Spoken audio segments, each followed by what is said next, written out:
Hype the Crash Base. My name is Andre. Thanks so much for tuning in. It is the final day of May 2026. We're back for Sunday stream. We've been here just a couple days ago. That's largely what we're doing, you know, Friday streams and then Sunday streams. I do think at some point in time we should figure out a bigger time to spread these things apart so the YouTube algorithm doesn't just swallow the first video. That's just how it goes, unfortunately. That being said, our last stream was actually pretty sick. Oh, excuse me. We got to stream for a fair bit and we got to finish the campaign playing Justice Ironheart. Maybe finish isn't the exact right word because our finale didn't go the way we wanted it to. But it got some comments on YouTube, some of them not nice, some of them nicer. And I think one thing that we totally missed, which made me very excited to retry the scenario, as much as we've already played a fair bit of Ironheart, is that there's a card called Fanaticism, which has been like, it was bad. There's a lot of bad things going on. Mind you, we were playing against Ronin, and Ronin, I don't have a lot of experience playing against Ronin because Ronin's just like one of those super difficult scenarios in a not very interesting way. He just hits really hard. But this card, we had two of them attached to Ronin, and Ronin says, or this card says, when Ronin attacks, that attack gains overkill and piercing, which just is a devious combination of keywords. Because with overkill, you know, you don't want to block with an ally. There's no real point to that. And with piercing, you can't really stop the attack with toughness. And then you look over at Ronin's attack stat and you realize it's like 12. And you're like, okay, well, now I got nothing to do. Turns out on the final turn of the game, which did defeat us, we could have blocked with an ally. And then technically, so how this works is we had a toughness. But if you block with an ally, the ally takes, you know, 1 damage. I think it was a wasp that had 1 health. And then the extra 11 damage would go to us. But because that was filtered through the face of an ally, it no longer has piercing. That is a rule interaction that I'm very aware of, but I just totally forgot that that was something we could do. It slipped my mind, which means we could have survived that attack. And I think from that point forward, we were probably not in a great spot. But regardless, I decided to try that scenario off camera last night to be like, oh man, that gives me some encouragement. And I played it twice. The first one we lost pretty quickly, where the Badoon Headhunter showed up on like turn 2 and we could not clear it and we couldn't get enough counters. And then I played it again and we won. We did actually win off camera on our second attempt, which means I'll probably see if we can replicate that and film it up on a video and put it up because it is a weird way to end a campaign. And I do think it's totally doable. So yeah. Well, maybe we'll do that. We'll see. Again, maybe we've had too much Ironheart content, but I've actually been really impressed with Ironheart. She's been quite a lot of fun. Hey Sonic, have you seen the new hero pack? By the new hero pack, I'm assuming you mean Jessica Jones, right? How you doing? If it's Jessica Jones, we spent like an hour talking through the article yesterday on the stream. It's timestamped. But yeah, we definitely are aware of that one. Hey Lion, how's it going? How's your Sunday? I enjoyed seeing you tackle some hardcore villains and more tough interactions. Yeah, me too. It's fun. It's like, okay, we're playing against leaders today, and actually we have a really special stream because we're playing against like custom content that was sent to us by Boomguy from Winning Hand, which is kind of sick. And these are 2 leaders. It's Valkyrie and Quicksilver. We have all the cards, so we'll be able to pull them up. And while these did not come in Civil War, so far they look fascinating. And I'm not 100% sure, but I'm like 80% sure that I can share the files for these. So if you want to print and play them yourselves, you should be able to. But basically, it's a Quicksilver version of a leader. Mind you, this is our Quicksilver deck, and a Valkyrie version of our leader. This is our Valkyrie deck up here. And so we're going to kind of like flip them. So we'll play Quick against Valk against Quick and see how it goes. I'm a huge Quicksilver fan, so this should be quite nice. And it was like a lovely package to get in the mail on Friday. You can see we received it during the stream, which is quite nice. We'll see if these are tougher. Generally, leaders haven't been that tough. And I want to be very clear. I enjoy difficult Marvel champions. I really do. We play an expert all the time at a minimum. The thing with Ronin is like the difficulty provides doesn't seem that fair.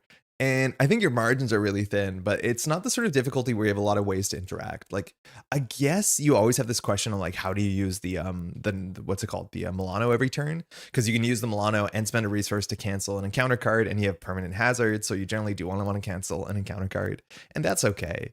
We're also playing on campaign mode, which is notable. Campaign mode starts with like, oh my god, we start with an extra encounter card. This is going to be attacked at +1. We start with like an extra side scheme that has 8 threat on it.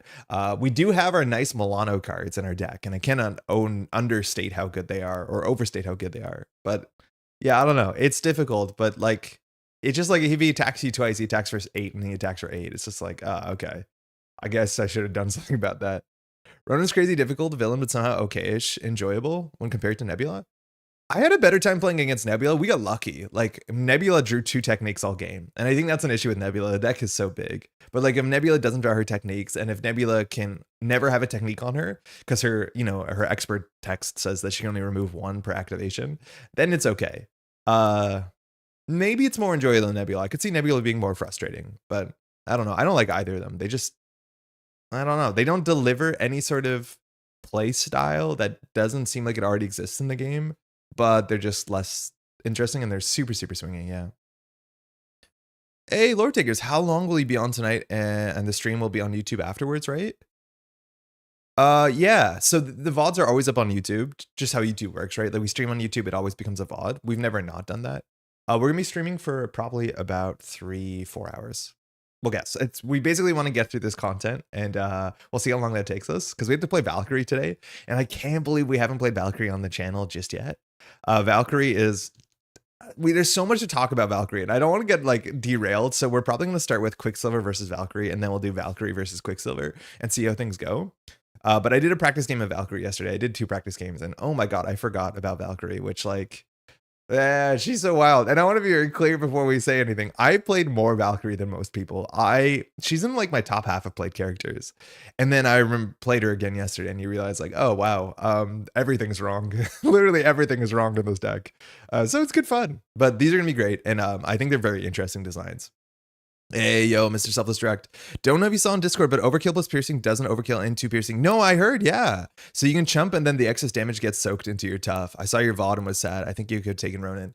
Yeah, we got a whole bunch of comments about that last night. And I just said this, Mr. Selfless Direct. I read those comments and then I actually went back and played it, and I had to do it twice, but we actually got through Ronin on the second playthrough off camera, which means we'll probably do it on camera, probably a video in the future. But yeah, I don't know how I forgot that because I'm aware of that. Like as soon as, again, damage gets filtered through a minion, it loses any of its like traits because overkill damage is literally just vanilla damage, so toughness will work. Yeah, that feels bad. I don't know if we would still had Ronin. We probably could have because we were turning the corner and we were like on 6 hand sides. We were on Thor 3, that sort of thing. But yeah, sorry to pile on. No, not at all. I think it's exciting when people be like, oh man, you could have had it, and then there's some YouTube comments be like, man, what a throw, I hate this guy. I'm like, they probably didn't say that. It's probably how I read it. But yeah, it is what it is. Ronan was throwing 10 million things at you. It's understandable. Yeah. We were also like streaming for like 4 or 5 hours. It was a long day, but like that's a really niche interaction that's not super intuitive. I was aware of it. Like I'll be honest, I didn't learn that. But yeah, I definitely should have considered all our angles there. I was like, oh, overkill, we're screwed. It's like, no, you can kind of deal with it. What a throw. I hate this guy almost as much as I hate as he hates hit content creator Dullbulb. How was the event? I don't know if you're still at it. Is it 2 days? There's a big old mega city in Reading today in the UK. They pronounce that word Reading. That's so interesting. How y'all been? Okay. Have fun with these leaders. They're both a blast. When I print more of the Cyclops leader, I'll make sure to send you a copy. I mean, that's really kind. Thank you. These leaders seem really cool. I've read through all the cards because we actually have the full like experience where we can pull up all the cards and everything. Like they're in our computer. So yeah, they're going to look as good as they can look, which is great. They're basically, just like leaders are, the versions of those characters, but into leader versions. So they're going to try and hurt us real bad.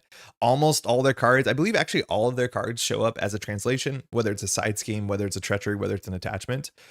Quicksilver, I'm super enamored with the idea. Quicksilver has just like, Quicksilver attacks without boosts and then attacks again. That's such a cool theme, especially for like a fast thing. Like that's a really good way to make a fast character feel like a fast character.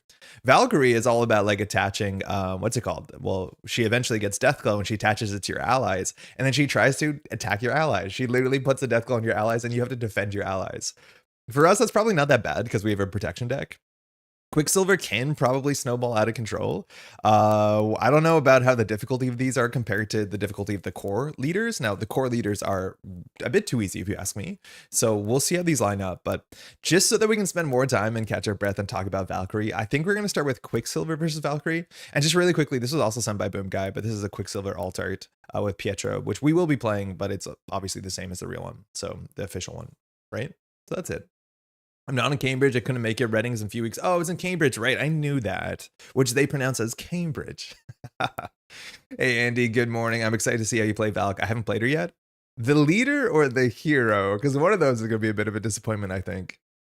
Hey, friend. Hey, Matthew. Been a long time since I could catch a stream. Life has been stressful lately. I'm glad I can catch this one. Hey, thank you so much. Hopefully things are okay. Yeah, hopefully things calm down a wee bit. That sounds like a bit much, huh? Speaking of liking hard in Marvel Champions, I'm currently challenging myself by trying to defeat the next evolution with Gambit on Heroic. So far, so good. Oh, cool. That seems not that easy. I don't know if I would immediately put Gambit in my heroic like lineup of characters I'd want to play as. What aspect are you playing? I actually struggled. I was playing Expert Gambit, and I struggled a fair bit against Magneto when I was doing even Expert Gambit. I don't know. I couldn't get there. I'm curious how you build Valkyrie. It's a Justice deck that plays like Infiltration. The issue is like, and I don't want to be that guy because we all know it. And like, I still like Valkyrie. I still have played a lot of Valkyrie. Valkyrie's hero kit is really bad. It's really clumsy.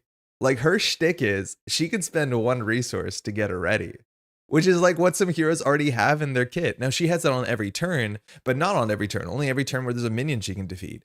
It's genuinely baffling.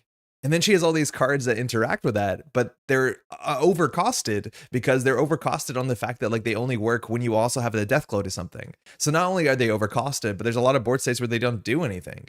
You also can't move your death glow. There's like so many weird things that I would pay so much money to be a fly on the wall in the FFG studios to figure out what happened to Valkyrie, because she like really stands out as one of the clumsier designs. And again, I want to be very clear. I've had some of my most fun in Marvel Champions playing Valkyrie. Like play Valkyrie in aggression against Ultron with a 3-player game. It's so fun. You're just cleaning up the drones, grabbing Hall of Heroes counters. Like it's sick. But yeah, like a lot of her cards are just 1 to 2 resources too expensive. And at the end of the day, what she does is not even like that good comparatively. They've come a fair bit since then, but like even compared with the villains, or sorry, the heroes on each side, it's strange. Like maybe she was too good and they like really nerfed her real hard at the last minute. I can't tell. She's bizarre. Very, very strange. Intro test is next weekend and then Reading the weekend after. This is my weekend of TOing, off of TOing. I mean, that's a busy month. Not to overshare, my wife is battling stage 2 breast cancer. Oh, I'm sorry to read that, Matthew. She enjoys your voice, but isn't the biggest fan of champions. I mean, hopefully she's doing well. If she can hear this, hopefully you're feeling a bit better, obviously. Best of, luck and everything with the battle. Hopefully things can turn around quite quick. Yeah, wishing you both the best for sure. Oh, all right. I guess we should talk about this, but I think I'm going to take a second to sort this deck because normally we're a bit behind schedule today. I had to set up like, again, we streamed on Friday, so I had to set up 2 decks, pull all the cards in, and then do all this in not a lot of time. So normally we're a bit more organized going into this. So I haven't tested this deck, but just give me 1 second while we vamp, while we like sort these cards out. How's everyone's Sunday? This is not tested. The Valkyrie I did test. It's not. It's what you'd expect it to be. We love Quicksilver here, that's for sure. We're huge fans of Quicksilver. I played my 1000th game of Marvel Champions on the stream, and we played a Quicksilver deck. So one of my favorite heroes. In fact, Quicksilver is the reason why I play Marvel Champions, because when I originally played Marvel Champions, I played the core set back when it came out, and I bounced off of it. I didn't think it was that interesting. And then very luckily, moons later, I picked up on like Tabletop Simulator. I opened up the pre-con Quicksilver deck, and I played against like Expert Claw, and I just had the most fun time. I'm like, whoa, this deck is really thinky. It's a setup deck. It's super interesting. And then like, we're here 1500 games later. So yeah, Quicksilver is always like a really big deal for me. Let me just get these up in the right order and then we'll talk about it. Hey, there's Winning Hand. I'm excited to see these in action. Hey, me too. Thanks again. Man, the package was like such a treat to open. I do want to correct this. And Winning Hand did also, Boomguy, excuse me, did also correct this. When I said on Friday when we got this, that these leaders were built for Con of Heroes, I want to be very clear. That doesn't sound, it sounds like what it shouldn't mean. These were not like commissioned or part of the official Con of Heroes, but more so Boomguy built these and brought them to Con of Heroes, like personally as a thing to do. There's a lot of organizers in Con of Heroes that do things and make structured stuff for Con of Heroes, and that takes a lot of work for sure. It does, but this was not an official part of Con of Heroes. Also, Winning Hand, is it okay? Should I share the art files to these? Like, can I share the drive, or do you want to keep that like closer to your chest, or do you want to distribute them your own way? Just let me know what people can expect. Okay, almost there. Give me 1 second.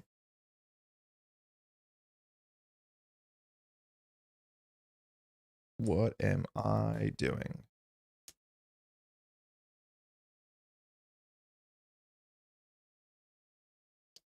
Something like this. Yeah, is it possible to get them afterwards? Yeah, I'm not 100% sure. We'll find out. Maybe I should not put Boomguy on the spot like that, but we'll find out. Okay, something like this. This will be our walkthrough. So we're going to start here playing Quicksilver versus Valkyrie. Again, this is just a Quicksilver.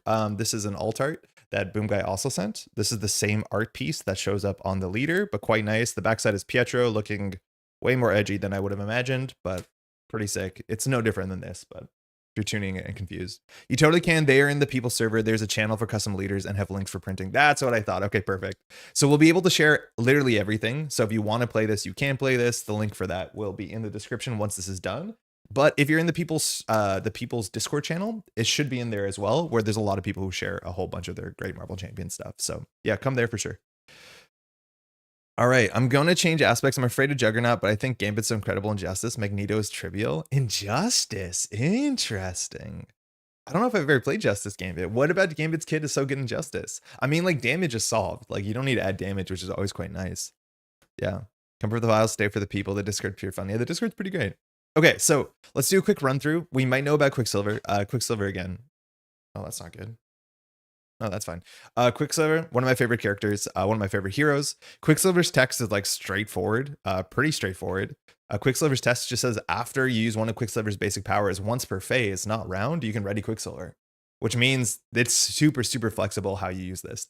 Either you can always defend for free during the defense step because you can just ready yourself after that. That's fantastic. And of course, during the hero phase, you can just use a basic activation twice. Now, our stats are bad. In fact, some of the worst in the game, but our deck is all about having upgrades that increase our stats. In fact, we have a full play set of upgrades that just say +1 attack, +1 defense, +1 thwart. As much as they're 2-cost superpowers, which is not the most expensive, once they're on the table, that is incredible because it's not functionally +1, it's functionally +2, right? If we have a 2 thwart stat, that means every round we can thwart for 4. And not only thwart for 4, we can thwart for 2 off of 2 different things. Like, we're not wasting thwart. That is just really, really absurdly good text. And a big part of a Quicksilver, and why I really enjoy the Quicksilver precon, is you have so many ways to increase your stats and control where your cards are. So then on a single turn, you can give yourself like 4 attack, 5 attack, and then you can hoard like 4 or 5 ready cards, and then you can just attack for like 30 and just like combo off. And it's really fun. You have to figure out when to use your combo cards and when to keep the combo cards, because at the end of the day, if you can ready a whole bunch, we have a whole bunch of readies. That's amazing. That's really, really good text. Our alter ego text, it's fine. I forget what it is. Oh, it's this kind of the similar as Scarlet Witch is. So you can discard 2 cards from your hand to draw 2 cards, and if Wanda's in play, who is our unique ally, as much as she's not that great, you can instead draw 3. This is a lot better when you're playing multiplayer, but because it says the names of the alter egos, both characters have to be an alter ego for this to fire, at least when you're playing with 2 heroes. If you're playing with your unique ally, then it's totally fine. It doesn't matter what side that she's on, because she technically has the subtitle. That's really good. Obviously, that's really good. And the big card that we're building around here is called Friction Resistance. And this is just like such a fun engine card and a half. On its own, it's a 3-cost superpower that exhausts to generate a physical resource, which is like not amazing. But after you ready Quicksilver, ready this card, which kind of like Nova's helmet. This is just like an extra 4 or 5 resources. Anytime they either 1-cost ready, it's free, right? And every time you activate, when you want to activate twice around, you get 2 free resources. And that's just amazing. This is the most fun because you can just push yourself forward, play cheap events, keep drawing, and it's just the best. Everything else is like what you think. Reinforced Sinew gets +1 attack. Accelerated Reflex is +1 thwart. And of course, we have Hyper Perception, which is +1 thwart. Sorry, I have that wrong. This is the +1 defense one. Obviously, it is. I'll read anything on the teleprompter. What's really fun too is that when we're talking about these is that you're going to see exactly these cards and what they do similarly eventually when we fight against a leader. So if you're not familiar with these cards, you will be familiar with them in just a moment, which is good fun. So yeah, that's great. We have, I think, 4 copies of Always Be Running. And I want to be very clear, this card means a lot to me for a couple of things. Firstly, it's a 1-cost ready for Quicksilver, which is functionally free with your Friction Resistance. That's really nice. But also, this is like a mantra that shows up in Netrunner. And originally, this was a Netrunner card. That's often how people sign off of streams. There's a website called Always Be Running, but Always Be Running is like in the game Netrunner, like very central idea. And it's so cool to have that on this card where, you know, we have Quicksilver supposedly outrunning a train. Yeah, I guess we are outrunning a train. Card's really nice. It's really smooth. It seems kind of, you know, not doing a lot. And again, with your stats, you're not doing a lot when you're readying yourself. But it is one of the most important cards, and it allows you to triple down on your stats on any turn that you have good stats. Double Time is okay. This is one of the weird cards in the deck. It gives you like burst thwarting. And again, our deck, very weirdly, besides this card, has no burst anything. Everything is about increasing your stats and then using your hero to push yourself forward. So this is the only card like this in your kit. It's a 2-cost superpower, and having all superpowers is amazing for deft focus. But it says you can choose 2 of the options. You can choose the same one twice. So this is, again, basically like activating twice. Either do 4 damage or remove 4 threat or some mixture thereof. And again, because there's small instances, you don't waste. But a 3 for 4 is okay. At least the fact that it's broken up into things is good. You can definitely play aggression. This is not an attack though, so you actually can't make the damage better. You can't make the thwarting better. So that is what it is. Now, maximum velocity is a very important card. You have 2 of them in the deck, and it's only wax 1 for phase, and it gives you +2 thwart, 2 attack, and 2 defense until the end of the round. Not the phase, but the round. And of course, if you have this with always be runnings, this is not +2 because again, we can ready ourselves. This is somewhere between +4 and +8. So on the best board state, this is a 3 for 8, which is good, right? Like that's better than a swinging web kick, and you're not missing the stats. And then you can also use this during the defense round. So it's even more than that, right? Like you probably have 6 readies in you if you do things really well. And that's where like this is such a fun kit just to get the most value out of it while not falling behind on the board state. Speed Cyclone, I love X cost cards. X is stun X enemies. I mean, surprisingly good. Even paying 1 for this just to stun the villain is great, but a multiplayer can be a bit better. And then Serval Industries is like an alter ego card that I actually like more than I thought I would. And that's because it allows us to control what's left in our deck. And if you know me, I love counting our deck cycle, specifically because we are slightly a combo deck. It's really important that at any point in time, you have like always a maximum velocity and it'll always be running in your deck. And you can set that up, or the Speed Cyclone if you need it for the scenario. But this doesn't give you any like tempo. It just says if you jump down to alter ego, which we're not that good at jumping down to alter ego, we have no confuse, we are allowed to shuffle cards back into our deck. Finally, we have our ally. Give me 1 second, I'll catch up on chat. She's fine. When you use one of Scarlet Basic Widows, you can basically, she has Scarlet Widow-esque text. I mean, she's okay. She's a 3-cost ally with okay, like not great stats, but she has good text. I mean, we don't rush her down for sure. Really glad you're going over the hero kit. Explaining the leader kit next will really show the translation. Exactly. Yeah, I'm so happy about it because all the cards show up 1 for 1 besides, of course, the allies, which is no different than the heroes that came in the box. Hey, poor Purple. Good morning, Andre. Just done with a sunrise hike in New Hampshire, and I'm stoked to see these leaders in action while I veg. I mean, you've already done so much this morning. The whole day is now veg. That sounds really fun. Yeah, hopefully it was good. Hey, Joel, how's the birthday weekend? With the Discord server that is available, the links I found on the WH Discord were all invalid. Hey Blue, so I don't have the link now. If I'm assuming I should be able to make a link, but I'll put in the YouTube description when we're done the stream and it'll be there then. I don't know where you go for a public link. I'm pretty sure that the links, they're probably attached to the Winning Hand podcast because Boomguy has been plugging it a fair bit. So probably there, but we'll find out. Quicksilver is such a good fun hero and consistent, unlike his sister. I mean, I think his sister is so much fun too, but like I have such a huge soft spots for Quicksilver. Just shared it. It ate it. So you can't share links, unfortunately, on YouTube. So if you thought you shared it, Boomguy, it's not there. Sorry, that just does that. Hey, Zombie, good morning. How's it going? Okay, so we want to play a protection deck. I think protection is actually going to line up really well against Valkyrie. I think Valkyrie wants to attack our minions, so just being able to defend for our minions is good, let alone that's a good matchup for us because we functionally get a free defend every round. So we're going to be playing some defense events and some of my favorite defense events too. Who organized this? Never Back Down. Man, this might not always fire because the numbers are not that good, but this is one of my favorite like protection cards back in the day. These like 1 cost +2 defense that give you a benefit. This says +2 defense, so we'll probably be at 4 defense, which is not great. We can go up to like I think 5 or 6 defense with this, and if you take no damage, we stun the attacking enemy. This card was just like busted good when I was newer to the game, and this was a newer card. Now it's kind of weird because you want to be attacked because being attacked is good because you're a defense deck, but this is probably a bit better in 2 players where you can now defend for somebody and then they're safe because they don't get stunned onto, which is good. We're playing 2 costs of Riposte. We can play the one that does thwarting in this one, the X-Men kind of one, the one that's also on the Silk deck. +2 defense, if we take no damage, 3 damage is fine. And I'm going to be playing 1 copy of Disarming Defense, which I've never played this card before. It's +2 defense, and if you take no damage, you can remove an attachment with hero action or hero response. Every single leader has like 2 to 3 attachments that are really, really good that you should get rid of. And so we're playing this as like a little pocket card, which we could play 2 if we wanted to. I don't know how important the attachments are in Valkyrie, but she definitely has attachments. So this is a nice card, I guess you can put if you see it coming, which maybe we do see it coming. In terms of our other defense stuff, like no real surprise here. We're playing a lot of these like, you know, good old singleton defense ideas, you know, protection decks that want to defend. You know how they are. We have an armored vest, which just gives us +1 defense, which really matters because we can defend twice a turn, let alone we have to perfectly block. We have defensive conditioning, which is like still pretty cheap for 2 for +1 defense. It also gives us +3 hit points, which I probably don't care about. There is a bit of overkill damage in this scenario, so just having a bit more of a health pool might matter. If we're blocking enough not taking damage, which I'm not sure if our defense stat is good enough. We have Unflappable. We have a single Hard to Ignore, which I found is just good enough in solo because that just kind of keeps afloat based off of the 1 threat per turn that you're bringing in.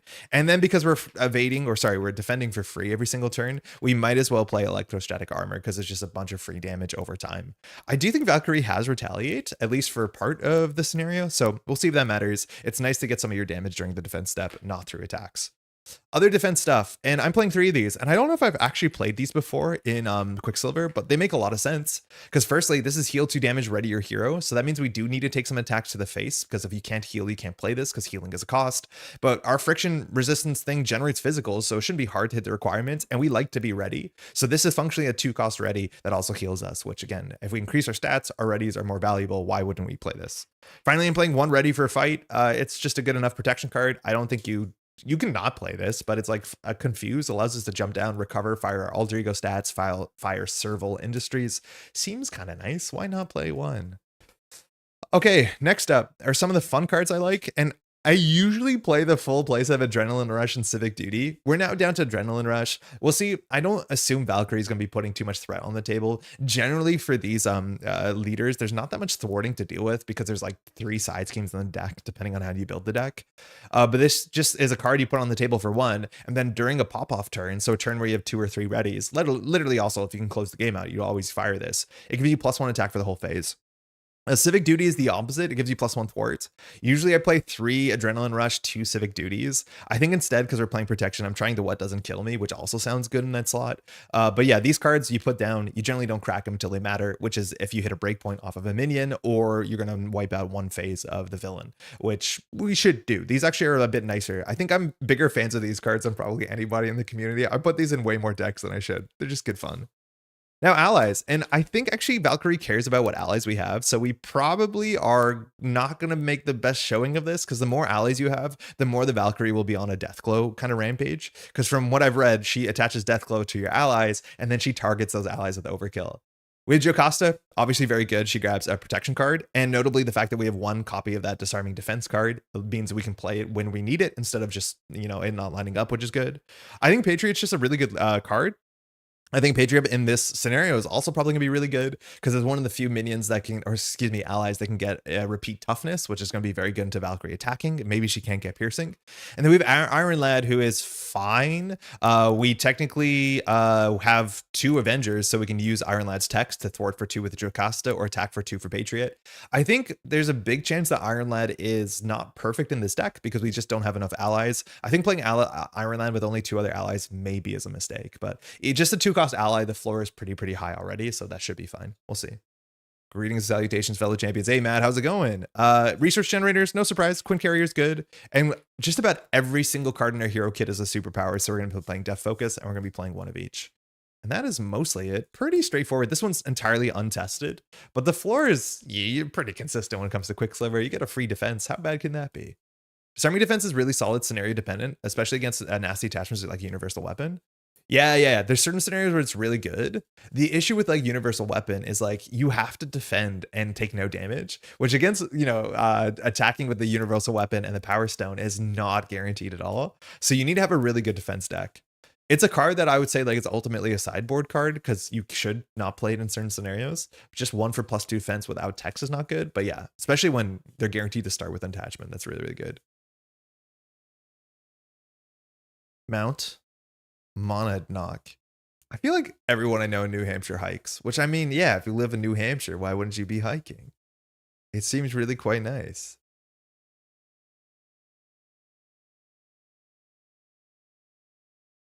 Yeah, winning hand. I think the @ did not work, so the link cannot be shared. What have I missed? Hey, Layla, we're just explaining our deck, and then we're gonna set up Valkyrie, which is a custom leader that was made and very kindly sent by Boomguy. So we're gonna try it out. Protection Patriot is such a great ally. I love him with Thor and Come Get Me Bub. Yeah, if you have ways to go get allies, he's even better. Our deck, we don't, but I think the floor is like relatively good. He has good numbers. He might get toughness once or twice, but yeah, we're not swinging into it too hard. Again, if you play with the full card pool, the ally pool is really big. It's obviously really big. And already there's like some really basic allies, or excuse me, there's some basic allies that are really good that you can just play them in every deck. Like you can just play Ironheart, Lockjaw, Nick Fury, Professor X, Gambit, and then you should be fine. Sometimes you just want to play some weirder stuff, but I feel like every protection deck we're playing, like this deck should probably be playing Jocasta instead of Patriot. Or not Jocasta, sorry, Brother Voodoo instead of Brother Patriot. Remember to drink the coffee? It's not even before it gets cold, as before I spill it all over the table. Equally both important. All right, we'll put this here. All right, 1/1/1. All right, so we're playing against Valkyrie. We don't know exactly what she's going to do, but all her cards are translated. If she is a translation of the Valkyrie that exists in the game, we should not be scared of her. So let's see what Boomguy cooked up for us. We have no idea how difficult things are going to be, but we'll find out together. I think I intended to play Quicksilver first, so I think I have to go grab the standard and expert cards from the Quicksilver leader. But this is Valkyrie, so villain name. This is her. That's not right.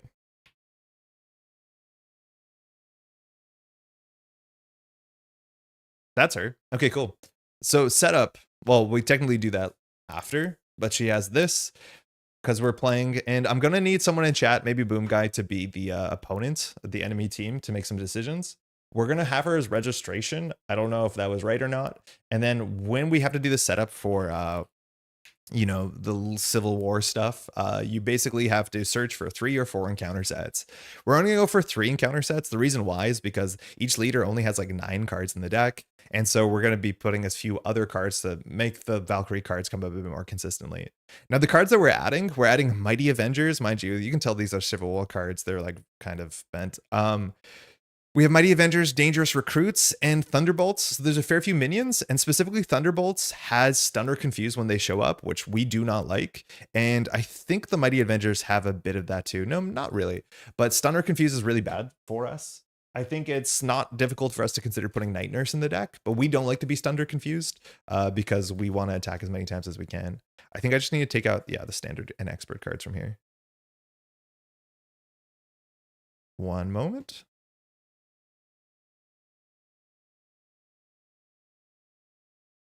Man, I didn't realize these have the Marvel Champions packs. I cannot tell. Huge shout out to Boomguy. Like, I literally cannot tell which cards are from which set. I think technically the corners, if you want to be very, very, annoying about it, the corners are a bit more curved than on a standard Marvel Champions card. But in terms of unofficially printed cards, these are functionally better than some of the cards that we're playing with today. Like the Civil War cards, these are literally better quality cards. 1, 2, 3, 4, 5, 6, 7, 1, 2, 3. Yeah, like I cannot tell that there are custom cards in this deck. On the fancy digital HUD, yeah, I set everything up, which I thought would be appreciated. I tend to lean into aspect cards more than basic cards when deck building. I'd want to too, so I don't play a lot of basic allies often unless the deck really synergizes with the ally or I'm using a cool aspect. Yeah, I definitely want to play, I generally will want to play more allies that you can only play playing that aspect, so I get that. But yeah, sometimes it's not the case. Sometimes it's just like you need a Nick Fury in your deck because it's Nick Fury. All right, so in competitive mode, in cooperative mode, we choose the leader side scheme and we put that into play. Our side scheme here is called Valhalla, named after our one of our alter ego cards. No, Valhalla is the support. Yeah, that gives you a card draw. So it says, when defeated, the enemy team comes in with a hazard. When defeated, the enemy team searches the counter to discard pile for Valkyrie attachment. So that's going to be up to Boomguy to decide. Valkyrie activates again the player who defeated this and will get an attachment. Excuse me. I have played a bit of Valkyrie last night, so her attachments that she has in her deck gives her +1 attack or +2 attack if she's attacking the thing that is attached to Deathglow, or +1 defense or +2 defense if she's defending against the thing. So I'm assuming those are going to be similar ideas, that it'll care with Deathglow, and she probably can't get +1 scheme, but generally the leaders always have some way to get +1 scheme. So we'll find out if that's the truth or not. I did pick our main scheme 1 or 2. I think they're flavorful. You can pick some really bad main schemes for some of these characters. Specifically, there's some really bad interactions with Quicksilver if you get the one that gives him +1 attack, because he attacks a lot. All right, we got Public Outrage. So this is our main scheme.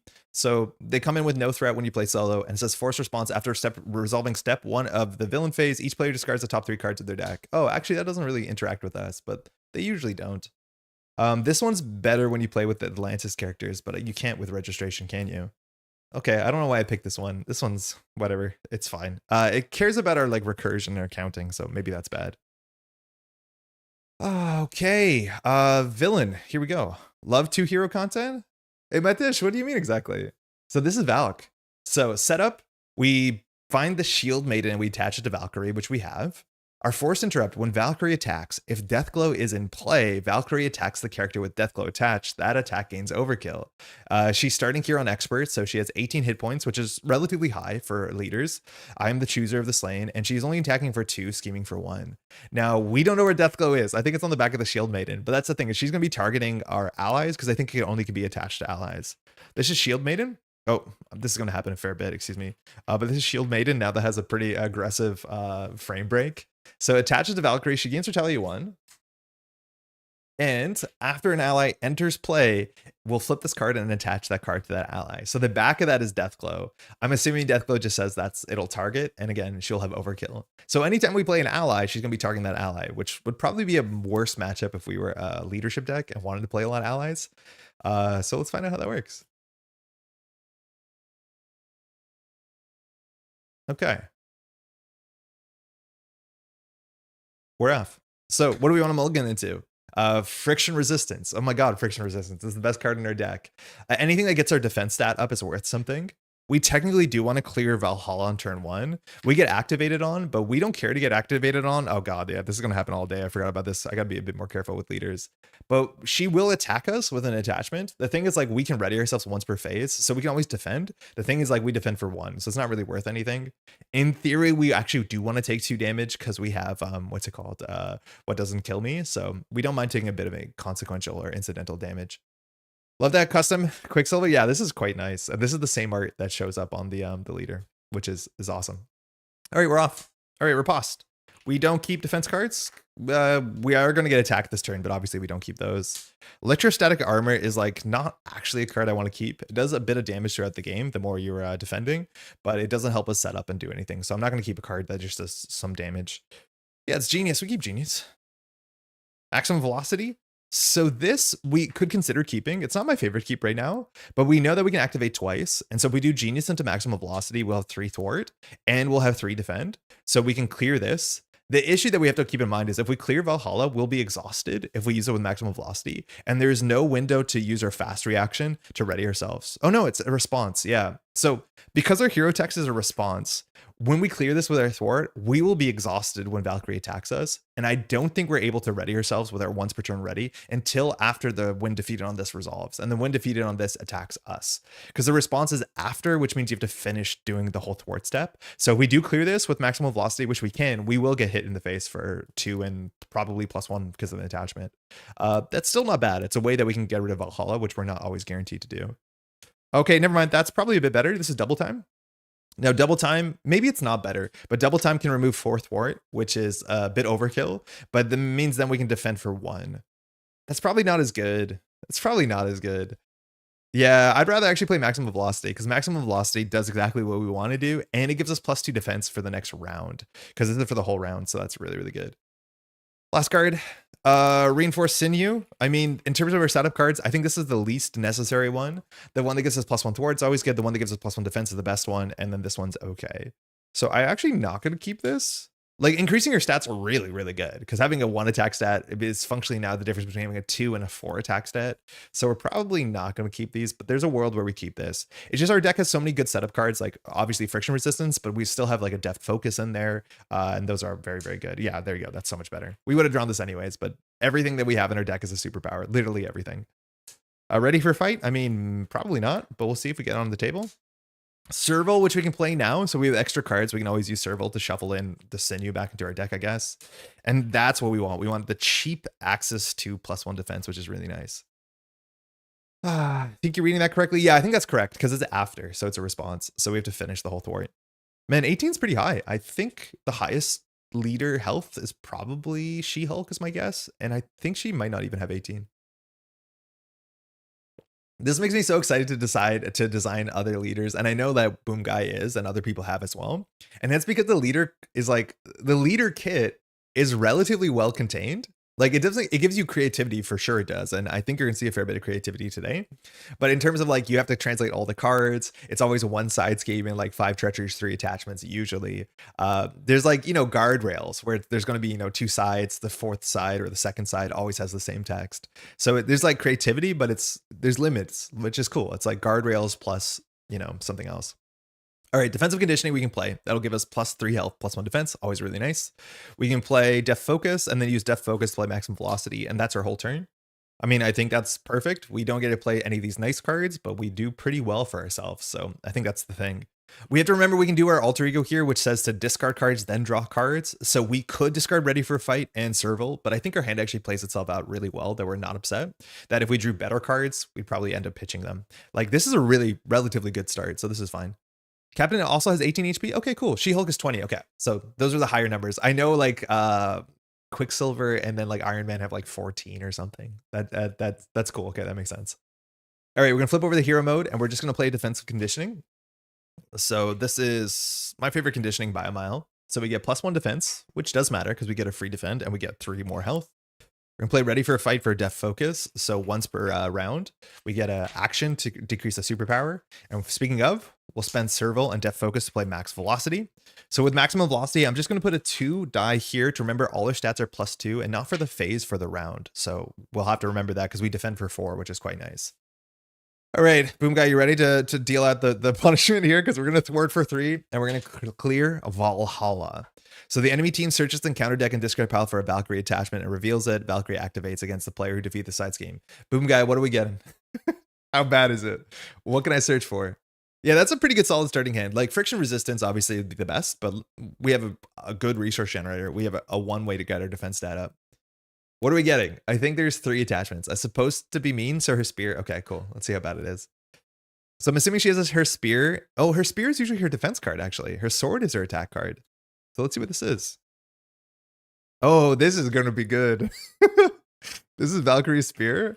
I got to read some of the text off of this. So this is going to be quite annoying and get into our hero kit. So attach to Valk.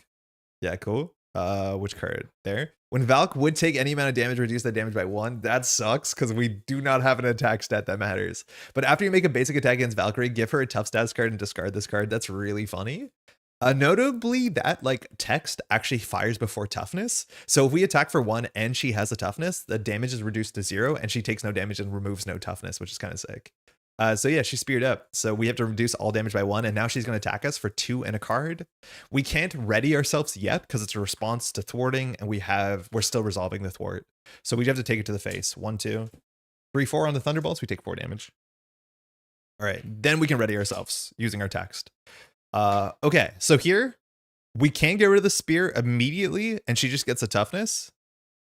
Yeah, I think we can just get rid of this though, so it doesn't actually matter that much. So after you make a basic attack, give Valkyrie a tough stats card, discard this. So I think we're going to get rid of this. It doesn't actually do anything besides us like defending. So we're going to attack for 1, which is reduced to 0. But it doesn't say after you damage her, after you make the biggest attack, basic attack. We can give Valk a tough status and get rid of this. So maybe not that bad. We do have to take Retaliate 1 though, which I forgot about that, but that's fine. Okay, that's it. We'll pass. Again, we have 4 defense. We're drawing up 5 cards. We're off. First, Never Back Down. We might be able to play that. Hyper Perception, that's our +1 thwart card. It's not bad. That's a +1 defense card, so that's the best one so far. And you notice we're always going to be able to fire Def Focus because we always have access to the superpower reducer. Scarlet Witch, I mean, she's an ally, so she will get marked. And we have a Quinn Carrier, which I don't think we do the Quinn Carrier here. I think this hand allows us to play 2 upgrades. We might not play Never Back Down. But if we do Never Back Down, we defend for 6, which is just about good enough. She gets stunned, and then we can do 1, 2 into this, and then we can hold on to that to next turn. If we don't play Never Back Down, it's maybe not that bad. Yeah. Is this from Civil War? How's that set? The PvP is a turnoff, so I never paid much attention to it. This is using some of the cards from Civil War, but this is a custom set, or 2 custom leaders we're playing today that were designed by Boomguy, who brought them to Con of Heroes. Boomguy's been working on some custom leaders, and I just got them in the mail, so I haven't played them yet. Civil War box is not my favorite. It's technically totally playable as like not a PvP thing. Like I've only played PvP once, but I've played a lot more Civil War as just like normal villains. They're okay. I would not say it's the first box I would hunt down, but all right, Public Outrage fires. So Public Outrage fires, it says after resolving step 1 of the villain scheme, we have to discard top 3, lose a riposte, what doesn't kill me, and a hard to ignore. So we haven't lost our friction resistance yet, which is important because at some point that will just slip through our hands. Our Valkyrie is going to attack us for 2 and a card. We can do a free defense, so we're going to defend for 4, and I think we are going to go ahead and do for 6 for Never Back Down. So we're defending for 6. we take no damage, we can stun Valk, and she doesn't have steady yet. I think when she flips, all the villains or all the leaders get steady. So 1, 2, 3, 4 on Visit Valhalla. So we take no damage. She gets stunned. And of course, now we can fire a hero text, which says once per round, or sorry, once per phase, not per round, we can ready ourselves. So that's quite nice. As much as it's not too much for us to do. 1 encounter card. Advance. That's not good. At least she schemes very little. So she's going to scheme on us for 1 in a card. So 1. Boost. Give the enemy leader tough status on Yellow Jacket. Okay, so that doesn't do anything. Oh, we have the Yellow Jacket versus Yellow Jacket matchup. So we actually can run into some issues. So yeah, we'll just can't give her a tough status card. So she only thwarts for 1, which is kind of perfect, right? Civil War heroes alone. Yeah, the heroes are really good. Like Tiger is amazing. I can't say that I've enjoyed Hulkling too much. I don't understand what I'm meant to enjoy from Hulkling. Like just kind of does a bit of everything a bit, I guess. But oh my God, Tiger is one of the best heroes they've designed in a long time. All right, we really want to play an ally because if we play an ally, we can get rid of that retaliate because attacking for 1 into retaliate is nonsense. It's really, really bad. So like Shield Maiden's an issue more so seemingly than the Deathglow, which is wild. There are no issues in the CW set. You ignore uniqueness between friendly and enemy characters. Really? What? I didn't know that. Why? Just so that you can play your cards? I had no idea that was a thing. So in terms of the allies left in our deck, we have 3 more allies on our list, but we want to play an ally because we want to actually like bait out the Deathglow because attacking into retaliate is kind of worse. It's in the rule book. I had no idea. Okay, so we're going to do Death Focus to generate 1. In theory, we don't need the +1 defense now, but we can use the +1 thwart now, but we can also just thwart twice. So I think that's okay. So this is actually a big decision of which card we pitch and which card we keep until next turn. And I will keep one of these cards until next turn because they are important enough. I could see us actually wanting to keep Scarlet Witch, but we probably should draw a superpower next round. I think +1 defense is not better this turn, but it's better in general. So I'll do +1. I'll throw out the thwart one, and then we'll play Accelerated Reflex. I'm just going to put these all down here. So this just gives us 3 defense, which again, we can defend twice if we get double attacked. And then we're just going to thwart for 1. Ready yourselves, thwart for 1. We'll pass. We'll hold on to Scarlet Witch. We don't need to. She's okay, but we only have 3 more allies, and we need to get the Deathglow to be on us for reasons. You can play Captain America versus Captain America. Can you? What about like non-hero versus leaders? Like if it's a minion versus an ally. All right, we drew our last maximum velocity. So maybe not the turn for it. We'll see. Never back down, useless. And this is why sometimes protection falls apart a bit if you have too much stun. An ABR, so we get a cheap ready. And we have an adrenaline rush. So it's probably Scarlet Witch and ABR this turn. And that's our whole hand. All right. We have to discard 3. Another one doesn't kill me. Disarming defense. Okay. Ironland. So that's one of our 3 left allies. So there's only 2 more in the deck. We haven't discarded our friction resistance. She would attack, but is stunned. And then we get to see 1 encounter card. It's Venom. This is Venom from Dangerous Recruits. Gains piercing. Venom attacks your leader. Otherwise, Venom attacks you. I mean, that's totally fine. That's actually perfect for us. So Venom's attacking for 3, and we will just defend. And then we can use our hero attacks once per round. We'll ready ourselves. So that's totally fine. We only have 1 attack, though. So the only way to knock out Venom is to do a maximum velocity play. And then we waste a whole bunch of damage because we attack for 3, attack for 3. So luckily with like minions like this, we can keep them into play because in the villain phase, Valkyrie will probably only attack us once, and then Venom will attack us once, and we can just get a free block against Venom whenever we want. So we don't actually have to rush Venom down. I think I do want to play Scarlet Witch and just see what happens. I think we do. So I'm going to do 1, 2, 3 for Scarlet Witch, just so that we can see what happens with the Deathglow. So we're going to play Scarlet Witch. So she comes in with 3 health, and when you use one of her basic powers, you can discard the top card of the encounter deck, and for each boost icon, she gets +1. So her stats are a bit better than they look, right? Is there a link where to grab the custom content? I will share it right now in chat, because I'm the only one who can. Can you give me one question? I cannot find that in the rule book, but I think it's a common house rule. Boomguy, is the link that you shared with me, the drive, the one that I should be sharing in chat, or is there a specific link that you want me to share? All right, so now we have to do the text on Shield Maiden, of course, which says, after an ally enters play, flip this card and attach it to the ally. So Scarlet Witch is now marked with the Deathglow, which if you played Valkyrie, this is what she does.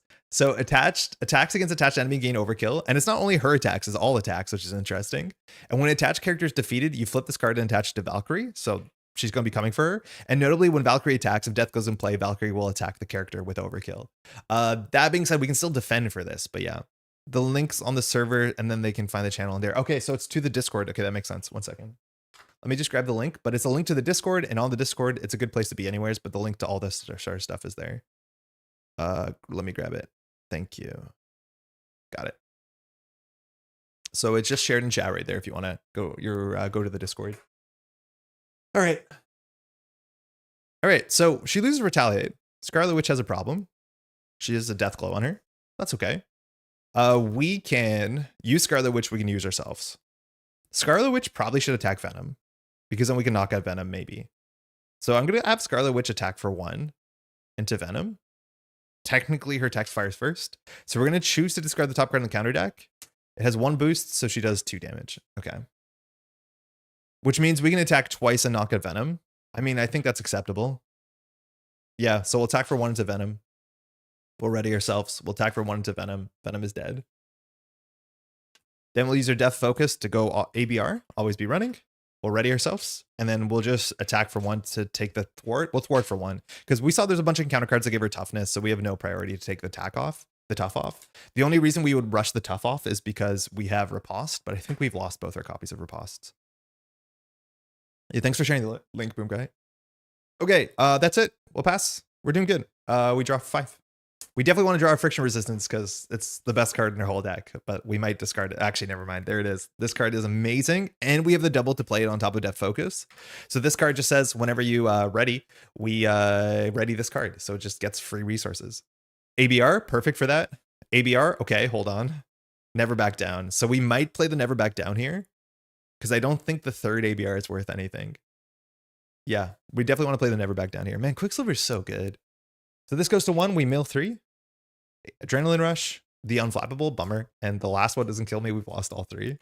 And then Valkyrie's going to attack us, and by us, I mean she's going to attack the Death Glow.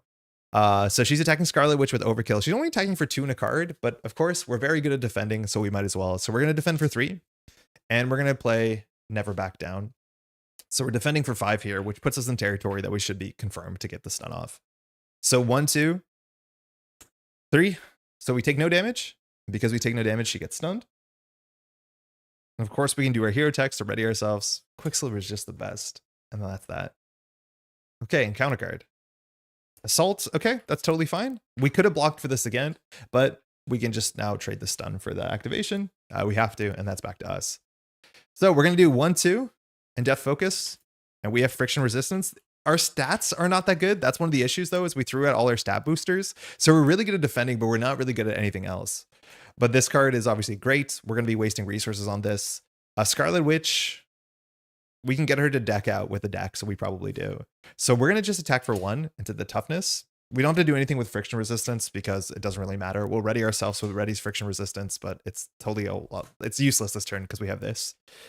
Scarlet Witch, she will attack for 1 into Valkyrie, discarding a card. Has a star on it, so she only does 1 damage to the villain. And then we'll attack for, we'll thwart 1 into this. We'll play all ABR with the Friction Resistance. Like, we just machine gun out our hand every turn. We mag dump. That readies us, which readies this. It doesn't matter. We'll attack for 1 into Valkyrie. Doing it. And because she doesn't have Retaliate, we can afford to do these little attacks, which is quite good. We'll pass the turn. We're drawing up 5. Speed Cyclone, okay, so if we want more stun, we got more stun, that's for sure. Stun seems to be pretty good. Armored Vest to bring us to 4 block, which is not super necessary, but if we're blocking without a defense event, I mean, why not? Strength. Patrio, so Patrio is really nice. Now the thing is, because Scarlet Witch has the Death Glow, I'm not sure, I don't think the Death Glow will move to the next ally. In theory, Patriot's a really good target for a Death Glow. And then we have Jocasta. So we drew both of our allies. Unfortunately, we're going to mill our deck out here. So I was wrong about Scarlet Witch. And because we're going to mill our deck out, Jocasta will become useless, which sucks. So my bad. Yeah, this thing does do a bit of a... It makes you forget what's going to be happening in terms of the timing. Public Outrage gets 1. We have to discard 3. We can only discard 2. So we get rid of the ABR in a double time, which means we get an encounter card and we shuffle.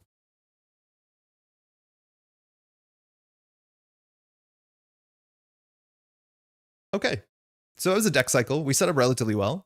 It's a shame that we go Jocasta here and Scarlet Witch is here. If we defeat Scarlet Witch, what happens to the Death Glow?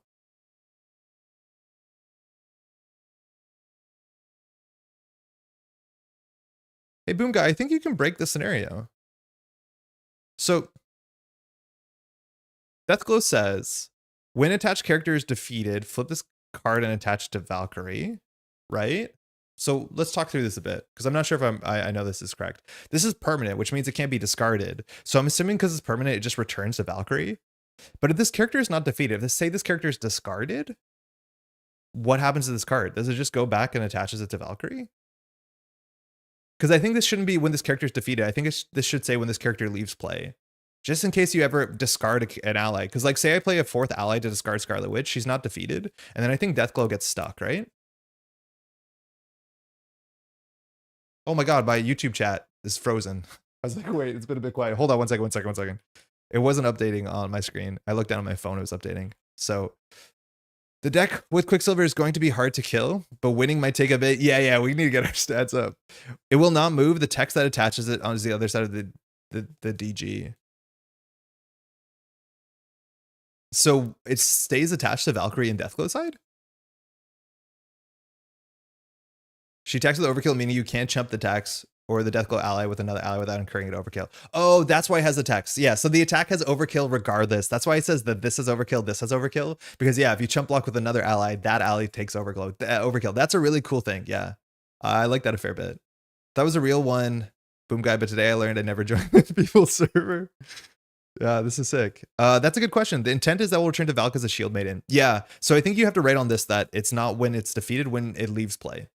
Because it won't be defeated if it's discarded, which will be an issue, I reckon. All right, so yeah, I posted the link there and then YouTube totally locked up. So just let me get my bearings. Okay, so Valkyrie's attacking. She's attacking Scarlet Witch for 2 and a card. Okay, so we're going to defend for 3. We have no defense. We might take a bit of damage here, but that's totally fine. So she's attacking for 1, 2, 3, 4 on Mighty Avengers. So we take 1. Cool. We protect the Scarlet Witch, who, mind you, is Glown. We will ready ourselves in this window. If you know the counter card is going to keep you exhausted, like technically here you don't have to ready right away with, oh no, you have to ready right away. It's after you use, yeah, so you can't choose not to. We never came across that in testing, but it's a good catch. The wording should be tweaked. Yeah, I imagine with enough allies, you can just discard it and then break the scenario and like easy change, I guess. Wasp. Every time I draw a Wasp, I fire her text without realizing how I drew her. So this is Wasp from Mighty Avengers. Teamwork. Doesn't fire yet. I think she's in a I don't think every card in her set has teamwork. When revealed, place 1 threat on the main scheme. Okay. Okay, this is what I mean. So I don't know if we've ever seen this before, and I don't know if it's an oversight or not, but we've just drawn US Agent, and US Agent has the trait that Wasp cares about, but US Agent does not have teamwork itself. So it means Wasp will attack against us, which is fine, I guess. But yeah, it's really weird how that is. I don't know if that was an oversight. I don't know if it's intentional, but we've never seen that before where there's a teamwork character that doesn't have teamwork on everything. That's a big guy, though. Retaliate toughness. Man, we're bad into retaliate and toughness. So US Agent deals 1 damage to your identity, so we take 1. And then Wasp will fire here because we hit teamwork. So she now attacks us for 2 and a card. We could, in theory, block, but if we block, we have no ready during the villain phase, and if we have no ready during the hero phase, we can't use our text or friction resistance. So I think we just have to take 2 to the face. We're getting a bit beat up. How did we take that much damage? How are we on 5 health? They came in reverse order. US Agent would not activate. Exactly, yeah. So it's only the other way, which is strange. Very, very weird. Okay, so we need to knock some of these people out. If we want to attack US Agent, we'll take the toughness. That sucks. At least we have a Cyclone here. I thought it only checks if entering for a teamwork character since 1.7. So if I'm not mistaken, since 1.7, it says when a teamwork character enters, you check if that trait is on the table. They definitely don't activate, but I think it's if a character with teamwork is on the table and a new character enters, as long as that character has the teamwork, not the teamwork tag, but has the trait that the original card referred to. Yeah. It's weird. And like this ruling has never had to come up, but the idea is that the existing character activates when the new character enters, if the existing character has teamwork and the new character has the trait that the teamwork cares about. I'm pretty sure. Otherwise, this wouldn't resolve. Okay. We really need to get our attack set up. Yeah. So this is our superpower for the turn. We can stun 3 characters, no problem. Then we can just play Jocasta and Armored Vest, I think. Wasp does not activate only the new engaged minion. Wait, so we're not actually getting tacked here? After a minion with teamwork enters play and engages player, if there's at least one other minion that shares a specified trait in play. Oh, so it has it backwards. So it's when teamwork enters, then a character will attack us. The new minion that just entered play activates against you. Yeah, teamwork was so much meaner, especially for multiplayer. Okay, so we don't take damage? So what chat is saying is that when Wasp enters play, if there was already an Avenger on the table, because she has teamwork Avenger, then she would attack us. But not the other way around. So in theory, Wasp is the only person that can like sneak an attack on us, but only when she hits the table. And I don't think there's any more teamwork Avengers in the whole deck, so she's not going to hit us again. So we recover 2. That's correct, right? After a minion with teamwork enters play and engages, if there's at least one other minion that shares a trait. Yeah. Yeah, that was the best possible sequencing out of those 2 cards. That's sick. Yeah, we got lucky there. Okay. This turn is a bit of a puzzle. Scarlet Witch will be defeated. So this will go back and then Valkyrie will get retaliate, which like, we've done 2 damage to Valkyrie so far. So like in theory, you want to defeat Scarlet Witch and then play Patriot because Patriot's somebody who can actually take attacks from Valkyrie. Better get a lid for the coffee. I mean, we have not fast enough drank the coffee. So I think we want to knock out Scarlet Witch first. So I think we're going to knock out Scarlet Witch into US Agent. Oh no, it's a bit wasted because her attacks can do more than one. So I think we just attack her into Wasp. So we'll attack Scarlet Witch into Wasp. So she's going to attack for 1. We'll discard the top card of the deck. It has 2 boosts on Bullseye, which is perfect, which knocks out Wasp in 1 shot. Thanks, Scarlet Witch. Now, Scarlet Witch is defeated, which means the text on Deathglow, it will flip and return. So Deathglow flips over, which means it now is going to flip and attach to Valkyrie, which means she has Shield Maiden. All Shield Maiden says is it gives her retaliate. And if we play another ally, this thing will flip back and attach to whoever did that, whoever we played. That's a good start. Okay, US Agent attacks her 2, so we could just do a cheap block here. I think we're going to do Death Focus and Friction Resistance just into the cheapest possible Speed Cyclone. Well, not the cheapest. And that just delivers 2 stuns. A card that gives us 1 resource for a stun is so cool. Like, what a weird, good card. Just 1 resource for a stun is just sick. Okay, that's that. Okay, we have no reason to play Jocasta. We can play Patriot. So we're going to attack for 1. Into the toughness. Ow. We take 1 damage because of the retaliate. Then we will ready ourselves. So it readies this. And we'll do 1, 2. Yeah, this is not a perfect hand. 3 into Patriot. So we'll play Patriot. After you engage a minion, give Patriot his tough status card. We've already seen a fair bit of minions. Patriot now becomes Deathclone. So now every attack is going to be against Patriot. And it's going to have Overkill from Valkyrie.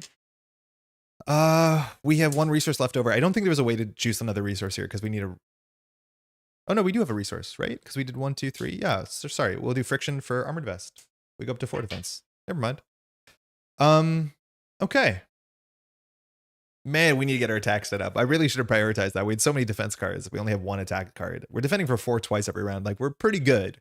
That being said, we're still taking damage and we have to figure out how to jump down. But she only schemes for 1. We just have to wait for a clear table. So I think we're just going to thwart for 1 and hopefully knock us out better. Patriot doesn't want to attack for 2. We could attack for 1 and then attack for 2 with Patriot. So Patriot only takes 1 consequential because the retaliate doesn't work if you defeat it. But I think we'll just pass. Okay, cool. Patriot with Deathglow is a clever little tech. Yeah, I don't think I really realized that. But if there's enough allies, Patriot will always get toughness and you just take the Deathglow hits to the face, which is like kind of perfect. Yeah. Rip Batroc. I always think that the jump on their friends and immediately activate, like jumping on their friends and hopping onto attack. The Shield Maiden Deathglow so elegant design. It's a really good design. Like I think it's quite sick. I wish Shield Maiden Deathglow worked like that in the hero kit. I mean, we're gonna be able to talk about Valkyrie hopefully in a bit. Because yeah, her kit is something else. It is so it's a mess. It's a mess. Maximum velocity. +1 attack and reinforced sinew, fantastic. We did not mill that. That's very important for consistent damage. Hard to ignore is definitely worth it. That's a free thwart a turn, which should keep us afloat. Never back down, which she's stunned, so that's fine, I guess. And there's a problem with stun cards in defense sometimes. Goes to 2. We have to mill 3 cards. We remove 2 stuns. We mill armor, maximum velocity, and a double time. That sucks. Those are maximum velocities are really good. All right, 1 encounter card. All right, side scheme. We're not great at those. Earth's Mightiest Heroes. The scheme. Hinder 1, so it comes in with 4. Each Avenger minion gains the printed keywords of each other Avenger minion. Gains the printed keywords. Oh, so like retaliate and toughness and all that. I mean, that seems fine. Cool card, I guess. I wish FG would do errata similar to Ash's team. There's some heroes and villains that need a glow up. They've never done it, so I don't think they would. You're more likely to get things like Tigra, if you want to say that, where it's like, oh, this is version 3.0 of an original idea. Not that Tiger exactly is, but you're way more likely to see a character that's like Valkyrie, but, you know, reasonable. Yeah, a death glow up. Am I right? Okay, so we can get to 3 attack. We can knock out US Agent. We can knock out Earth's Mightiest Heroes. We can thwart. That's pretty good. So in theory, we want to spend... We'll just go make this a good turn. We'll make it a maximum velocity turn. So we're going to play this using both of our resource generators. So we have +2 for the whole round. So we're defending for 6, which is obviously pretty good. And then every time that we ready ourselves, which we can only do 1 ready, so it's not a great maximum velocity. It's going to be good enough, though. We can put some cards on the table. So ideally, we play Reinforced Sinew, and then we play Hard to Ignore. That's good. That's perfect. So we'll attack for 3 into US Agent. We don't take Retaliate because he's defeated. We'll ready ourselves. We'll ready the Friction Resistance. We'll use Friction Resistance to play Hard to Ignore. So now when we defend and take no damage, we also remove a threat from the main scheme. We'll just spend 2 here on our Reinforced Sinew. So our attack now is 2, which functionally means we have 4 base attack. Really good. Then we will Patriot Thwart for 1, and then we will Thwart for 3 to clear this. Not super impactful. Exactly, a death glow up. Exactly, a Motoboy, how's it going? We'll pass. All right, we're doing good. Valkyrie became incredible hero multiplayer. That's not exactly the answer I think a lot of people are looking for. She can put up crazy numbers when she has one job to do. The thing is, like, I agree with you. The most fun I've ever had in Valkyrie was playing multiplayer. Specifically, like, Hall of Heroes aggression, playing against, best case scenario was Ultron. Like, that was really, really fun. Because she can clean up minions. But I'll even say at the end of the day, what she does for cleaning up minions is on rate. It's not even, like, amazing. It's like, yeah, she can do a lot of attacks. So she can uniquely clean up many, many small minions. But that's the only thing that she can uniquely do, which is unfortunate. We might play this Riposte. It's functionally free, and Riposte does some damage, and we definitely want some damage to be done because we have to win the game. So that's why cards like this are really good. We've got our Thwart one, so we found all our upgrades. Adrenaline Rush is +1 attack, ready for fight. If we want to jump down and recover, I could see that happening. And we have an ABR, so a pretty good turn. This goes to 3, we mill 3. Genius. Quinn Carrier. We've never drawn a What Doesn't Kill Me. We definitely want one. We have some health issues. And then Valkyrie is going to attack us for 2 in a card, or by us, I mean Patrio. So we're going to defend for 4. We're going to use our Friction Resistance, which is free. I think we can play the rest of our hand still. We'll play Riposte. So we're defending for 8. We're defending for 4 + 2 + 2. So 8, 1, 2. 3 caught off guard. She takes 3 damage. We will ready ourselves, which readies Friction Resistance. 1 encounter card. Advance. Okay, that's the last one. So she schemes for 1 in a card. 1. Boost off of Penance. Deal 2 damage to your leader, otherwise deal 1 damage to a character you control. I guess we'll just take it. But there's no boost, so this only goes up to 4. I think every time she's schemed, it's only been for 1, which is kind of funny. Okay, it's back to us. We lose our boosted stats. Patriot is still standing tall and mighty. I can do really well in certain aggression builds, but her unique hook was largely outpaced in modern waves. Yes, yeah, her unique hook is not particularly that good. Valk design was very clever. I will need to print the Quicksilver for sure. I've read more of the Quicksilver cards. Like, I think, okay, like, I don't want to deliver this as a backhanded compliment. This has been really clever. Wait till you see Quicksilver. Like, Quicksilver is sick. Quicksilver's text is like the coolest imagination for a speedster villain. It's awesome.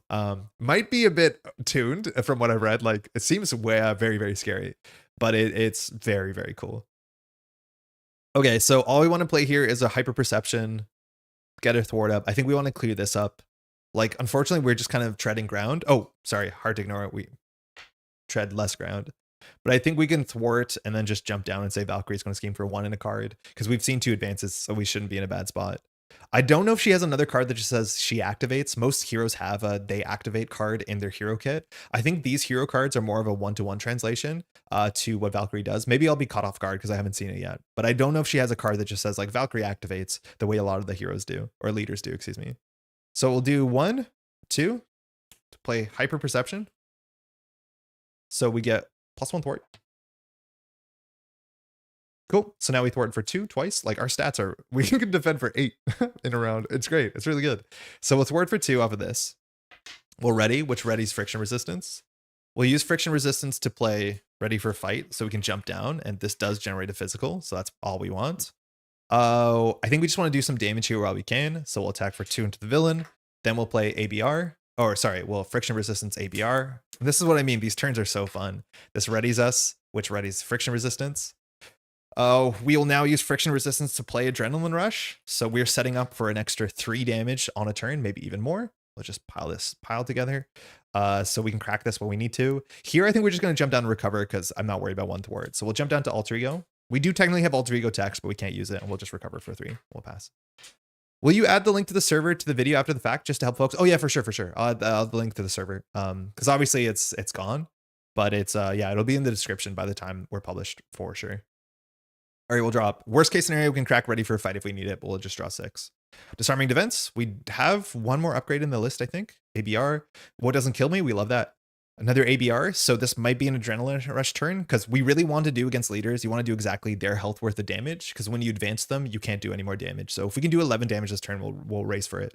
Iron Lad, which is good with Patriot, and another ABR. So we should have 11 damage, no problem. Goes to 2. We mill 3. Riposte. Unflappable, bummer. Double time unflappable is really good. She schemes for 1 in the card. 2, 3, boost off of our obligation, so it goes to 5. 1 counter card. There we go. We have something we can discard. Not that we're gonna hold the thing. It's a Flight of the Valkyrie. So she gets Stalwart. Okay, so she does have a way to get Stalwart. Cool.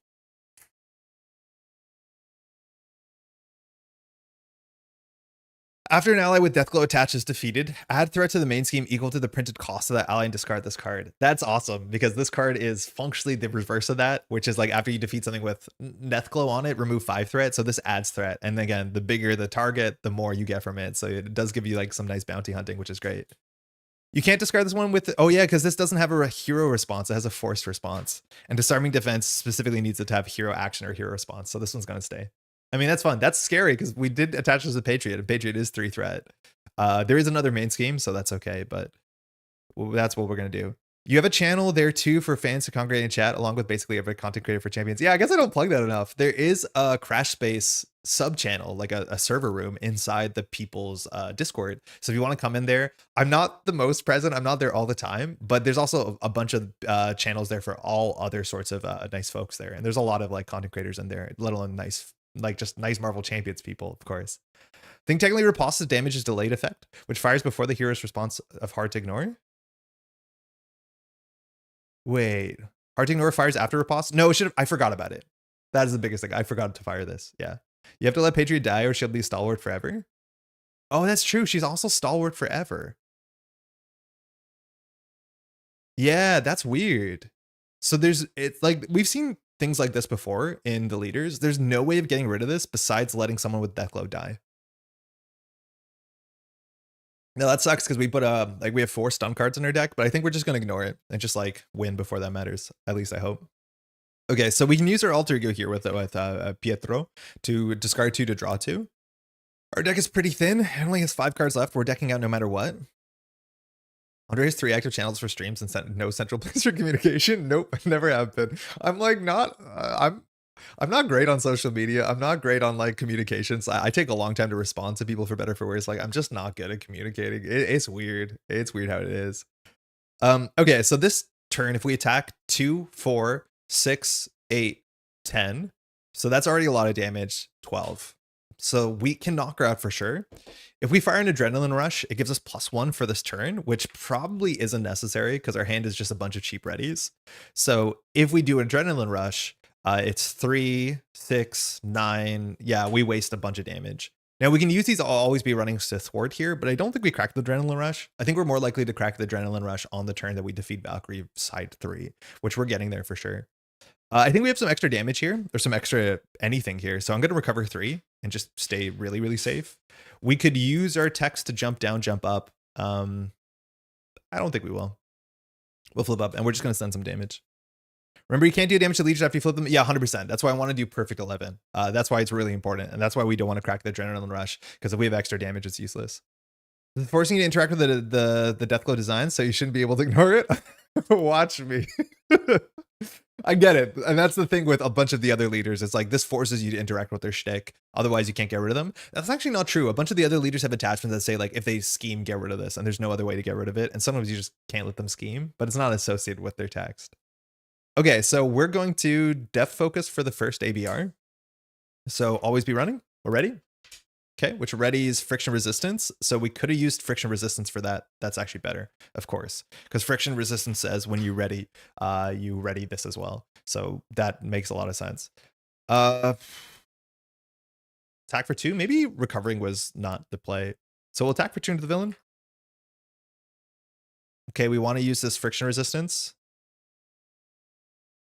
So we use 1 for what doesn't kill me. Yeah, maybe recovering was a bit too much. We'll see if we have to crack this Adrenaline Rush at the end, or maybe we'll just attack with Patriot. But this recovers 2 and readies us, which readies this. So it's a really cheap card to play. We still haven't used our natural ready, which is worth keeping in mind. Yeah, we haven't used our nat ready. So then we'll attack for 2 into the villain. Can we use friction resistance here? I mean, we always can to play ABR, which readies us. We still have our natural ready. So we have 2, 4, 6, 7, 8 left, and we don't play Iron Lad, and we let this go to 5. Doesn't feel great. Yeah, but we have it ready for a fight, so this shouldn't go anywhere. So we'll just keep attacking. We'll attack for 2 into the villain. We'll use friction resistance to play the last ABR. We could play Iron Lad, though. Nah, that's fine. That will ready, which readies this. Maybe we should have, because then we have 2 left over. We'll attack for 2 to the villain. We'll do our natural ready. We'll attack for 2 into the villain, and then we'll attack for 2 with Patriot. We have advanced Valkyrie. All right, so she's steady, which is not worth tracking because she's already stalwart. When revealed, deal each player an encounter card. She cannot take damage. She has 22 health. Iron Lad, we probably don't hold on to because we're going to deck out anyways. And same text when Valkyrie attacks the person with Deathglow, she gets overkill regardless, which I do think every leader, when they go from 3 to 4, has the same text. So that's not a surprise. We'll drop. Here we go.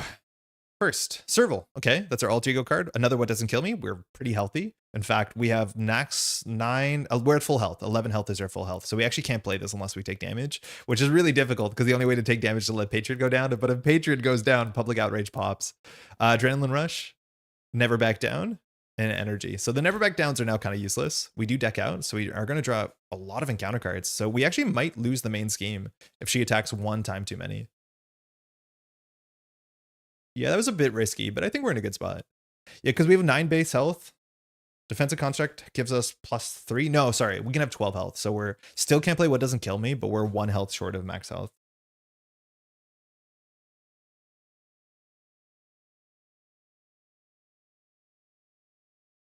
Okay, so our hand is, it's mid. We want to take a bit of damage, but it's very hard to take a bit of damage into this scenario.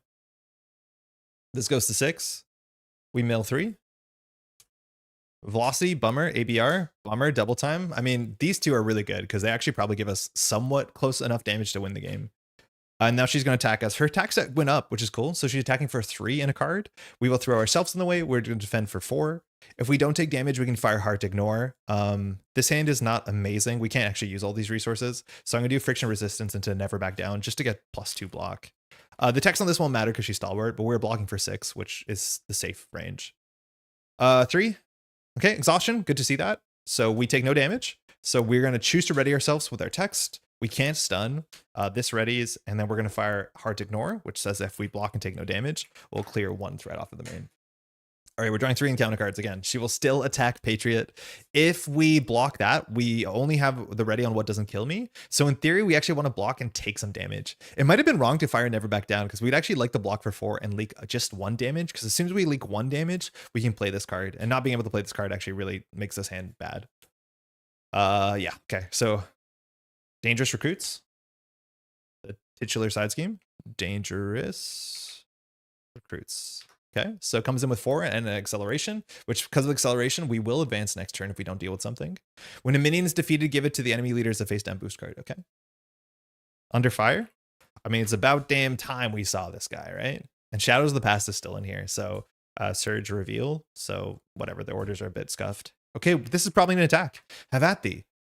Deal 7 damage to an enemy. Never mind, that was terrifying. It's this one. Valkyrie attacks you. Alter Ego is the enemy team searches the top 5 cards in the counter deck and gives 1 as a face down boost card. This gains Surge. Interesting. I don't know if we've actually seen the enemy team on an encounter card that is not a side scheme in any of the leaders, but I might be wrong. I'm not like a leader expert, but that is text that is obviously a bit more interesting when you are playing multiplayer, but I don't think any of the base kit cards outside of the scheme actually refer to the enemy team. So anyways, she's attacking us, which is kind of perfect. She's attacking us for 3 and a card. We are going to put ourselves in the way. We cannot ready anymore, but we want to take a bit of damage here. So 3, boost, excessive force. That sucks. This one doesn't do damage to us. We want to take damage. The enemy leader attacks your leader. Do not give a boost card for that attack. So this is the weird text that doesn't actually do anything. So we don't take any damage, which means we cannot play what doesn't kill me. So we got punished by a low boost. Chooser of the Slain. That's probably not good. When revealed, discard cards from the top of your deck until an ally is discarded. We don't have that many. Put that ally into play and attach Deathglow to an ally. Wait, Deathglow can move? Choose to either give Valkyrie 2 face down boost cards or stun and confuse your identity. Wait, that's awesome. Okay, cool. So she's choosing who she's slaying, and that's exactly what this card does. I mean, wait, we just got a free Scarlet Witch, so I don't know who's upset about this. Until an ally put that ally into play, we got a free Scarlet Witch. Yo, thank you, Valkyrie. That's sick. That's really nice. So, well, we still have to decide here, but either we have to give 2 face down boost cards, which like that sounds bad. Scarlet Witch will die with overkill, but we can take the damage, or stun and confuse your identity.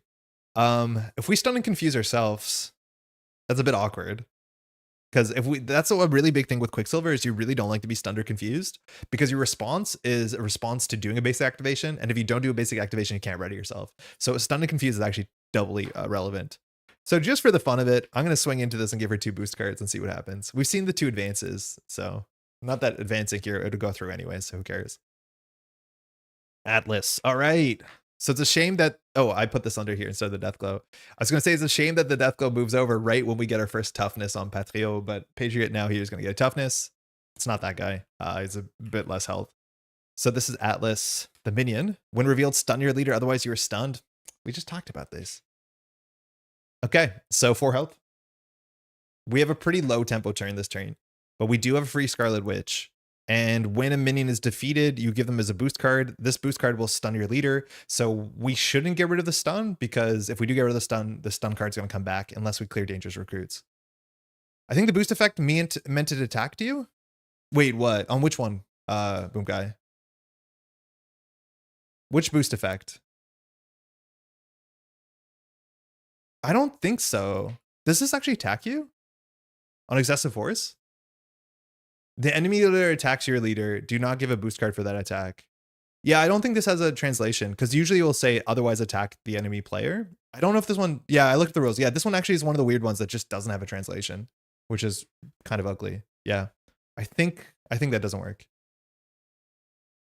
Okay, so we literally can't play most of her hand. Sorry, we can't play what doesn't kill me, but that's a bit awkward because we want to play it because it would be good.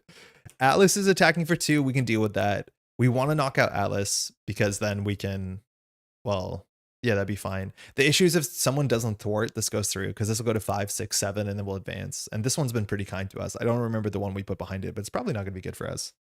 We have no superpowers. We literally cannot play this. If we did the blocks in a different order, maybe, but we can't play this card.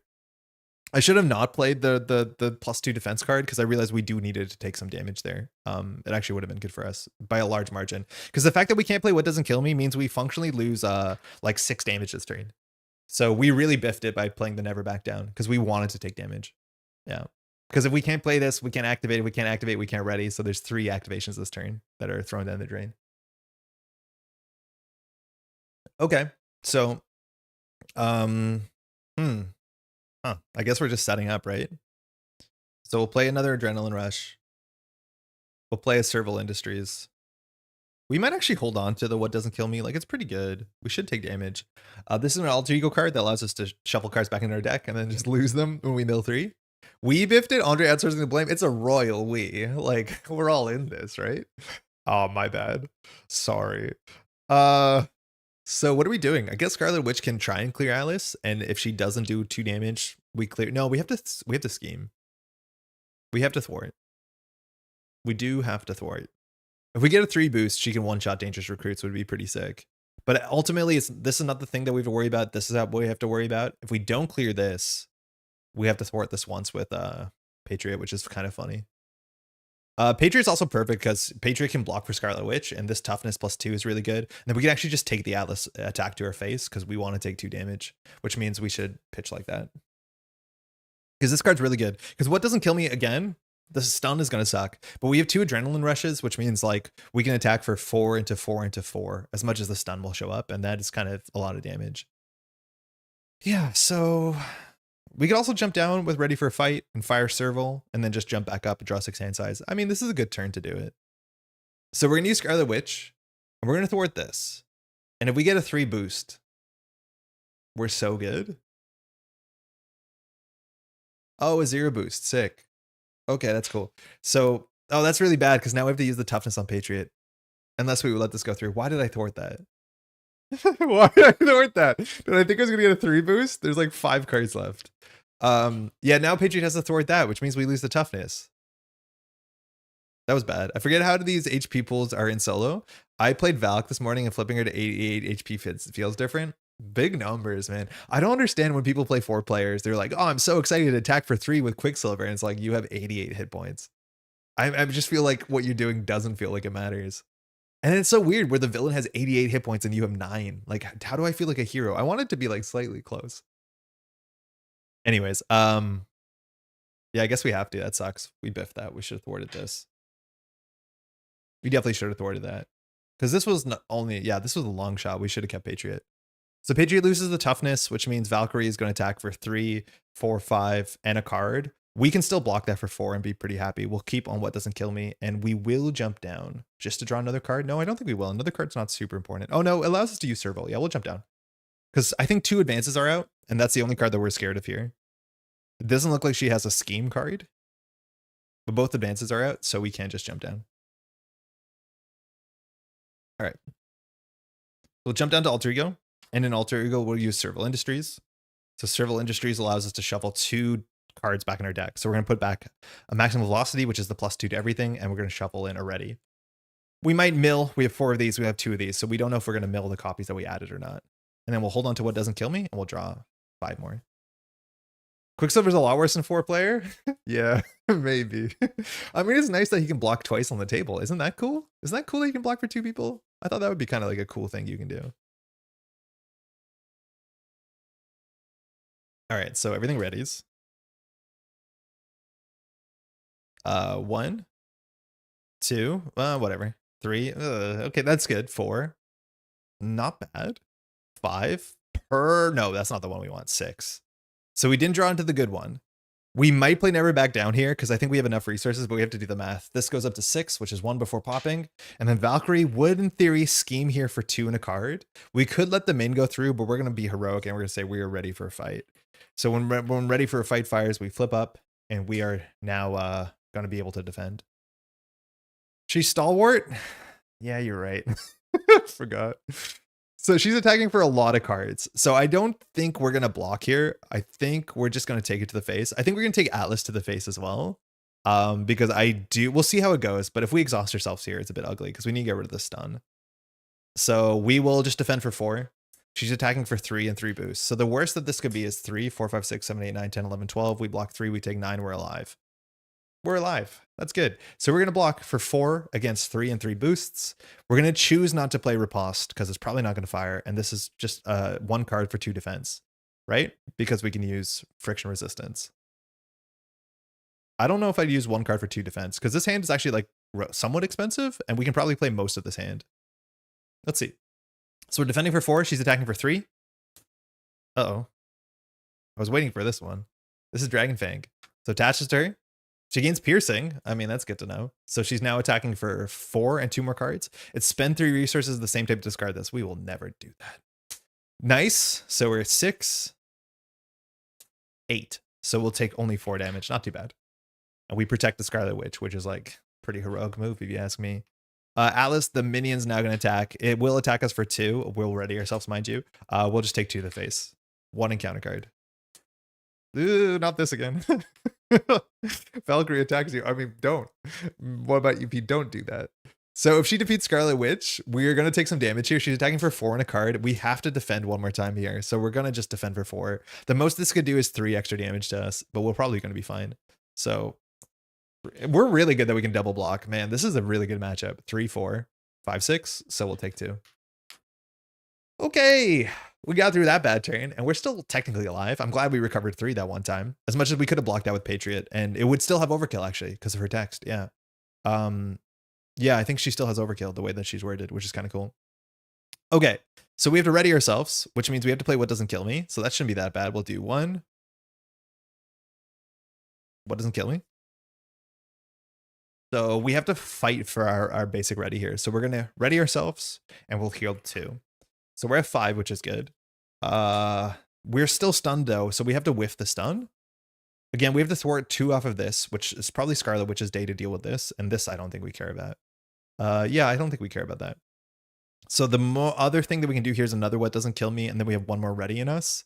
So we can activate twice more. So we can knock out Atlas and thwart for 2, which that's not bad. That's actually pretty good. Yeah, that's pretty good. If we crack all the adrenaline rushes and just go to the face, what do we have? So say that we attack here and get rid of the stun. We can't we can't ready ourselves because we didn't do the thing. So then we can do 1. Yeah, not great. I think the double time is better. We'll do 1, 2 for What Doesn't Kill Me. So we spend a physical. We'll ready.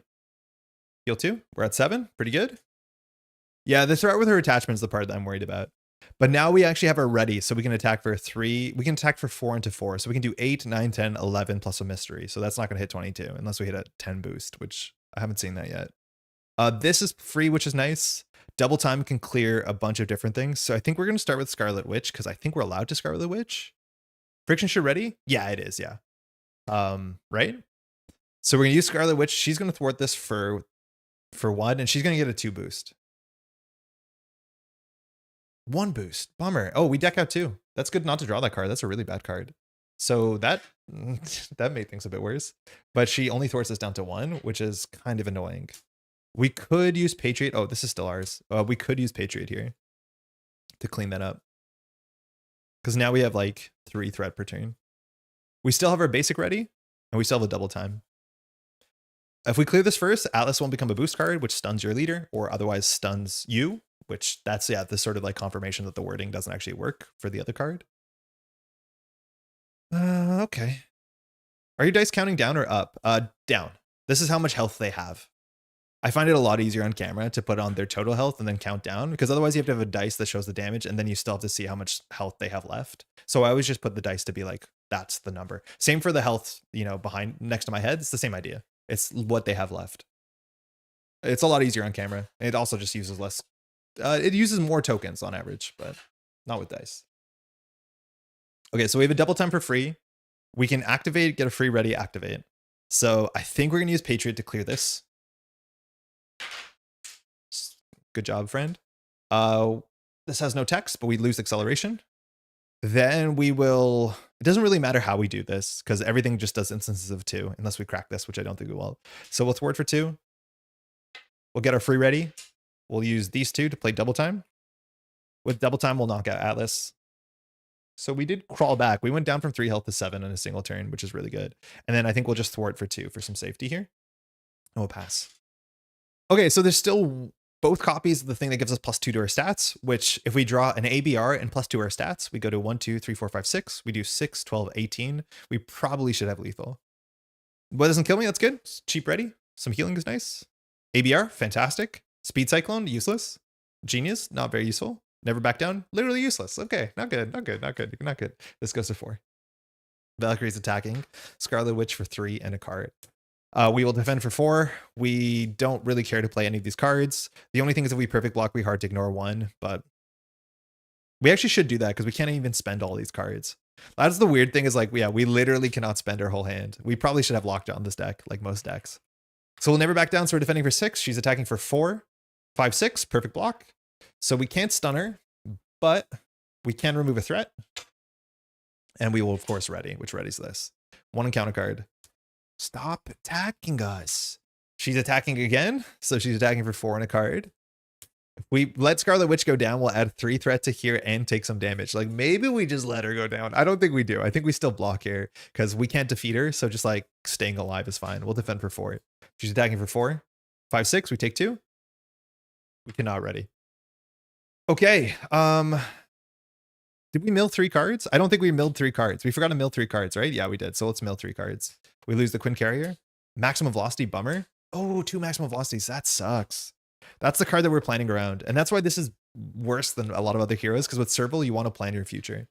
So we have to be able to jump down at some point to get those back in. Otherwise, we're decking out in 1, 2, 3, 4, 5. We're decking out this turn. Okay, well, we still have 2 activations. I think we knock out Scarlet Witch. Will even making a Quicksilver leader? Valk does the same thing with all these attacks. yeah. Just wait till you see Quicksilver, because then you'll be like, oh, wait, no, I understand it now. But yeah, funny enough, she does do the same. So we're going to do Friction Resistance for ABR, which just readies us, which readies this. Again, we can attack for 4. Then we can get ready. We can attack for 4. Then we can do What Doesn't Kill Me. We attack for 4. Then Scarlet Witch can attack for 1. So that is 13 plus X, which is not likely to win the game. So we can't do that, which means I think we're going to win the game next turn. We just want to put ourselves in winning a range because we probably should be able to win next turn. That means we need to keep Scarlet Witch alive, because as soon as Scarlet Witch gets defeated, Valkyrie becomes the Shield Maiden, and then she gets Retaliate 1, which starts to matter when we're on 5 health. So we're going to attack for 2 into Valk. We could get rid of the Dragon Fang, actually. Oh, no, we can't. We literally do not have 3 resources that match. That's unfortunate. We have 2 mental energy and a physical. We'll ready ourselves. Yeah, it doesn't matter if we don't use this perfectly. We will attack for 2 into the villain. Then we will just spend Friction Resistance and a Cyclone for What Doesn't Kill Me, which readies us and recovers 2, which readies this. But again, this is useless. We don't want Scarlet Witch to leave. We will simply ward for, I think we're just going to push it. We'll just attack for 2. If this advances, is not the end of the world. And then that's all our turn. We'll throw this out and we'll draw. 1, Ironland. Nice. ABR, perfect. ABR is another 4 damage this turn. Each ABR is 4 damage. Unflappable is way too late. Another ABR. So this hand has a lot of damage because we have now 1, 2, 3, 4 readies. We have 16 damage because of our adrenaline rushes. So we should have it this round. Let's go to 3. Or sorry, to 5. Valkyrie's attacking us for 3 in a card. We'll step in the way. We have no defense cards we care to play. So 4, 5. We take 1 damage. We ready ourselves. 1 encounter card. Hey, it's Wasp. It'd be funny if this advanced, but I think we're okay. This just adds 1 threat. So place 1 threat on the main scheme. She doesn't have a guard or anything. Oh, wrong Wasp, but this one's from Mighty Avengers. All right, and that should be lethal. So what do we have here? This should be ready. We can just send it full face. So we're going to crack 2 copies of Adrenaline Rush. Man, this card is kind of better than you think it would be, especially for these, like, you know, setup turns. So we're going to have +2 attack. So this turn we have 4 attack. And then we just have to hit our Valkyrie enough times. So attack for 4 into Valkyrie. We'll use Friction Resistance to ABR. We'll ready. It readies this. We'll attack to 4 into Valkyrie. We'll use this Friction Resistance, which readies this. We pay with that. We attack for 4 into her. If we, in theory, we should first use Friction Resistance, and I guess it doesn't matter. Jocasta to play Iron Lad. Then when we ready, we attack for 4. We can play Unflappable for free. We can attack for 1, 1, and 2 more. So we attack for 4 more that turn. Easy. Got there. Nice. Nice. Forgot to discard the cards on top of your deck. Oh my god, you're right. And then we would have milled another card. So we would have drawn this encounter card, which is an advance. Oh, hold on. Actually, that does matter because she would advance. So let's just see what happens. So she schemes for 2 and a card. Boost here is confuse your leader. That doesn't matter. Or confuse yourself. So we go on to the next stage. Let's see if this one says guard on it. But yeah, David, that actually really matters. So this is the negative zone prison, which I thought was a really cool scheme to add to Valkyrie because it makes her a lot meaner. So this one says, reduce the target threat value by 1 for each face down card underneath this, and after allies defeated by an enemy attack, place the ally face down underneath the scheme. I feel like if Valkyrie had her own main scheme, it would be this. Like, this is such a mean Valkyrie main scheme, because again, Deathglow targets your allies. If your allies go down, you're going to lose sooner than later. So we would still be fine, but you're right. Yeah, we should have gone through there. Boomguy, this is sick. This is really cool. It feels like Valkyrie. I do think we picked a matchup in which like a lot of the more hard decisions weren't ultimately that difficult because we can always just defend for fun. And we're very good at defending allies because we get a free defend a turn, which is exactly what you want. Imagine playing like leadership or something might be a bit more difficult. Like you can't just put little allies and chump block with them because you take all the overkill damage. So protection is definitely like one of the easier routes to go through, which is good. I love that scheme choice for Valk. Yeah, this one seems nice. I like this one a lot. I think this one's really, really, it's the one that cares about minions dying, I think, in registration. So that's sick. Sidekick decks are tough. I'm assuming you just don't play your sidekick first, right? Because there is a card or two that moves over, what's it called? The Deathglow. But I think you just play a chump ally first and then you play your sidekick. So it hits your setup. But if I'm not mistaken, Deathglow only attaches to the first ally that sees Iron Maiden, right? Yeah. Yeah, exactly. You have to time it out. You have to time it so that it's on the table already before you play your thing. Which usually your sidekick, sometimes you play it as your first if you play suit up, but it just means you can't suit up aggressively. Which I'm into that. She can also give indirect damage to allies with Visit Valhalla. Yeah, there's one card, and that's the problem is like, again, it's 9 cards in this deck, so you don't often see all the cards, but Visit Valhalla would win. The enemy team searches and counter deck. You have a lot of enemy team searches in your treacheries, way more than the base cards do, which is really fun if you're playing PvP for sure. The enemy team searches the counter deck and discard powerful Valkyrie attachment reveals it. If Death goes in play, deal damage equal to the number of attachments of Valkyrie to the character with Deathglow attached. Oh shit. Yeah, I didn't see that coming. That would have definitely goofed us up. I get why that's a 1-of for sure. But yeah, that means you really need to detach the attachments. Because yeah, that should knock out just about anybody with Deathglow attached to it. Like we've been greeting Scarlet Witch on 1 health. Yeah, that's scary. That's actually quite scary.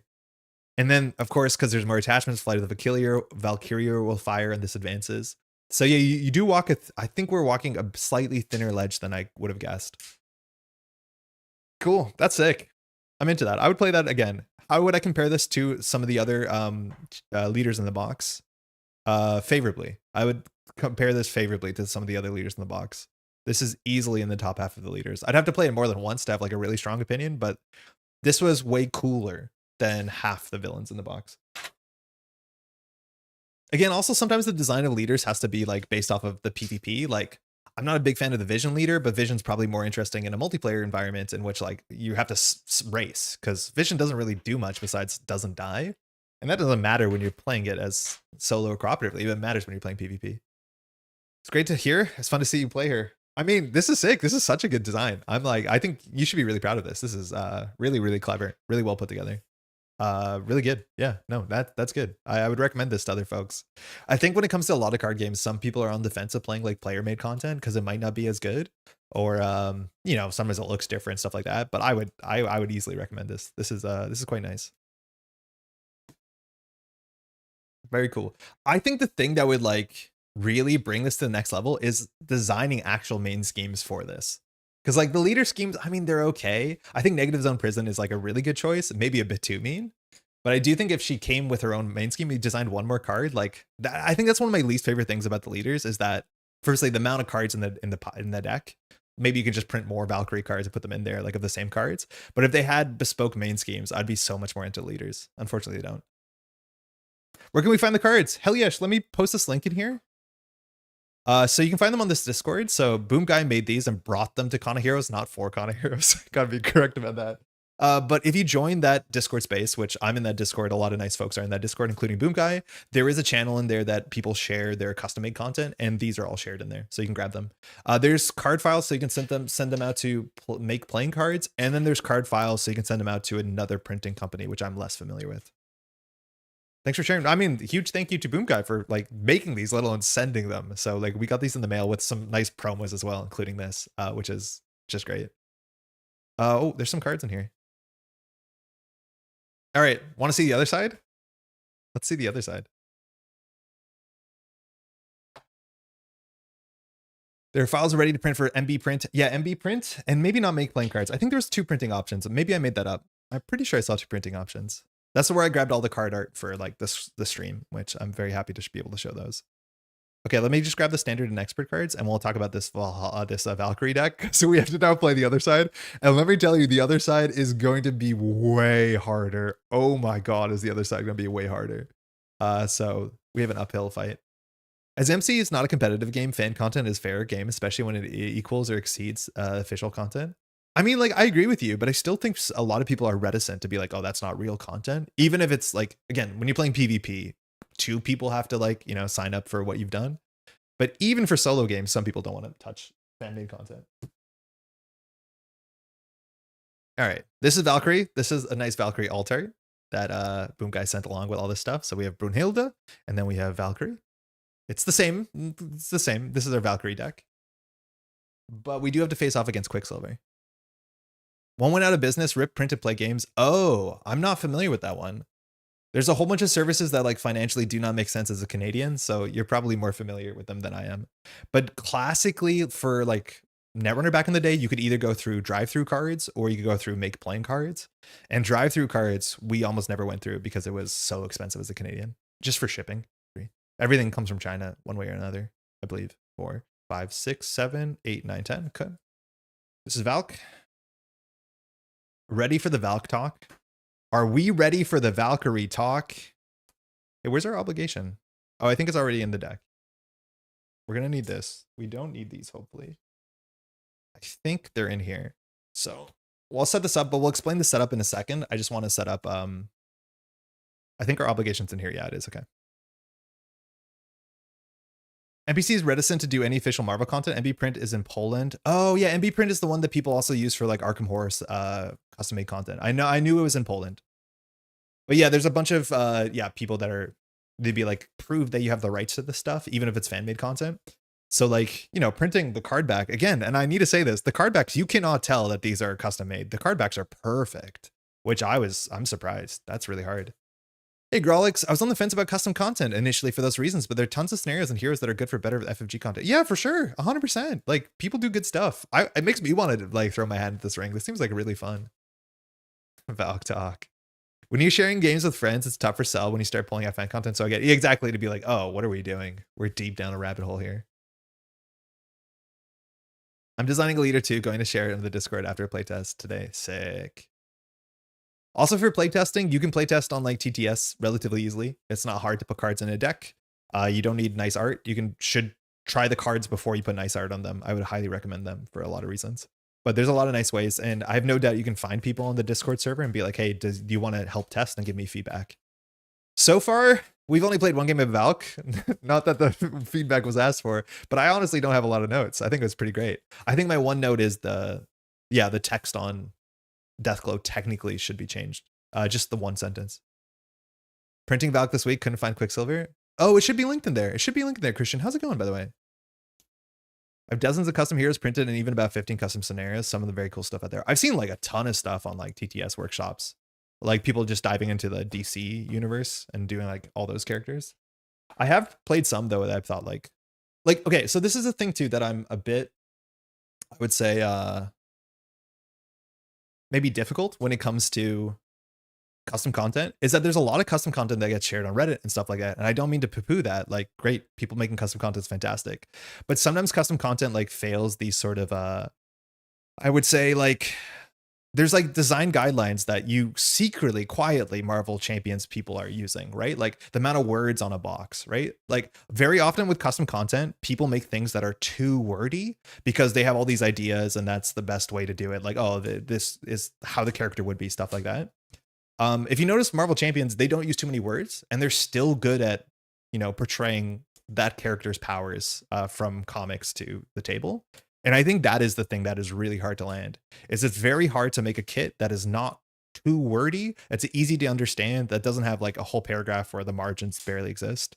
And I think that's a really big thing that we played against Valkyrie. The text boxes are not unreasonable.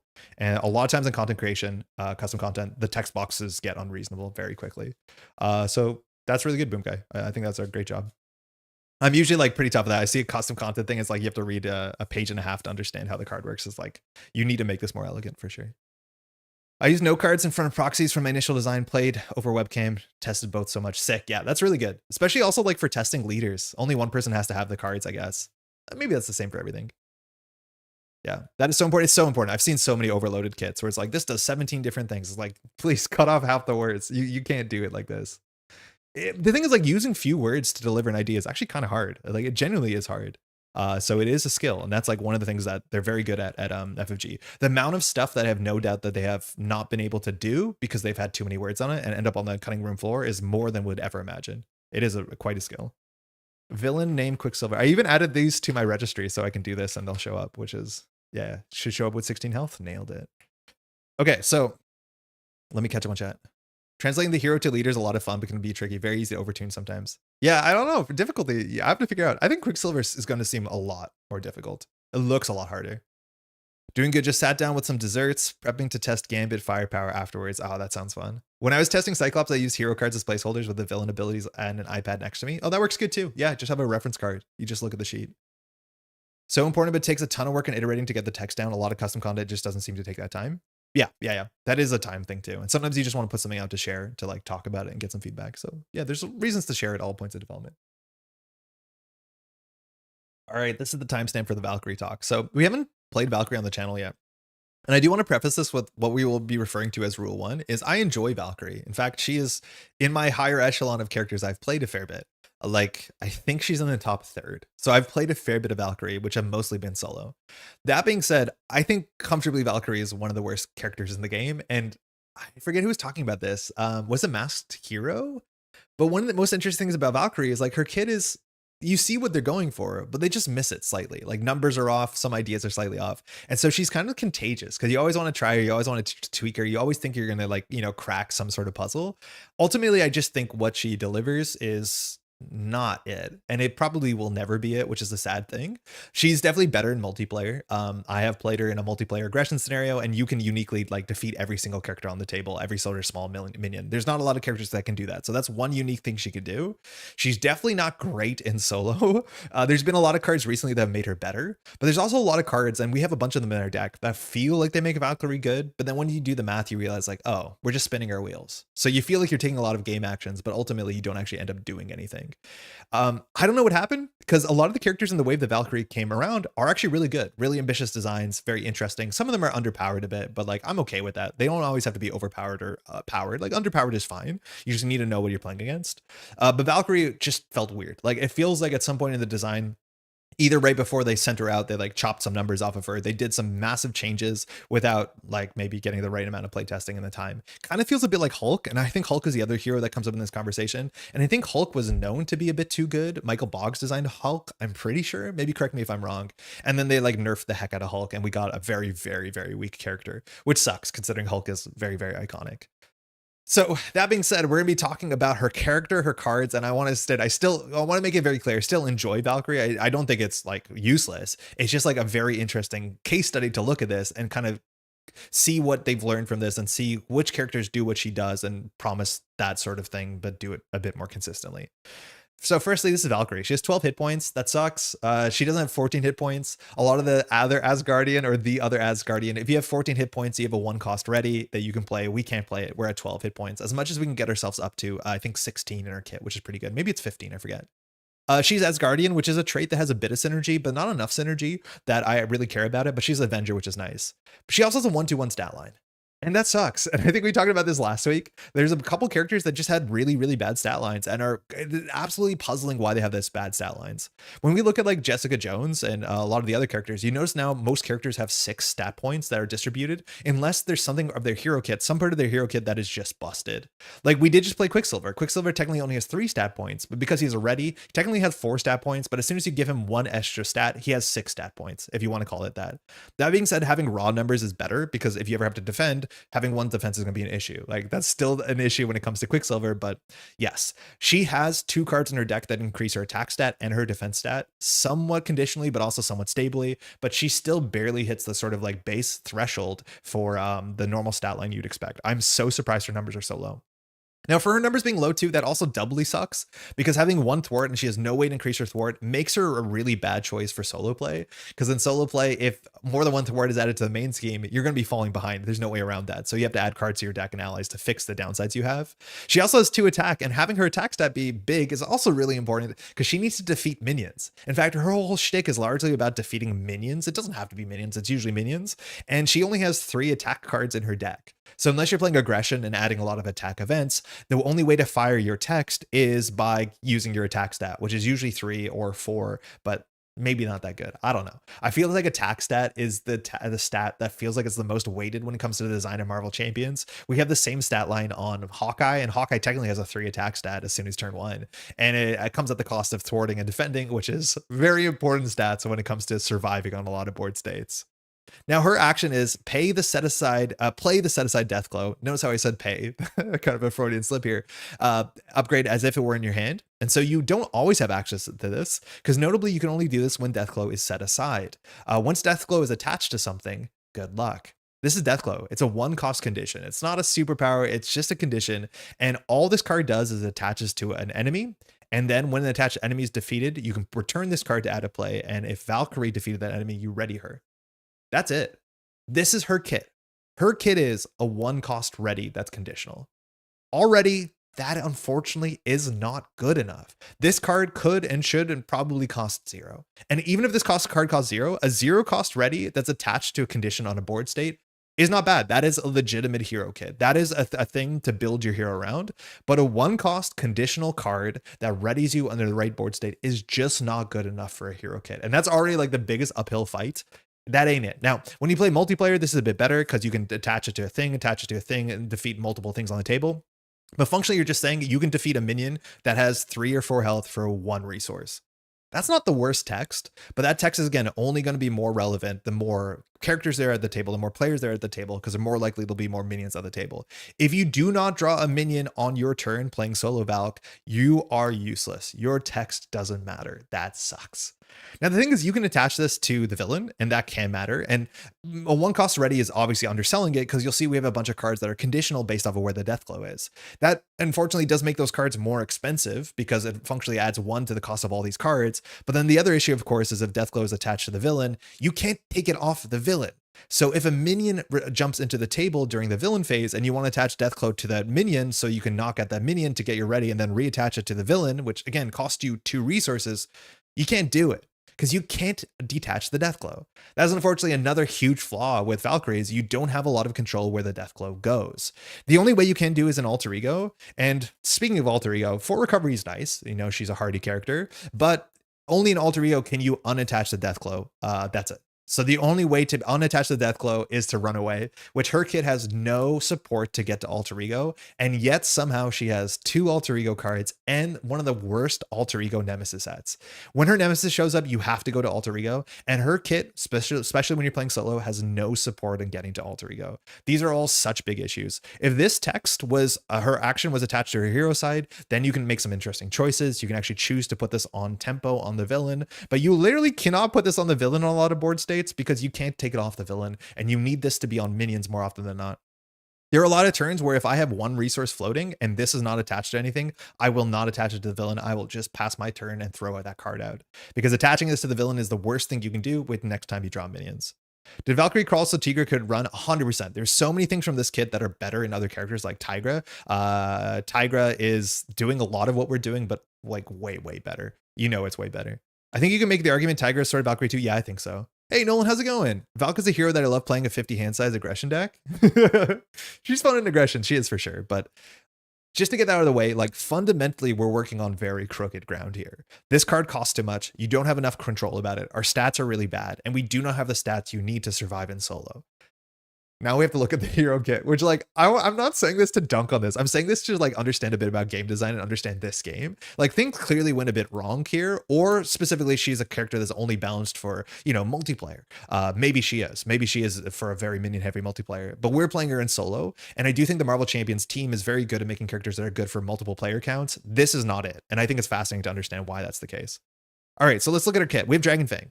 So this is what I mean. We have these upgrades that can increase her stats, and she gets +1 attack, so brings her to 3 attack, which is good, or 4 attack, which is really quite good if you're attacking the enemy with Deathglow attached. Now, the good thing about this is getting your attack set up is nice, because if you do a basic attack against the minion that has Deathglow, well, you ready yourself, and then you can attach it to the next thing. Again, every time you do that, you're functionally playing 1 resource for +1 attack. 1 resource for +1 attack is not good on any turn. It's bad. You'd think you want to put this on a villain and just toe-to-toe them, but then your text is useless because Deathglow only has text when you defeat the thing. So again, you're playing 1 resource for +1 attack on the next 2 attacks. Doesn't make sense. Whatever. We've also Valkyrie Spear, which is such a puzzling card because this card gives you +1 defense, but it also gives you +2 defense instead if you're defending the attacking enemy that has Deathglow. Why would you do that? Like, you can't do that. So we have 1 defense stat. So with the Death Spear, or with the spear in the right circumstance where we put this on the villain, we have 3 defense into the villain, which is obviously good. You maybe want to build a defense deck around a character that has 3 defense. That's nice. We actually have a defense event that interacts with that. We'll get to that in a second. But now the issue is we're exhausted and the Deathglow is on the enemy. Like, being exhausted is actually kind of bad.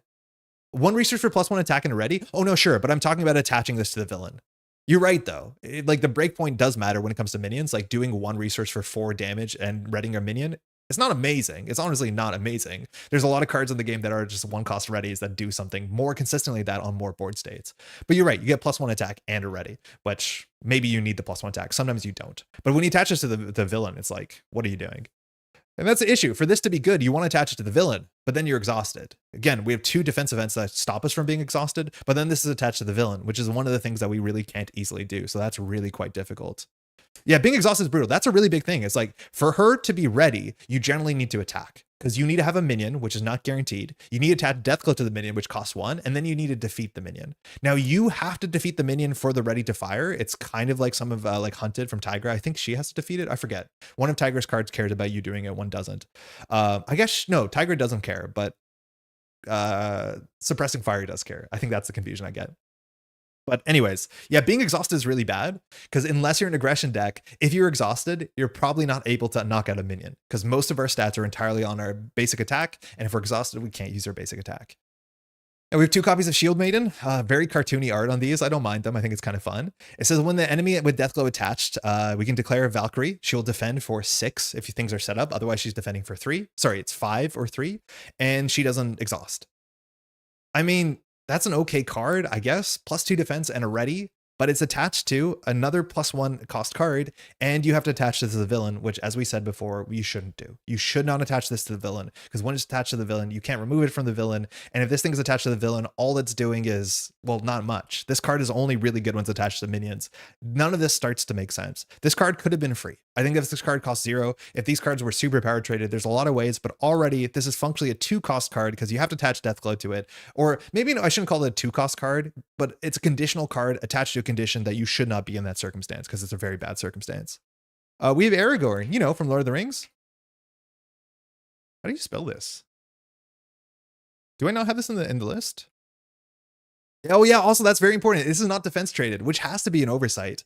It not being defense traded is actually important for a bunch of different things, but this is not a defense card, which would be way better than if it was, because then you could actually grab it with things like Jocasta and actually build like some sort of more consistent defense deck, but it's not defense traded, which has to be an oversight 100%.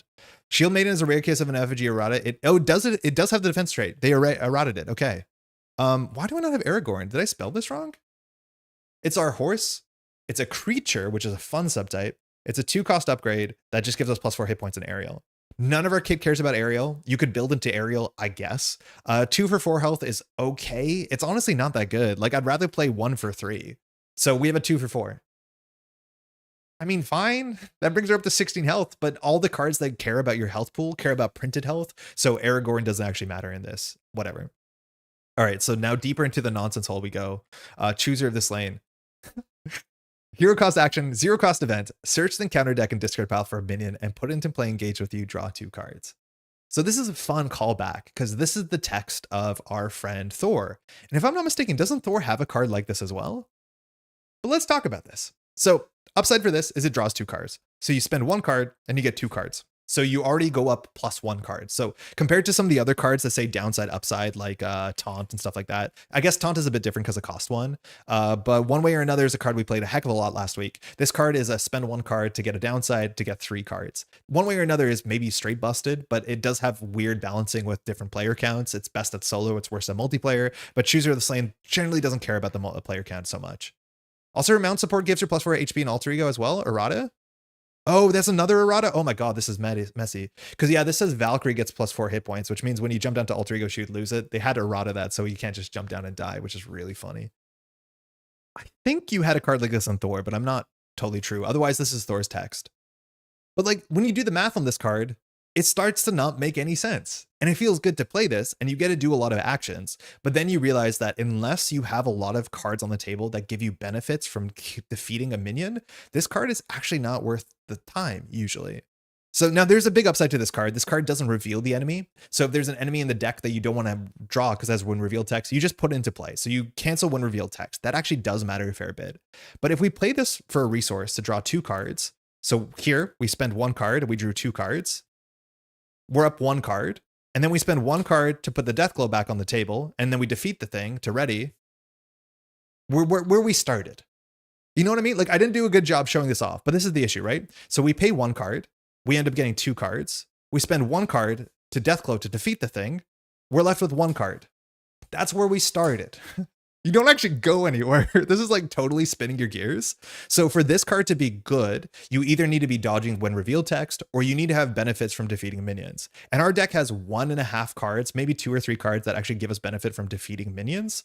Specifically, Valhalla is not bad at all, but like this is not great. This feels good when you play it because you're like, I'm ready to fight a minion. I'm drawing 2 cards. But if you just do the math, you kind of just end up in the same spot that you started. Now, there are niche upsides to that. One thing is like drawing 2 cards could just like solve your hand because you could draw into a double or a playable hand. Like it's not that bad. Technically, cards are more than resources. They're resources plus options. So card draw is better than just getting a resource on a lot of board states. But ultimately, this doesn't do anything. When it comes to Thor, Thor has this text on his hero, which means you're not spending a card to do this, which means you actually generally go up 2. But spending 1 card to go up 2 and then spending the card that you went up just to attach the Deathglow to that minion, it's straight nonsense. None of this makes sense. I don't get it. If the Deathglow was free, I'm in, but it cost 1. Bizarre. Chooser also lets you find a minion anywhere and can cancel when revealed. Yeah, that's the one good thing about Chooser is that you don't have to discard until a minion, which I do think a lot of the aggression cards back in the day did, but you don't do the when revealed, which will matter specifically even in this scenario. But that's the one upside is you can cancel when revealed. But in terms of like things that you're doing to win the game, this does not do much. It puts you back where you started. COTS seems like it's missing an automatic Deathglow attachment. Yeah, if this attached Deathglow, that's a really good change to this. If this thing attached Deathglow automatically, it would be sick because that's functionally like drawing 3 cards. And thematically, that would be amazing because then it's a way also to that you can attach this to the villain and get it off. You can be like, I can attach this to the villain because I have 2 more choosers, and then you do choosers and it free attaches the Deathglow. That would be really, really good. And I think the text box wouldn't be that long. Bring it taunt, strength and diversity one way or another help low power heroes. Good heroes usually have a resource rock. Yeah, she also doesn't have a resource generator. I mean, we'll get to that in a second. Her stuff is so bad. It's a mess. A Flight of the Valkyrie. So this is actually a really interesting card. It's, again, notice how none of her cards have relevant traits. In fact, some of them are missing some important traits, but there's no way to cost reduce these cards. This is not even Asgard traded, which you would assume it would be. Not that there's a lot of Asgard synergy. In fact, there's more Asgard punishment in the game than synergy. But this 2-cost upgrade, you can just put on the table. And I think it's really neat to have an upgrade that thwarts that you just put on the table, and then you can choose to fire at a different place. This says after the enemy with Deathglow attached is defeated, discard this to remove 5 threat from his game. And then this becomes a lot worse. Because notably, and specifically when you're playing solo, when I draw a card like this and I need to remove threat, and this is the only threat card she has in her whole deck, it doesn't do anything. Because you need to have a minion, let alone the minion has to have Deathglow attached to it, which functionally means that this is a 3-cost play.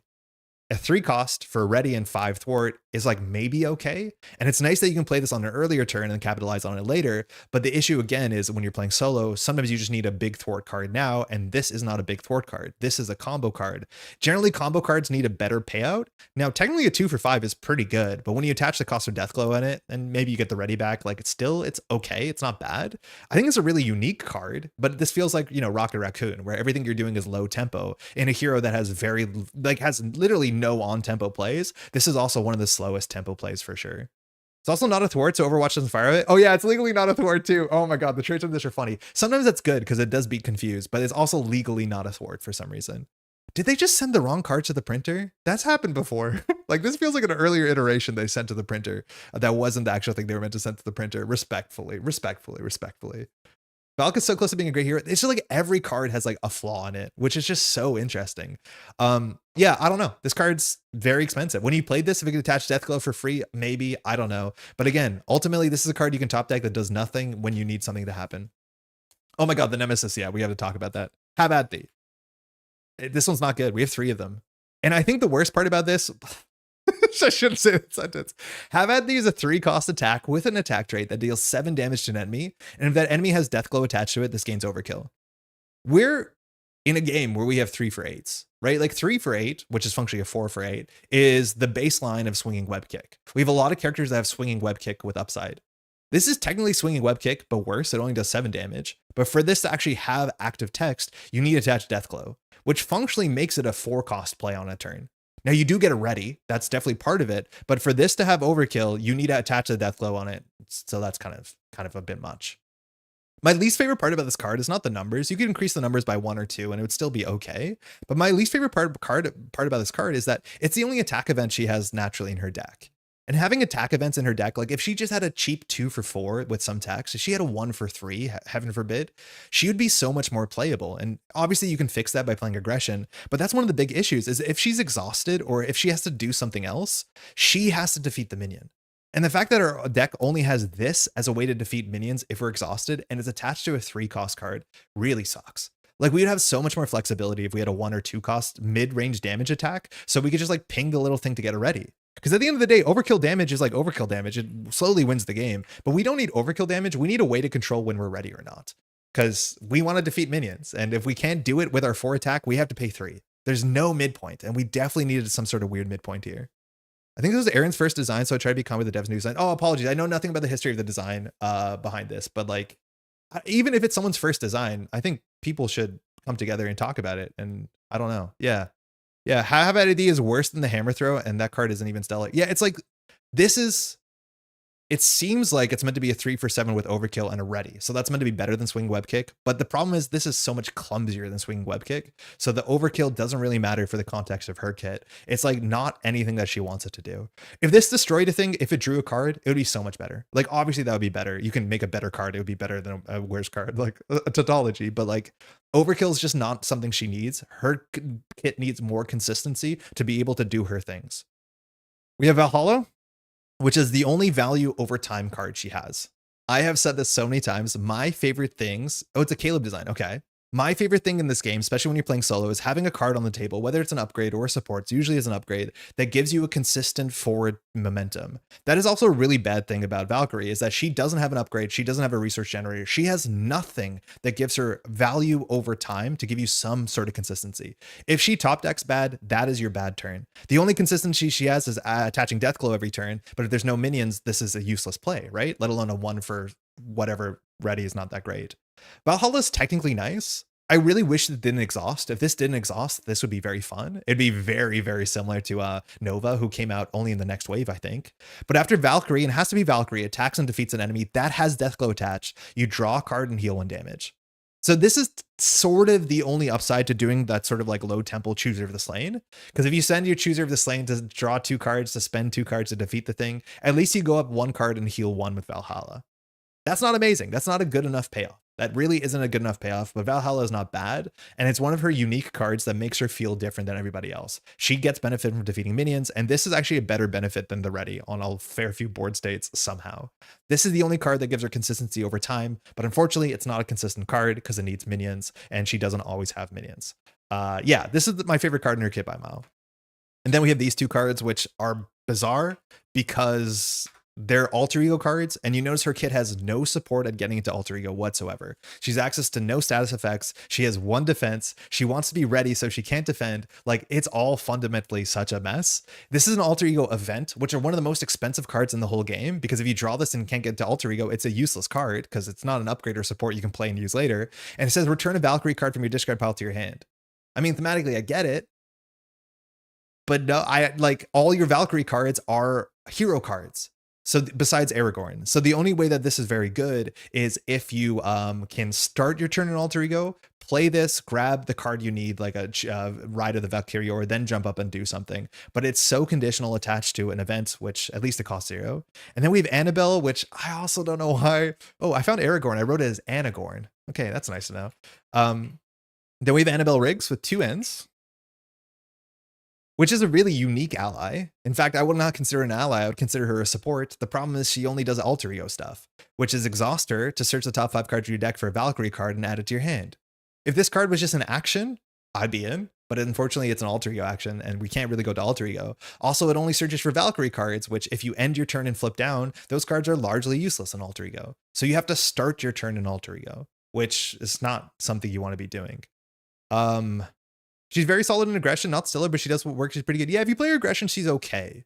She's all right. She still has issues, and like that's her whole hero kit.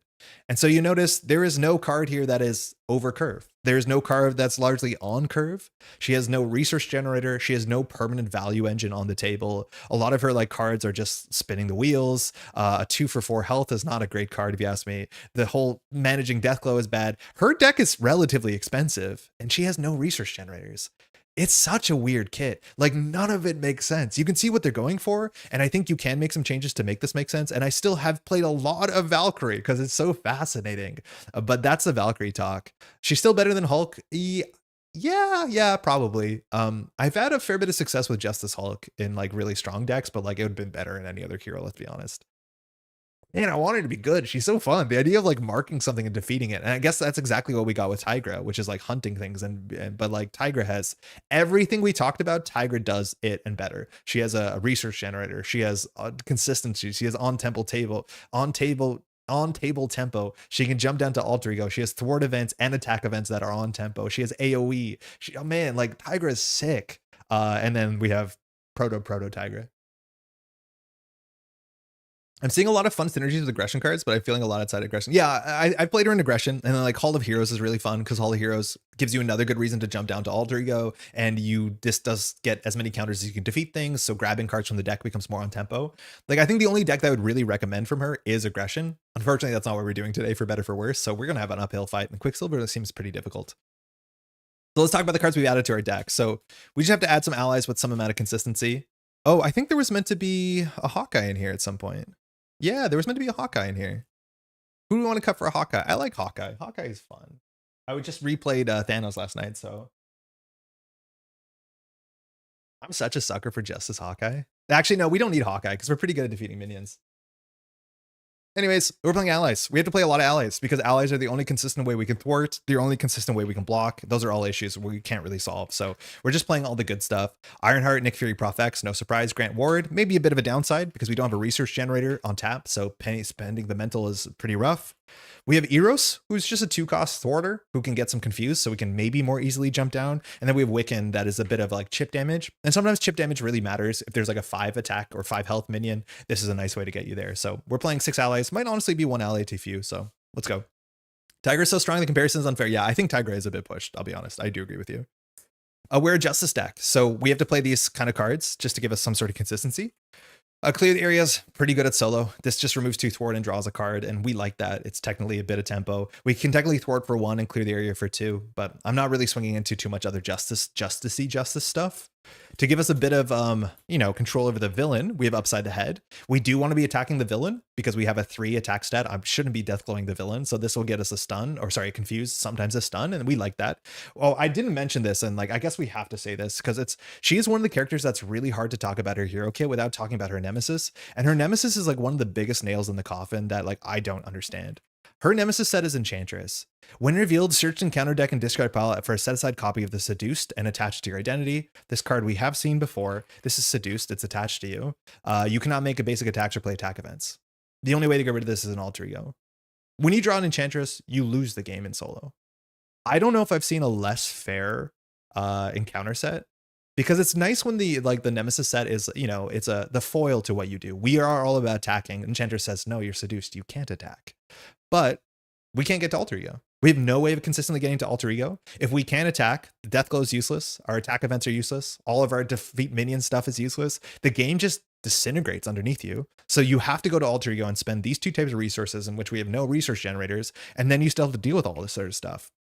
You have powerful enhancements, which is now on the table, which is giving acceleration. So it's literally the worst time to jump down. Our only thwarting card is attached to attacking and defeating something. And players cannot discard attachments that are attached to friendly characters. So if we can't get rid of this, we can't get rid of Seduced. Like, what? It is such a nuclear bomb, just destroying your entire game. If we draw this, like, I would pretty close to scoop in solo, because your kit does not have enough ways to deal with this card. It is just garbage on top of garbage on top of garbage. Enchantress schemes for 2. We can't attack. We have to clear this, but our only thwarting is attached to attacking. The whole game falls apart. It is one of the most mean nemesis sets, which generally is like a response to the power level of the hero. But nah, here it's just mean. It's just mean. I don't get it. Justice Valk, Infiltration makes it playable. Infiltration is a really good card. I think this is one of my favorite Justice cards printed in a while, and I've been playing in a lot of places, especially some of these like weaker, they need minion heroes, which are not as good when you play solo because you just don't draw enough cards, so you don't see enough minions. But Infiltration is exactly what her kit needs. Because at a minimum, it's a 5 thwart or 4 thwart for 1, which is quite good. And usually we get a minion. And if we get a minion, at least that means we can attach Deathglow. So we're functionally playing 2 to ready, and or technically like 4, right? Because these are each cost a card. So it's still pretty expensive, but Infiltration gives us a way to get out of these situations. And it's one of the cheapest big thwart cards. And if we draw a minion, we draw a minion. Notably, also, this puts the minion into play, not revealing it, which can be quite nice. We're also playing the Raft. And actually, I think the Raft is kind of okay. I do think you start to look at the math of the Deathglow and realize every turn if an enemy comes off the Raft, you're spending 1 resource to deal with that enemy to get a bit of thwarting and already, and it's like still kind of marginal. But the Raft allows us to swallow minions, and after this thing gets 4 minions, we have to barf out a minion, which means next turn we'll draw a minion. And if we know we're drawing a minion next turn, it means we can fire all our consistent engines like Valhalla and use Deathglow and all that sort of stuff. So that's kind of good. The Raft is not bad. It's a card that will discard if it gets too full. You want to make sure that the cards that you put on this don't have bad when reveal text, because you will reveal the card over and over again. But the Raft, you like really need these sort of cards that actually make playing Chooser of the Slain a bit better. And so anything that can get a bit of benefit from defeating a minion is worth considering. And Justice only has a couple. We're not playing any of the supports that really do it. We're playing Skilled Investigator because it's fine. We need a bit of card draw because we don't have any. And so if we're clearing side schemes, which we should clear a couple side schemes. We're playing Build Support. I do think you might want to play 1 or 2 research generators in the deck. I think we're playing 2 3-cost research generators, but if we clean this, we can go get a good card from our deck. We definitely want the Quinn Carrier as soon as possible. We are an Avenger. Now, in terms of the weird support cards, we're playing 2 copies of Godlike Stamina, which I think actually makes a lot of sense in this scenario because we get attacked for small numbers consistently, which are not good to block against. Kind of like Flesh and Blood playing against a ninja. But Godlike Stamina just says we're Asgard, so we can heal 2 and discard a status. Now, I don't think Quicksilver gives us any statuses, but as 1 card that heals 2 is like honestly not that bad. So we're playing 2 of these. We might actually want to play more because it's hard to block Quicksilver because Quicksilver attacks for a lot of small stuff quickly, and they're not worth blocking. That's it. Research generators and doubles. I mean, like the deck is it's like very, very straightforward. And I do think we are going to struggle. We can win. We definitely can win, but it's going to be an uphill fight. That's for sure. We're not good at defending. We have a couple allies. We're okay at thwarting. We're very good at minion control, and we put a fair few like 3 health minions in this deck. We're playing with all of the like the underwater stuff, the Atlantean sets, and those are pretty fun. And they do have guard, so we have to watch out, but they have 3 health, which is nice. And that's it. I mean, it's a mess. I enjoy playing her a heck of a lot. Aggression, Justice. I don't think I played Protection. I don't know why I would. Pretty good. Infiltration is so good. I played in Heroes and hope to not get a minion. Yeah. And you can count the deck. You know how many minions. We'll check how many minions are in this deck. But even if you just play a 1 for 4 and don't get a minion, like that's the best. You play a 1 for 3, you're not likely to get a minion, but a 1 for 5, get a minion. We don't mind that. Infiltration is such a good card. All right, now let's look at the good stuff we can talk about. Again, I want to be very clear. Valkyrie is a mess. Clearly she's a mess, but I've played like dozens and dozens of games with her, and I've enjoyed most of them. Besides the Enchantress ones, I think that's the part that gets me a bit too far, where I'm like, I'm out. This is not for me. But yeah, a lot of her cards just don't make sense. She has huge downsides and very small upsides. She does not have consistency. There's a lot of things you're fighting against. Now, you can find good decks. You can enjoy her, and hopefully we will today. Protection, she has Come Get Me Bub and What Doesn't Kill Me, so it works. Oh yeah, I could see that. Yeah, Come Get Me Bub's pretty good. She really likes the toughness, so I get that. Yeah, that makes sense. I know some people played, I think on your podcast, you're talking about people playing like Stop Hitting Yourself in her, because she can technically defend for like 3 and not exhaust. I don't know if you can get her defense stat up much higher. Just put the Deathglow in Valk and be done with it. I put this on myself. Okay, so this is our setup. We're playing against, again, this is a custom scenario, a custom leader that was built by Boomguy, and Boomguy brought that to Con of Heroes to show off, and I'm so excited because I'm a huge Quicksilver stan. So all those cards that we saw before are going to show up here. The same layout there. Boost icons are pretty high at 1.3, so there's a lot of boost icons, and that kind of matters because Quicksilver has fascinating text when it comes to the icons. So superhero resistance, we're on the other side. The setup is the same. In terms of the setup, we have all the Atlantean stuff. So we have the Royal Guard, we have the Atlanteans, and we have Namor in here. So a lot of 3 health minions, and then Namor is the big 6 health toughness, I think he is. We're only playing with 3 modular sets just so that Quicksilver can show up a bit more. We put into place Serval Industries. So now showing up as a scheme, has a hazard, which means we want to clear it on turn 1, which is far from guaranteed. We can technically draw a clear the area or an ally, and that should clear it. But when defeated, shuffle all copies of ABR in the counter discard pile into the counter deck. That text is probably way more interesting in PvP because usually you clear this on turn 1. So like, I'm going to forget it's there. The enemy team then searches the counter and discard pile for a Quicksilver attachment and reveals it. I'm pretty sure the attachments are the worst thing in this whole scenario set. And that's because of the attachments that give Quicksilver +1 stat. Quicksilver attacks multiple times. It's the same as the Quicksilver hero, which is like the coolest thing to see. But any attachment on Quicksilver is worth twice as much because you'll see in a second what Quicksilver's text is. Yeah, Quicksilver like hits you 3 times, 2 times. Its attachments are really, really bad. We have to make sure we deal with those. The one I picked here is just like relatively straightforward. Did my keyboard die? What's going on? No. We went for Open Rebellion. It just comes in with 1 threat, and when you reveal a treachery, place 1 threat. The reason why I chose that one is a lot of the Quicksilver cards are fast and they have surge. So I guess that means it's more likely we'll find this, but all the surge cards are treachery. So that's probably a fallacy to some extent. This is the villain. Quicksilver. Hey, Rohan, I got this one at the con, played it for fun for my last game before going home. It was really fun. Oh, sick. Yeah, I'm really excited for this one. I do want to ask, for people who go to cons, and obviously this will matter from person to person, or it'll depend from person to person. What percentage, firstly, how many games do you play in a weekend? And then what percentage of those games are PvP versus PvE, like cooperative? I have no idea what that'd be. Quicksilver is like a loving wink to Android Netrunner. Yeah, exactly. The AVRs. He was my jump point for MC for ANR. Me too. And having a card called Always Be Running really calls to me. All right, this is Quicksilver. 1 scheme, 1 attack. 16 health. Not too bad. This enemy team finds friction resistance, which is permanent. It has a lot of words on it, but pretty straightforward. Force interrupt when Quicksilver activates. Do not give him a boost card. Super speed. Look it up. Okay, so he doesn't get a boost card, but he attacks for 1. But then we have to do the text on friction resistance, which means he's going to attack us again. Already he's attacking for 1 and then another time. Friction resistance says permanent super speed forced response. After Quicksilver attack activates against you, give him a face down boost card. So not for the attack, but after he attacks, then he gets a boost card. So it's going to break our head a bit. It's actually the opposite of what you think. Then Quicksilver attacks against you again with the same activation type. Do not resolve super speed after that activation, so you don't do this again. Eat my dust as Quicksilver. I think this is the coolest way to show a fast hero. So basically what's going to happen is Quicksilver's going to attack us for 1 in a card. Quicksilver's going to attack us for 1. Then Quicksilver's going to attack us again for 1 in a card. So the 1 is annoying because you don't want to block the 1. It's the second attack you should block. But basically getting quick in, getting the 1 into the 2, and the 2 hurts way more. Now, if Quicksilver gets a boost card, and there's a lot of encounter cards that'll give him a boost card, technically it'll be a boosted attack into a boosted attack. But yeah, that's all. He activates against us more. That means, and this is really scary, if he gets an attachment that gives him +1 attack, he's attacking for 2 into 2 in a card on the first activation. That's a pretty high for me. Like, that's kind of scary. That means we can take up to 7 damage on the first turn, which is like frightening. And the issue with this too is that none of this text is once per round. So like, say that we give an attachment that gives him +1 attack. Quicksilver attacks us for 2, then 2 for in a card. Then we draw an assault. He attacks for 2 and then 2 in a card. So if we draw an assault on turn 1, we can take 14 damage. That terrifies me. So the attachments have to go because each attachment is worth so much extra damage because every attack, each attachment is worth basically twice as much. Really terrifying. Quicksilver says lol 2 tough cards. Yeah, it's really cool that he pings off tough cards really fast. Like there's some weird interaction points. Technically Retaliate's really good against this because he attacks a lot. So if we played Protection and played Retaliate, we'd get him down pretty quickly. But yeah, the numbers are really high.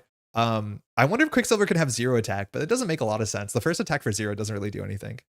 You're going to want to stun this guy. Yeah, stunning is really good. And I think the thing that was a surprise too is Quicksilver does the same stuff for scheming. And that's also terrifying. If Quicksilver schemes, he schemes for 1 and then 1 in a card. So yeah, if you give him +2 scheme, he technically schemes for about 6 to 7 on average. And that is really, really high, right? Yeah, I think on standard, he has 1 scheme, 1 attack. But he has 1 attack, which is like, the math is scaring me. Yeah, on Quicksilver 1, he has 0 scheme, 1 attack. But yeah, if he has 2 scheme, like say he's an attachment, he schemes for on average like 7. That seems a bit high, but he schemes for 7, let alone he could have more boost cards. And 7 is just, it's a fair bit here for sure. This last one I had 32, didn't play any PvP. Okay, cool. Thank you. Give him an Infinity Gauntlet. Yeah, we can give him like some of the Mr. Sinister setup too. Yeah, the numbers seem really high. So let's see. I'm very scared of him, especially because we're not good at blocking. We have a bit of incidental healing, which will line up well against the first attack, but that's it. I mean, oof. Defiance seems solid. Anti-QS text. Which one's Defiance? The free ready? Oh, this one? Not bad. So this is the thing too that I kind of hope is like the attack where you don't get a boost card. I like that. I really like the attack where you don't get a boost card because the attacks that you don't get a boost card, you know exactly how much damage you're taking in. I do wish, and this is not my original idea, that we had another status card called Dazed or something, which just says for the next activation, the attacking character does not get a boost. That's fun. It's like not as strong as a stun because still when activated text fires. Technically against Quicksilver, dazing him doesn't do anything because the first attack probably doesn't have a boost anyways. But yeah, I really like attacks without boosts. I think they're kind of interesting. They aren't that high. I mean, the math says they're high. Like Assault turn 1 with an attachment.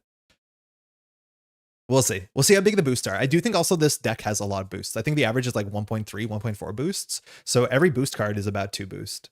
So his first attack on turn 1 should be 4 damage, which is not that bad. But if you get an attachment or another activation, it's like 8 damage. He schemes for 1 and then 1 in a boost. Yes. Yeah. The thing is like if you don't detach the attachments, it gets way worse. How'd you get 7? I'm saying if he gets an attachment, it gives him +1 thwart. Because then it's 2 into 2 in a boost, which can be 7. Like worst case 7 off of a single activation. Like imagine that he has a 2 scheme and then he gets like advance. It's like we're cooked. He schemes for like 14 in a round. Probably average like 11 or 12. We can't stop that. We just have to basically always detach attachments. Hey, Sipping, how's it going? All right, we're off. Let's mulligan. Again, our text, we don't actually have text. We don't have alter ego text. I mean, good luck. Valhalla. I mean, I want to keep this because it's like the only consistent engine card we have. So we probably will, but we don't have any research generators. Setting up our research generators are more important. I don't mind Wiccan. Wiccan can thwart for 1. That can't clear Serval, but we should clear Serval. He's particularly vulnerable to status, but tough cards he laughs at. Yeah. Stunner Confuse is good. Yeah. Flight of the Valkyrie, like we don't keep these cards. They don't do anything. 2 costs do nothing. Not into it. Grant Ward is probably worth keeping. Grant Ward means we can get rid of Serval Industries. Issue with Grant Ward is he can't block. Oh, this shouldn't be here. This should be on top of the deck. But yeah, Grant Ward is a better keep than Wiccan on turn 1 for sure. I'll put Wiccan in the maybe. Clear the area. Okay, so clear the area means we can, and our basic activation is not super valuable in turn 1. We can use Grant Ward and clear the area to clear the side scheme and draw a card, or we can even thwart for 1 and draw, because the difference between 2 attack and 1 thwart on turn 1 is not super relevant. Then we have Chooser of the Slain, which, again, the math on this doesn't make a lot of sense. We play Chooser of the Slain to draw 2 cards. One of those cards will go into the Deathglow. The other card was Chooser of the Slain. Then we get a minion with 3 health. We don't even have 3 attacks, so we can't even defeat the minion. Man, this card is salad. Okay, so I think I like these cards the most.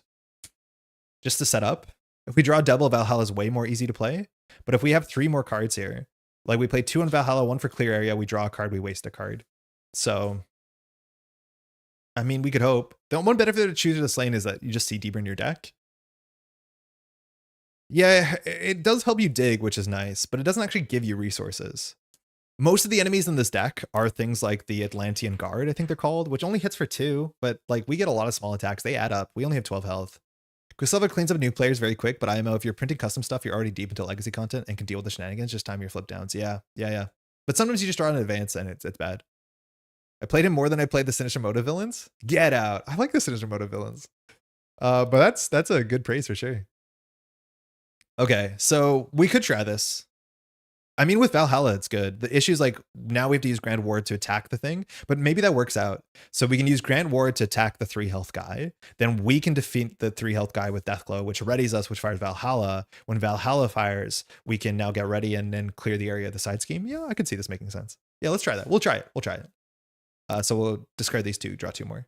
Another clear. Okay, whatever. Godlike Stamina, literally useless, but it's a resource. We can't do any of this text.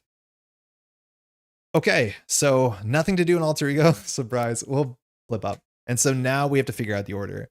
I think we always start with the Chooser of the Slain because it gives us the most information. So we're going to play Chooser. We're going to search and counter deck and discard pile for a minion and put into play. So there's 2 ways to do this. There's only the minions are all very similar in this deck, which is going to help us a heck of a lot. We have the Atlantean guards that have 3 health. They have guard, but notably you put into play so you don't do in the wind reveal text. The other side though is we have things like a mirror, and then there's one more that has worse text, Janus. They all have worse when reveal text, at least usually, but they hit for harder, but they don't have guard. I think on this board state, like I can't tell if we want to grab a guard sooner than later. Technically, there's a really bad side scheme in here that says that the guard Atlanteans can't take damage. So having only Atlanteans and that sucks because we only care about doing damage. So it's either that we take out a bigger one from the deck. This says when revealed, this is Amir. Her text is, if you have the hunted trait, Amir activates, otherwise discard the top 2. All the Atlanteans just say discard the top 3. I think we'll just go for the guard here because taking a guard out of the deck when it doesn't matter is kind of fine. So again, you put this into play so you don't reveal it. So we don't do win reveal text, but we have 3 health and a guard. All right, we still got to draw 2 cards, of course. We can look through the whole deck, but we know what the deck is. We draw 2, we draw. Flight. Ugh. So there's only 2 of these, so we have no more thwarting in our deck. And we have a Visivel. Anytime you draw cards in a Valk, it's like, oh yeah, okay, they'll be playable, I guess. Okay, so one of the other options we can do Flay the Valkyrie to clear Serval Industries after we defeat this thing, but I'd rather just clear the area and like clear it. So we'll play Grant. So Grant comes in for free. It's nice of free allies. Can't block, but that's probably fine. And then we want to play Valhalla, so I'll just spend 2 on Valhalla. We are wasting some of the text on this, so I wonder if there's a way that we can get Quicksilver to attack us because this heals us and draws a card. The card draw probably matters. So we have to attach Valhalla to Atlantean Guard, so we're going to use Godlike Stamina to give it the Deathglow. So again, for a resource, we can attach this using our hero text. So now when this thing is defeated by us, we can ready ourselves. We only have 2 attack, which is not a great one. 51 watching your start. I mean, I don't look at the view numbers. Yeah, looks good. Welcome to the channel, y'all. Hopefully you're doing well on a Sunday. Thank you. Okay, so we can still clear this. We're going to draw another card, and then we might have 2 more cards left over. So actually a pretty good start, all things considered. So then we'll use Grant to swing in for 2. And then we'll attack for 2, which defeats the Atlantean Guard. So Deathglow says that when we defeat the thing with Deathglow attached, we ready ourselves. Atlantean Guard is defeated. And then Valhalla fires. We go for Feast. We draw a card and heal a resource. So not a bad start. Oh, hopefully we draw into a double with this because that'd be sick. If we draw into like Aragorn, that'd be great. So now we're going to thwart for 1. And then we're going to clear the area. Maybe this double will help us remove an attachment because we know an attachment's going to spawn and Boomguy is going to have to give us a bad choice in a second. But we're going to clear the area off of Serval Industries. So that removes 2 threat from this and we draw a card. I don't know if the order matters. Skilled, unfortunately, a bit too late and we're going to lose a double, but Serval fires. Not that one, this one. So Serval says when defeated, shuffle all copies of ABR from the discard pile. There's none. Then the enemy team searches the deck for a Quicksilver attachment and reveals it. So knowing we have 3 physicals in our hand, Boomguy, which one are we getting? I don't know if he's still around. But we have to ask our enemy team, who knows the deck, to give us the worst thing possible. I think the worst choice wasn't that bad when we played against Valkyrie. We were able to get rid of it pretty fast. Yeah, this is like a good Valk start, all things considered. We're going to have 1 resource left over, but this is what I mean. Like, you cannot accelerate reflexes. Okay, cool. You cannot use your hero text attached Deathglow to Quicksilver. It's just a huge problem. So accelerate reflexes is the defense one, right?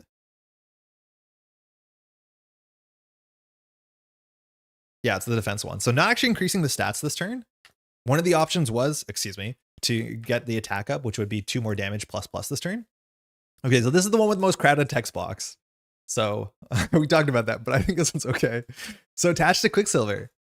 I love the text on this. When your hero attacks Quicksilver, he attacks you first, but you do not resolve super speed. So if we attack Quicksilver, he's just going to hit us back for 1. If he has the boost card, he'll attack with a boost card. But again, Quicksilver doesn't get boost cards unless you tell him to. And super speed will say after he attacks, get a boost card, attack again. So after you make a basic attack against Quicksilver, we have to spend 2 energy resources to give Quicksilver a face down boost card and discard this card. So once we attack it, first it attacks us back. Then we have to spend 2 energy, which we can't to get rid of this. So very fun. Now, this does not increase his stats, so the next phase will probably be okay, but we'll see.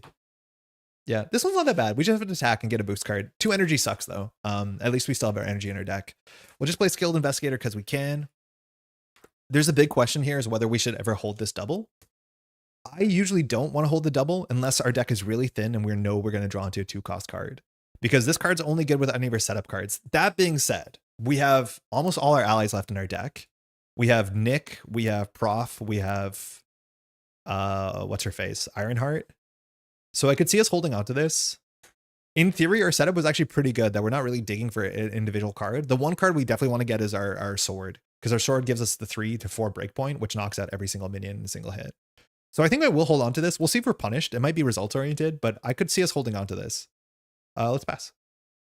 Draw up to, mind you, normal 5 hand size, so we'll draw 4 more. Ironheart. Okay, perfect. Not punished. 2, 3. Oh, wow.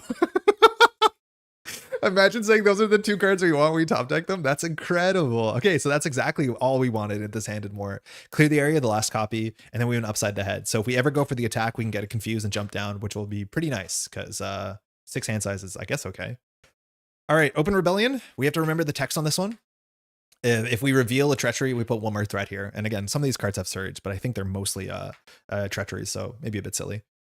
All right, Quicksilver's attacking us. Does not get a boost card, so it's attacking us for 1. We're not going to block that. We'll take 1 damage. But then you do Friction Resistance, which says after Quicksilver activates, give a boost card, and now Quicksilver's going to attack again. Again, our hero here has only 1 defense, so defending this is really silly. So we'll just take it to the face. 1, 2, 3, and ABR has bad boosts and shuffles back in. Oh, that's going to happen a fair bit until I sort this out. Nope. Second wrong one. This is the last one. So 2 boost and shuffle this into counter deck. So the deck actually has pretty high icons if these keep coming back. I think there's like 3 of these. So we have to take 3 damage and this goes back into the deck. That is technically not a revealed treachery, so we don't have to do Open Rebellion or Grant. I think Grant is when you reveal. All right, so we've taken 4 damage so far. 1 encounter card. That's the worst case. It's a treachery. It's double time. So double time says, firstly, we had 1 threat here. Sorry, I'll get used to this, I promise. So double time says, give Quicksilver a face down boost card, then choose 2 of the following. You may choose the same twice. Deal 1 damage to each character you control. So we actually can knock out Grant Ward before Grant Ward costs us any resources, or add 1 threat to each scheme in play. In theory, we could do 1 and 1, but the thing with Grant Ward is Grant Ward can't defend, and we just revealed a treachery. So if we spend, we actually could just like take 2 damage to the face to discard this card and discard Grant. Does this hand want to spend a mental? We start with Ironheart, which draws a card. We want to clear the area here with the new card. That draws a card. We probably play Dragon Fang and upside. I think we actually just take 2. I think we just double time take 2 here. I think defeating Grant Ward seems acceptable. Like, if we don't defeat Grant Ward... Oh, wait, hold on. So if we don't pay for Grant Ward RFGs, and we take 2 anyways, I think we just take 2. Yeah, we're going to jump down this turn. So we're going to do the double time text. And we're going to take 2 damage. Deal damage to each character control. So we'll take 2. Grant Ward takes 2. And then Grant Ward is defeated. So we don't have to do the text. All right. Give me 1 second. I'm a bit late on this, but I'm just going to pop out for 30-40 seconds just to feed Nanako the cat. I'm the only one here for the weekend right now, so I'm just going to feed it Nanako. I'll be back in just a minute. It's our turn. We have a pretty good turn here, so if you want to plan it out, you can, but I'll be right back.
All right, feed that precious baby. Let the world save itself. I mean, priorities, right? I thought she would come up and ask for food. I realized I'm a bit late on her food, but she didn't come, so hopefully she's sleeping in the sun. I get it. It's a Sunday.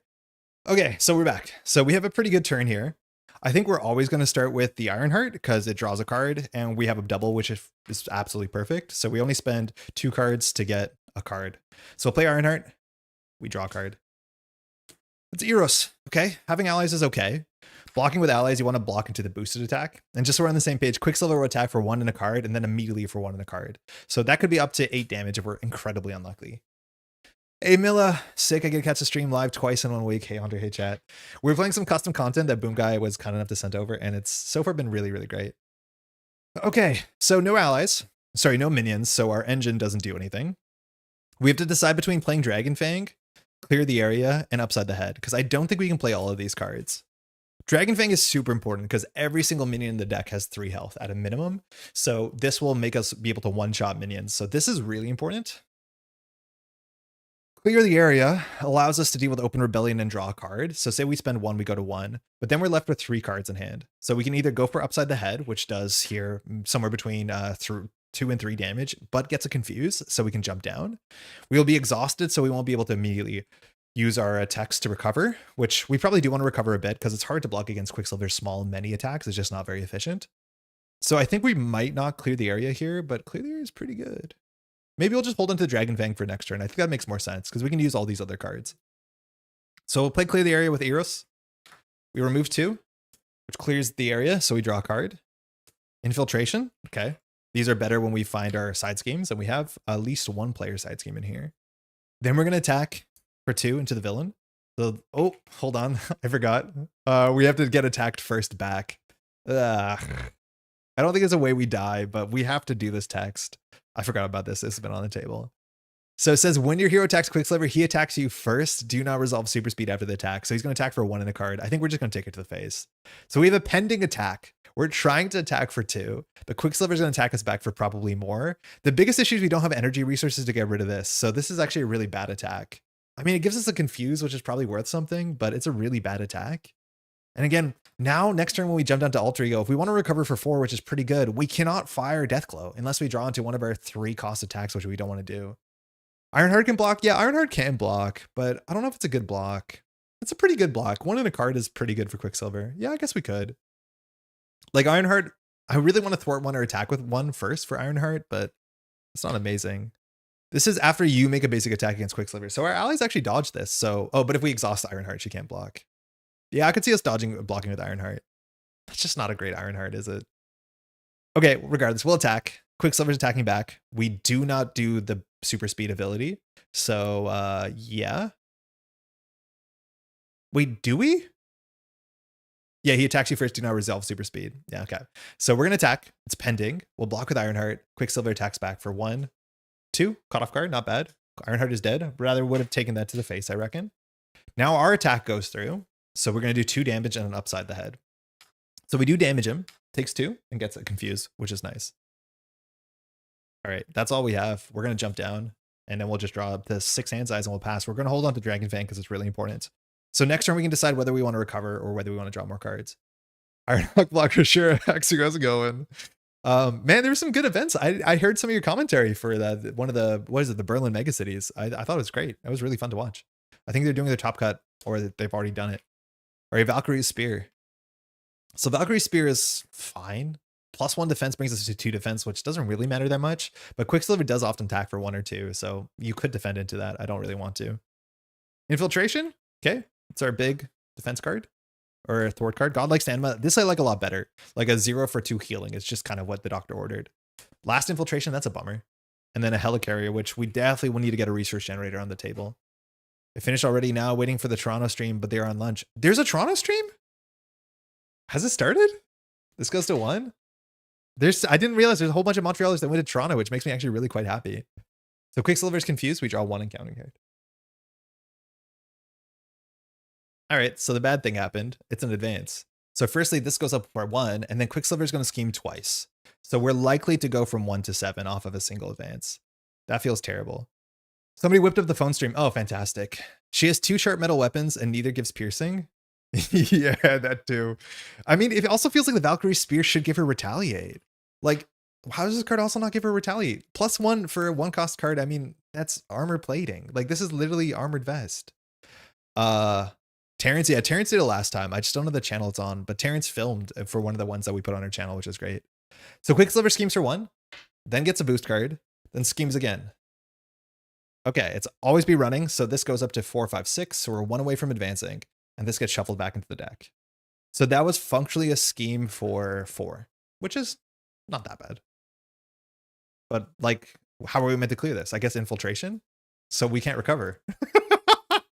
It's okay, we're gonna recover for 3 with godlike stamina, but infiltration is actually really good, because now infiltration has text. We can find an enemy. Yeah, we have an always be running card in this deck, which is actually one of the ways I got into this game, which is good. So I have the ability to pull up the old one, just so we can say that this is an alt art, just to confuse everyone. Yeah, it's always be running, it's good. Okay, so we're gonna start with infiltration. We're definitely gonna need to be able to play Dragon Fang, but this turn we don't have time to play the Helicarrier. We have way too many things to do. We will draw another card from Valhalla, which is good, but we'll have to just like straight flip up. And then we're going to play infiltration for 1. So we're going to infiltrate and infiltrate. And then we're going to discard the top 5 cards. We're just going to shoot the moon. Notably, the card gets put into play, so it doesn't get revealed. That's quite nice. So we discard 5. Assault.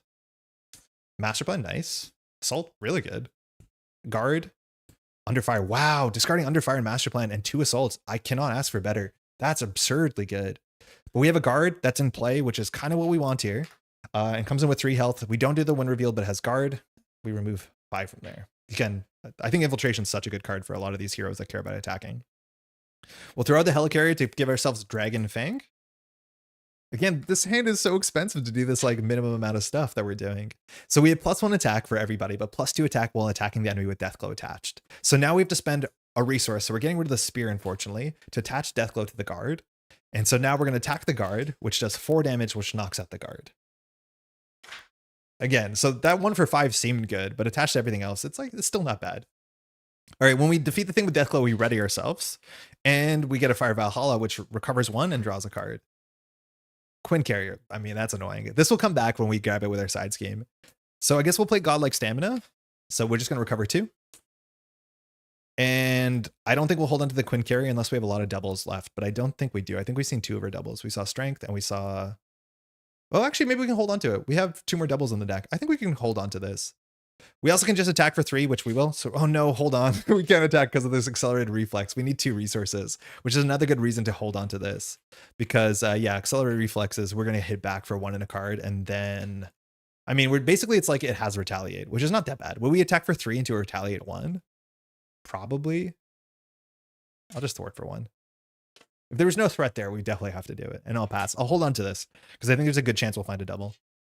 I think we lost every single thwarting card in the deck. We've seen 3 infiltrations. We've seen 3 clear the areas. The only 2 Flight of the Valkyriers. So the only card we have left in our deck that thwarts well, I think, is Prof. So 1, have at thee. Nick, that's good. Shield Maiden, which again is useless. And we had an extra resource there, and you notice how we did not attach the Deathglow because you really can't afford to do that. And then we have Aragorn, which is a 2 for 4. I mean, health is good against Quicksilver because blocking is not very efficient. But this looks like we dump the whole hand into Nick Fury and then hope for the best. Also, we don't have 2 energy resources for accelerated reflex, so hopefully we draw some off of Nick. Yeah, not a great hand. Man, all these cards are so expensive. 2 cost, 1 cost, 3. Like, yeah, it's not easy out there. This goes to 1. Right, Quicksilver's attacking us for 1. We definitely don't block the first one. We just take it. Deathglow's could have been 0. It should have been 0 for sure. Now, or a lot of her cards should have said attach Deathglow when you play them. That would have also been a nice way of dealing with it. Now Quicksilver is attacking us again for 1 in a card. We will not defend for 1. It never makes sense. So 1, 2, 3. At least that's exhaustion gone. So all the expert cards are gone. We're down to 5 health. Advance. So this goes to 2. Quicksilver schemes for 1. Gets a boost card. Schemes for 1, 2, 3. Goes up to 6 again. That is another minion out, but like we're once again at the exact same board state, and our board state only improved slightly. It's the exact same problems we have to deal with. That sucks. Okay, so I don't think there's any other play here besides spend 4 for Nick. So we're gonna spend Nick and we're gonna draw 3 cards. We in theory could do the thwarting here, but 3 cards should give us some playable cards. Annabelle, never mind. Energy, very good. Build support. Okay, that's very playable. We can deal with this. So when we clear build support, which all our thwart cards are still kind of out, we have one more Prof X coming up. We also have 2 upside the heads coming up, so getting rid of Accelerated Reflex should be pretty good. We have at least 1 block here. Okay, notice how our Deathglow hasn't mattered on half the turns. So I think we're just gonna play, we could either play Annabelle and pass, but I think we're just gonna get rid of the Accelerated Reflex and play build support. That's probably it. Let's go near Fury. Scheme needs an under surveillance. It does, but we don't have one. We don't have one. Research Generator produced a single wild. 2 wilds of Deathglow it would play, would go far distance. Yeah, if she had like a synergistic of Research Generator, that would help so much. Because again, oh, wrong foot. That's a really big thing too, is her cards are expensive and she has no ways to mitigate the costs. Like if her cards just said, yeah, reduce the card cost by 1 if it's, you know, Deathglow is attached to an enemy, then you also have reasons to do weird things. All right, so we are going to attack for 3 into the villain, not attaching Deathglow. But first we have to do Accelerated Reflex, which I think we just get pinged for 1, right? Excuse me? I think I picked the right upgrade this game. Yeah, I think you have. It's been really annoying. I think we might have died for the other one, I'll be honest, but this one has sucked. So after you make a basic attack, we can spend this to give a face down boost card and discard this card. So we're going to get attacked twice with 2 boosts. But when your hero attacks Quicksilver, he attacks you first. So we'll take 1. All right, then we'll spend the double to get rid of this. So then we have to give him a boost card. So now he's going to attack for 1 and a boost and then 1 and a boost. So we actually have to defend next turn or we die. We'll play build support, which if we clear this with 3 threat, we'll be able to go get our support, our Quinn Carrier, and then Nick will thwart 2 onto this. I think we have to block here. I think we have to block. We could risk it all. I don't know if there's any 3 boosts in the actual kit itself, but if Quicksilver attacks us with a 3 boost, we lose. At least we've seen 2 assaults, so maybe that's okay. All right, this goes to 5. Sorry, we have to draw 5 cards first. Upside the head, that's good. So we can jump down, have at thee. Nope.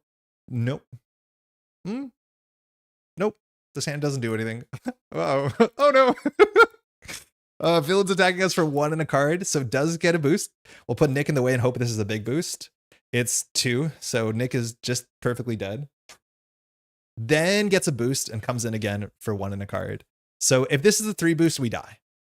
I don't think it is. I think we've seen every expert card, so I'm not sure how many 3 boosts are left in the kit. So I think we can take this to the face because it's much better for us to jump down and recover. But the problem is we can't jump down and recover because we have to jump up and upside the head first, and then we'll be exhausted. So hope. Other issues if we don't thwart as well, this will probably be on 7 because if we reveal a treachery here, this will be on 7. So we have so many problems. We have no thwarting in our hand, so we can't clear any of these to draw a card. It's bad out here. 1, 2, 3, same card always. So we're going to take 3 damage and shuffle this back in the deck. We're on 1 health. We're getting just destroyed. And a lot of this is just Valkyrie not doing anything. Do it like Hulkling? Yeah, Hulkling has that cool double if you play the right card. All right, 1 encounter card. All right, the Royal Guard. I mean, at least that doesn't add a threat. It does add a crisis. Maybe that's worse. Oh, this is not going well. Comes in with 4 threat. When defeated, the enemy team searches the counter deck and discard pile for a copy of Blood Debt and attach it to you. Yeah,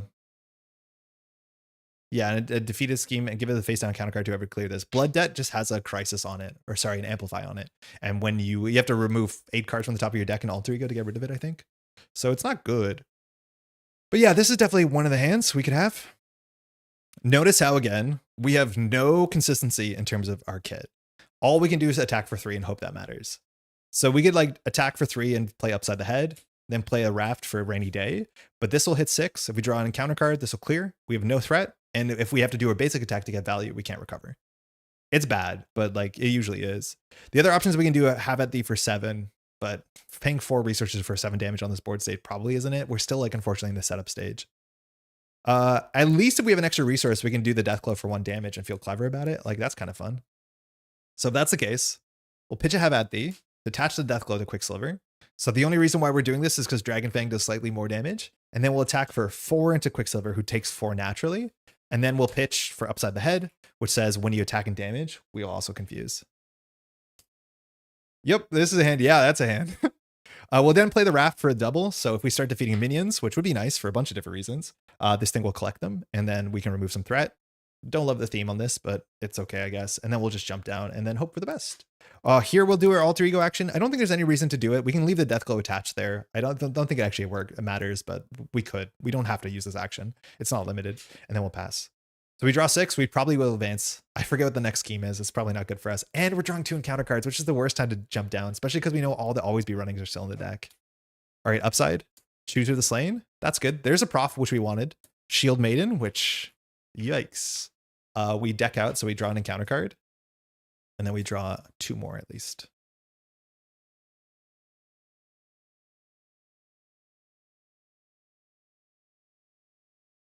I hope you didn't pick a certain second scheme. There's one certain second scheme that's awful. It says the villain gets +1 attack, +2 attack if it's undefended, which is the most busted thing you do to Quicksilver. Because if you don't block, he attacks for 3 into 3 in a boost. Like, he can attack for 8 every round, which, yeah, don't pick a random side scheme when you're playing Quicksilver.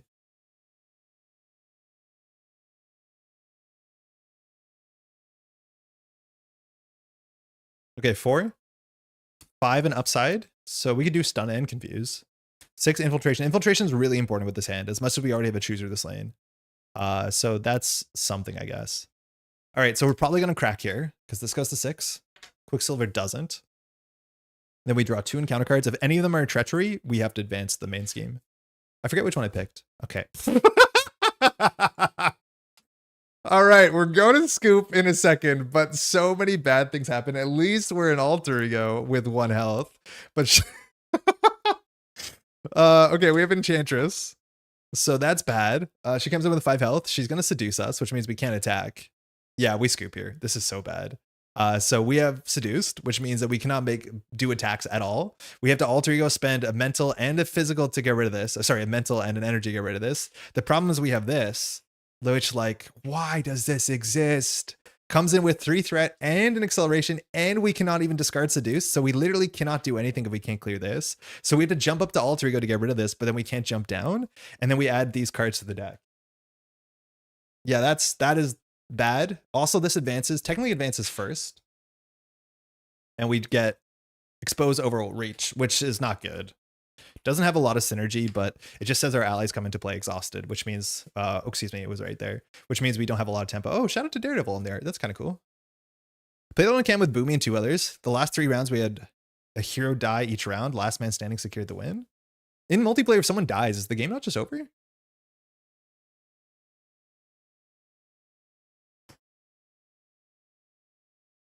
Oh, that's also not good. So this is reinforced sinew, which is one of the attachments. And the attachments are really, really important to get rid of because they don't give +1, they give +2. Because, of course, Quicksilver activates multiple times. To get rid of this, we have to give a boost card, exhaust ourselves, and spend 2 physical. I don't think we will. I think it's over here. So let's just make sure it's over. Oh, boy. Usually we decide to scoop, but we wanted to see if we could do it. Oh, cool. Okay. So we have some big issues, right? Our deck is all about defeating things, but we have this on us, but we can't get rid of this unless we create powerful enchantments, which luckily with this hand, we have the only card in our deck that can clear powerful enchantments while we are an alter ego, which is Professor X. The issue is we play Professor X and clear powerful enchantments, we don't draw from Skilled Investigator. But then even still, like, why does our Nemesis have 5 health? Like, 5 health is exactly too much for us to deal with. We can deal with 4, but if this is on 5 health, we need to draw, like, Slay the whatever, which does 7 damage. Like, this is so comically bad. Okay, that's bad. That's really bad. Again, Powerful Enchantments says that we cannot detach things, cannot discard attachments that are attached to friendly characters. So we just cannot detach things. When another player is defeated, they clean up their cards, discard any face down counter cards. The minions migrate to the next player. The player continues. Oh, sick. Oh, neat. I thought it'd be over. Okay. Yeah, we're cooked. Quicksilver's going to attack us for 2 and then 2 in a card. We're on 1 health. We cannot do anything. Yeah, it's bad. It's bad. It's bad out here. It's bad out here. Okay, so good things we can do is we can recover, we can pop up, we can play Professor X. Even if we play Professor X, we don't have the energy. Oh my God, we can't even get rid of this seduce because we don't even have the thing. We don't even have the race resource. We don't even have an energy resource in our hand. Now we could get it by infiltrating, but like, I think we scoop here. I don't have anything good to say. I don't have anything. Yeah, so now there's no reason to be an alter ego. So all we can do is thwart for 1, which is useless. So we'll recover for 4. And we'll pop up and see what's possible here. Again, we cannot attack or play attack events, and we have to jump down to alter ego. And the problem is because we can't attack or play attack events, we can't do upside the head because it requires us to attack. Obviously. So at least Prof X gets us a confuse here. We get stun Enchantress, but it doesn't matter. It's very likely that we'll die this round. So, I mean, that's okay. That means also, yeah. Oh, sorry, let's detach this first. So in our hero mode or alter ego, we'll detach this in case that matters. It could. I guess it could. Actually, can we detach it? It says cannot remove attachments that are attached to friendly characters. Okay, so we can. Okay, so this is useless. This is useless. This is probably, no, these are definitely useless. We'll play Prof. When Prof enters play, we'll confuse Quicksilver. Scoop now with all your one of your hit points. We're gonna have some more hit points. This is after side scheme is defeated. We don't have to do it. So Prof X will clear powerful enchantments, which we're lucky we had that. We'll draw a card with Skilled Investigator. We drew into Flight of the Valkyrie, which could matter. That could matter. The thing is, here we could do Chooser of the Slain, and we can pick something that will attack us for 2. Like every minion at least has 2 attack, and we cannot defeat the minion. So that is useless. So I think all we do is play Flight of the Valkyrie and pass. So we have to jump down to alter ego next turn. So if we can survive this round, maybe we do something. It just doesn't seem very likely. And then we'll pass. We'll draw up. 1, another chooser, useless, infiltration. We need to find an energy or a mental. If we don't find an energy, we definitely scoop. Physical. Mental. So that can draw anything though. Energy. Okay. So we at least have what we need in our hand to get rid of Seduced. Oh no, Professor X comes into play exhausted. Never mind. We scoop. I forgot. No, Professor X doesn't work. Comes into play exhausted. All right, we're scooping. This scenario seems kind of difficult, but I do think like every scenario seems kind of difficult when you play Valk. Just cheat? I did, and it was not even good enough. It wasn't even good enough. We had to cheat more. I just want to be very clear for those who don't know, Axu is like part of the OP team of judges from Netrunner, and the amount of time that he says just cheat is like way higher than any judge should be saying it. Go grab a real hero. Yeah, who should we grab? Like, I don't have anything sleeved up besides Ironheart or Quicksilver. Do we want to do the Quicksilver mirror, or would you rather see the same Ironheart deck we played twice already? Those are our 2 options at this point. I'm off the clock. Yeah, whatever, man. Boy. Give Ironheart her revenge? Yeah, I could see doing that. I just worried that we played too much Ironheart, but maybe we haven't. Mirror matchup? Yeah, I kind of want to see the mirror matchup. It'll be fun because we can like chump block the chump block. Like we can phase block the phase block thing. He has only set it off the clock. He's not wrong about that. Okay, so we need Serval. Where's Serval? Okay, we're doing the mirror match. So Enchantress can absolutely eat bricks. What the hell is this encounter set?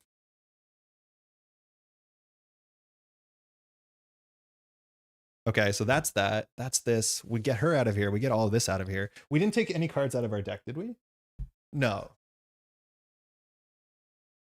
Winning Hand loves Ironheart. Yeah, right? Okay, we're back. It's a mirror match. Let's get our stats up to a mighty 1/1/1.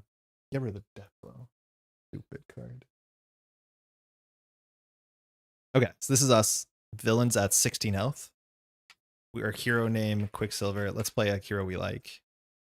Okay, so we're back. Notice how we look pretty similar, but this could happen to anyone. You walk into the wrong timeline. Oh, we need our obligation, which is here. Here we go.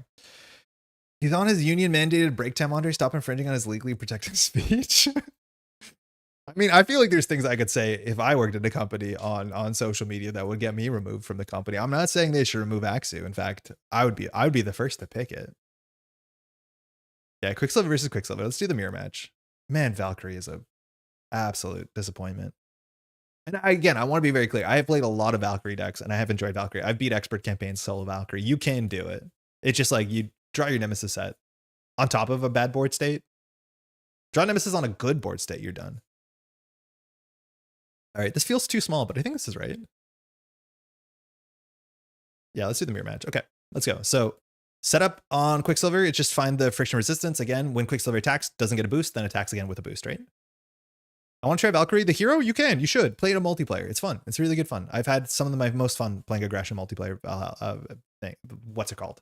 There are better decks too. Like this is one of the things that also is like really good when it comes to both her, and this is the thing that Justice can do, and also Hulk. One of the best cards you can play in Justice, Hulk and Justice, to some extent, Valkyrie, is Beat Cop.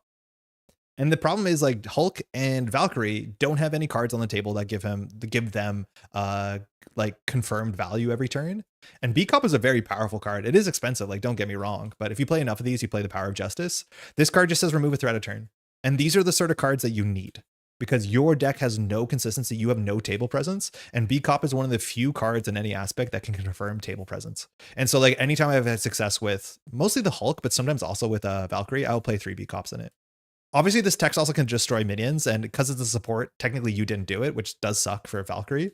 Yeah, like, I mean, this card is super important for decks that don't have consistency. Great responsibility also. I mean, isn't that the one that you just have to take a whole bunch of damage? I don't want to do that. I don't want to take damage. Her Nemesis is the worst. It's worth considering Collusion and Spycraft to reroll shadows or something. Yeah, but then like that's the thing that I'm worried about. It's like the amount of cards we have to add to our deck just to make sure that we don't lose to the one of in the entire counter deck. This doesn't seem right. Is really strange to me. Right? Because like then you're adding more cards that are bad top decks, and you want your deck to be game plan to be as consistent as possible because you're not consistent. And so then adding all these like one ofs that don't do anything when drawn, like we drew hands that literally don't do anything. And in solo, that's very expensive. 20, 5, 35. No, it's 40. Okay. We're just about to bench a Beat Cop and the catch 22. Yeah. Yeah. I can change her. That's the biggest catch. I think that's like such a good way of summarizing the conversation around Valkyrie. Is like why so many people play her is they believe I can change her, which is the funniest thing. But like she's so close to doing something very cool, right? Like the ideas are there and they're compelling. It's just all the numbers are wrong. But I can change her. All right, we're off. All right, take 2. Open Rebellion. So again, we just get extra threat when we once per turn reveal a treachery, which I swear there's 3 ABRs in the deck. We just kept shuffling them back, so who knows. Agent Coulson spelling, he grabs a card that can allow you to play it because it's spy requisite. Oh yeah, Coulson can grab it, and Coulson's a good card. So if you're playing it with Coulson, I could see that being good. I got done eating like a full pound of breakfast burrito, and now I need to go into a food coma and break it like Andre. Looking forward to watching the VOD. Mill, enjoy the rest of your weekend. Enjoy your already good start of a burrito Sunday. Thanks for dropping in, huh? Okay, we're off. We should be good. We need to clear this, which is not the easiest thing. Man, we're back in playing Quicksilver, my favorite. Riposte, no. Just say no to turn 1 riposte. You don't want to keep that. Okay, get out of there too. Never Back Down will be really good because Quicksilver doesn't attack for a lot, and stunning Quicksilver is super, super valuable. Yep. Maximum Velocity. Probably do play it actually. And we run into the same issue that we ran into when we played against Valkyrie, which is if we clear this, oh no, we don't get activated on. But if we clear this, we can get an attachment and we can be ready. And a lot of the attachments require us to exhaust. So this is a really good start because this is our only like confirmed 3 thwart card largely besides the other superpower.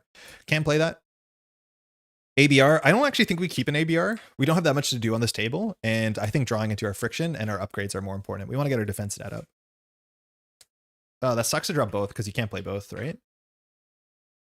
Useless. That's the other one. So, ew. No upgrades? Okay, never mind. Hand's good. We figured it out, y'all. Found the good card. It's in there. There's several fan fixes for Hulk. I haven't seen much for Valk. I think I saw someone who did like those like one of permanent setup cards, and I think there was one for Valk. I actually really liked a lot of those because they were simple. They didn't have a lot of text on them. But I also felt like they fixed characters that didn't need fixes. Yeah. Okay, this is us. We can use our alter ego text, and I think we will because we don't actually need these cards. Finding more doubles are good. So these cards are straight useless. So we can just discard these 2 cards to go shoe shopping to draw 2 cards. So we'll draw Riposte, whatever, and energy. Okay, so that actually was worth. So then we'll spend 1, 2, 3 on our friction. So our stats are bad. Let's not pretend they're not, but at least this is 2 free resources this turn, which we might actually struggle to use. So whenever we're ready, we can exhaust this. And of course, our hero text says once per turn after we do a basic, we can ready, which is great. Okay, so we can play. We can't play all these cards, right? Yeah, this is slightly 1, 2 card too few. So I think we still just play max velocity instead of the other one. Because maximum velocity says +2 thwart. That seems good. But the issue is, yeah, we are 1 card too few. So there's nothing that we did there that was bad. Yeah, because nothing was a permanent. We only had 2 cost cards, and 2 cost cards don't line up well with a 1 cost research generator. So yeah, I guess we'll just play it. We could hold on to the double for next turn. We want to draw into Deft Focus, but the double like doesn't hit that many targets. So I think we'll just whatever. We'll just do 1-2 into max velocity. All right, we get +2 stats for the whole round. So we technically defend for 3, which is quite nice. I will throw this out. So we're going to start by thwarting for 3, which clears Serval. So Serval's text is a bit less important. Sorry, on the wrong one. On turn 1, because there's no ABRs in the bin. But shuffle all copies of ABR. The enemy searches the discard and deck for a Quicksilver attachment. Reinforce Sinew just in time too. Thank you, Boomguy. So we're going for Reinforce Sinew again, which is the defense one. Oh no, it's the attack one. Yeah, I threw out my 2 strength. What did I do? I 100% should have kept this. What did I do? That was wrong. Oh no. And maybe you're saying it because I did that. Oh no, I should have kept this for sure because these all require 2 the same. So this is attached. We have the Exhauster Hero and spend 2 physicals, and we kept 1 mental. So we that was a really bad misplay. What have I done? Yeah, that was on me. We should have kept this physical for sure, the 2 physicals. But yeah, unfortunately the enemy team is very clever. That's bad. So now it's rough because Quicksilver attacks for 2 into 2 and a boost. So like in theory can attack for 7 on turn 1, which is not great. We will obviously ready, which readies this, but we have a mental in our hand. We should have thought about that slightly more. Yeah, that was not good. So unfortunately, we're just going to attack for 3 into the villain, and we'll toss this and be sad. We could have cleared this, which would have been worth it. I think clearing this for a boost card is always worth it because this is guaranteed +2 damage, and then next turn, we're going to get a boost card is not always 2 damage. This is always 2 damage next turn. So we should always get rid of this if we can, especially if we draw an assault. Like we could just straight die. Not likely, but if we draw an assault and to reinforce Sinew, like yeah, we could get a lot of damage. We draw up. Hard to ignore. Okay, that's good. That should be a free fire every turn. Adrenaline Rush. I mean, we're still in the setup stage, so I don't think we want these, which end the game. Never Back Down is really good. Okay, that's our safety valve, and we do still have 3 defense, so we're going to play that for sure. Quinn Carrier would be a nice setup card, and we have a Serval, which is... it's okay. We have no confuse, so jumping down is a bit sketch. But Quicksilver schemes for at least 2 in a card, so it's okay. All right, we got 1 here. We place 1 threat if we draw Treachery, and then the villain's going to attack us for 2, just 2 straight. So we could never back down this, but I think we're going to never back down the bigger attack because the bigger attack can only do 5 damage and we block for 5. So we're going to take 2 on the first hit because we have +1. So we take 2 and then gets a boost, and then Quicksilver does it again. So attacks for 2 and a boost. Here we'll use Friction Resistance to play Never Back Down because I'd rather cancel this double attack than the first attack. That actually is also important because attacking the second attack, blocking the second attack is better because it blocks 2 attacks. If we block the first attack, it only blocks 1 attack, right? So we're blocking for 5. 1, 2 on an Atlantean guard. Oh, the guards are going to be annoying. We have to get to 3 attack. Actually, the 3 health guards are going to be really annoying. So we don't take any damage. We'll stun. We'll use our Quicksilver text, which I forgot exhaust. So we're ready, which readies this. That's that. 1 encounter card. Yeah, these are going to be bad. Atlantean guard. This is what you want when you play, what's her face? Valkyrie. So we discard 3. We get rid of Unflappable, Hyper Perception, and Scarlet Witch. I mean, Unflappable is really good. Hyper Perception is the thwart one. Not my favorite. Okay. Stats are down to 1. So we cannot knock out the guard this turn at all unless we crack an Adrenaline Rush. Oh, wait, this hand. I mean, this hand can play Hard to Ignore and Quinn Carrier, and that's probably good enough. And then we just like probably jump down. We do have 2 physicals to get rid of the Reinforced Sinew. But I think that might be a next turn problem because we want to play the Quinn Carrier. We're going to do Friction Resistance 2-3 for the Quinn Carrier. Actually, we can still get rid of the Reinforced Sinew, right? We're going to attack for 1 into Atlantean Guard. We'll ready ourselves, which readies Friction Resistance. So we have 2 resource generators. So chat, we have 2 ways to go here, right? We can get rid of the Reinforced Sinew by exhausting ourselves, giving a boost and spending both of these, and then floating or discarding this. The other option is we can just play Hard to Ignore and then waste a resource. That feels bad, but I could see us holding on to this because this is guaranteed +1 thwart every turn because we can block for sure against Quicksilver's small attack. So I actually think we will get rid of this while we can. So we're going to do the text on it. So we have to exhaust ourselves, which is good that we can exhaust ourselves and not too expensively. So we'll exhaust our hero, spend 2 physical resources. We'll give a boost card and get rid of this. These attachments are a disaster if you leave them on the table. We'll hold on to hard to ignore. Will we jump down? I don't think we have a big reason to. We'll pass. And because we can free block the guard, we'll take 1 damage. 1, 2, 3, 4. Is it obvious I'm having way more fun on this than Valkyrie? Because we actually have options. Like every turn we have multiple things we can choose to do. This goes to 2, stunned. Atlantean guard will attack us. So I guess we could decide here whether we want to block for 1 or whether we want to block against Quicksilver. At the end of the day, we defend for 1, so it doesn't really make a difference. So we will defend, take 1 damage, ready. 1 encounter card. Atlanteans, so we put 1 threat here. Atlanteans, when revealed, discard the top 3 cards of your deck. Losing the best in Patriot sucks. If you're in hero form, take 1 indirect damage for each different card type discarded this way. I mean, we did the full suite, so we have to take 3 indirect, go straight to our face. Ouch, my face. Okay. All right. Okay. Ow. Atlantean mill deck? Yeah, the Atlanteans are a mill deck, and we're playing with a lot of Atlanteans. I think Quicksilver looks like a blue guy. He's got a lot of water, so we did play that. Okay, so we have an ABR, so we can knock out Atlantean guard. We still haven't found the thing that gives us +1 attack, which is reinforced sinew. We can play a lot of these cards. Electrostatic armor seems good against Quicksilver, but we're still at the point where we're trying to like hold on and not just do like incidental chip damage. But this is really good because Quicksilver attacks. That being said, it's not really retaliate, so we have to defend for it to be valuable. All right, we're gonna start with spending 2 to play defensive conditioning. So this gives us +1 defense, +3 health, which we do appreciate that. That's doubling our health pool. And then we'll just attack for 1 into the guard, which will ready ourselves, which readies our friction resistance. Okay, I guess I'm going to put this like this. Okay, so we have 1 more ready in us. We can play ready for a fight and then recover, which I think we probably should do and jump down. When we recover, we can also throw out 2 cards, but I actually really like all of these cards. So what is the math here? So the math is we attack for 1, knocking the guard out. Got him. Then we can play friction resistance for an ABR, which readies us, which is basically free. We can use friction resistance to play a ready for fight. Yeah, this is a good turn, I think, because that is a physical. Then we'll spend this to play hard to ignore. So we can always block the little attack to make sure that we don't get attacked. We're gonna be attacked for 1 in the card twice this turn, which is a bit scary. But then we'll jump down to alter ego. We're not going to use our alter ego attack. We're just going to recover for 3 while we can. Because again, it's hard to always perfectly block Quicksilver. So we need to take our defense or recovery when we can. Defense and conditioning is such a wild card. I mean, I'm into it, right? Like defending is interesting. Mind you, if you look at the core set, the card that gives you 1 permanent defense was half the cost of the card that give you +1 thwart or +1 attack. And it's because defending like doesn't win you the game. It just doesn't lose you the game.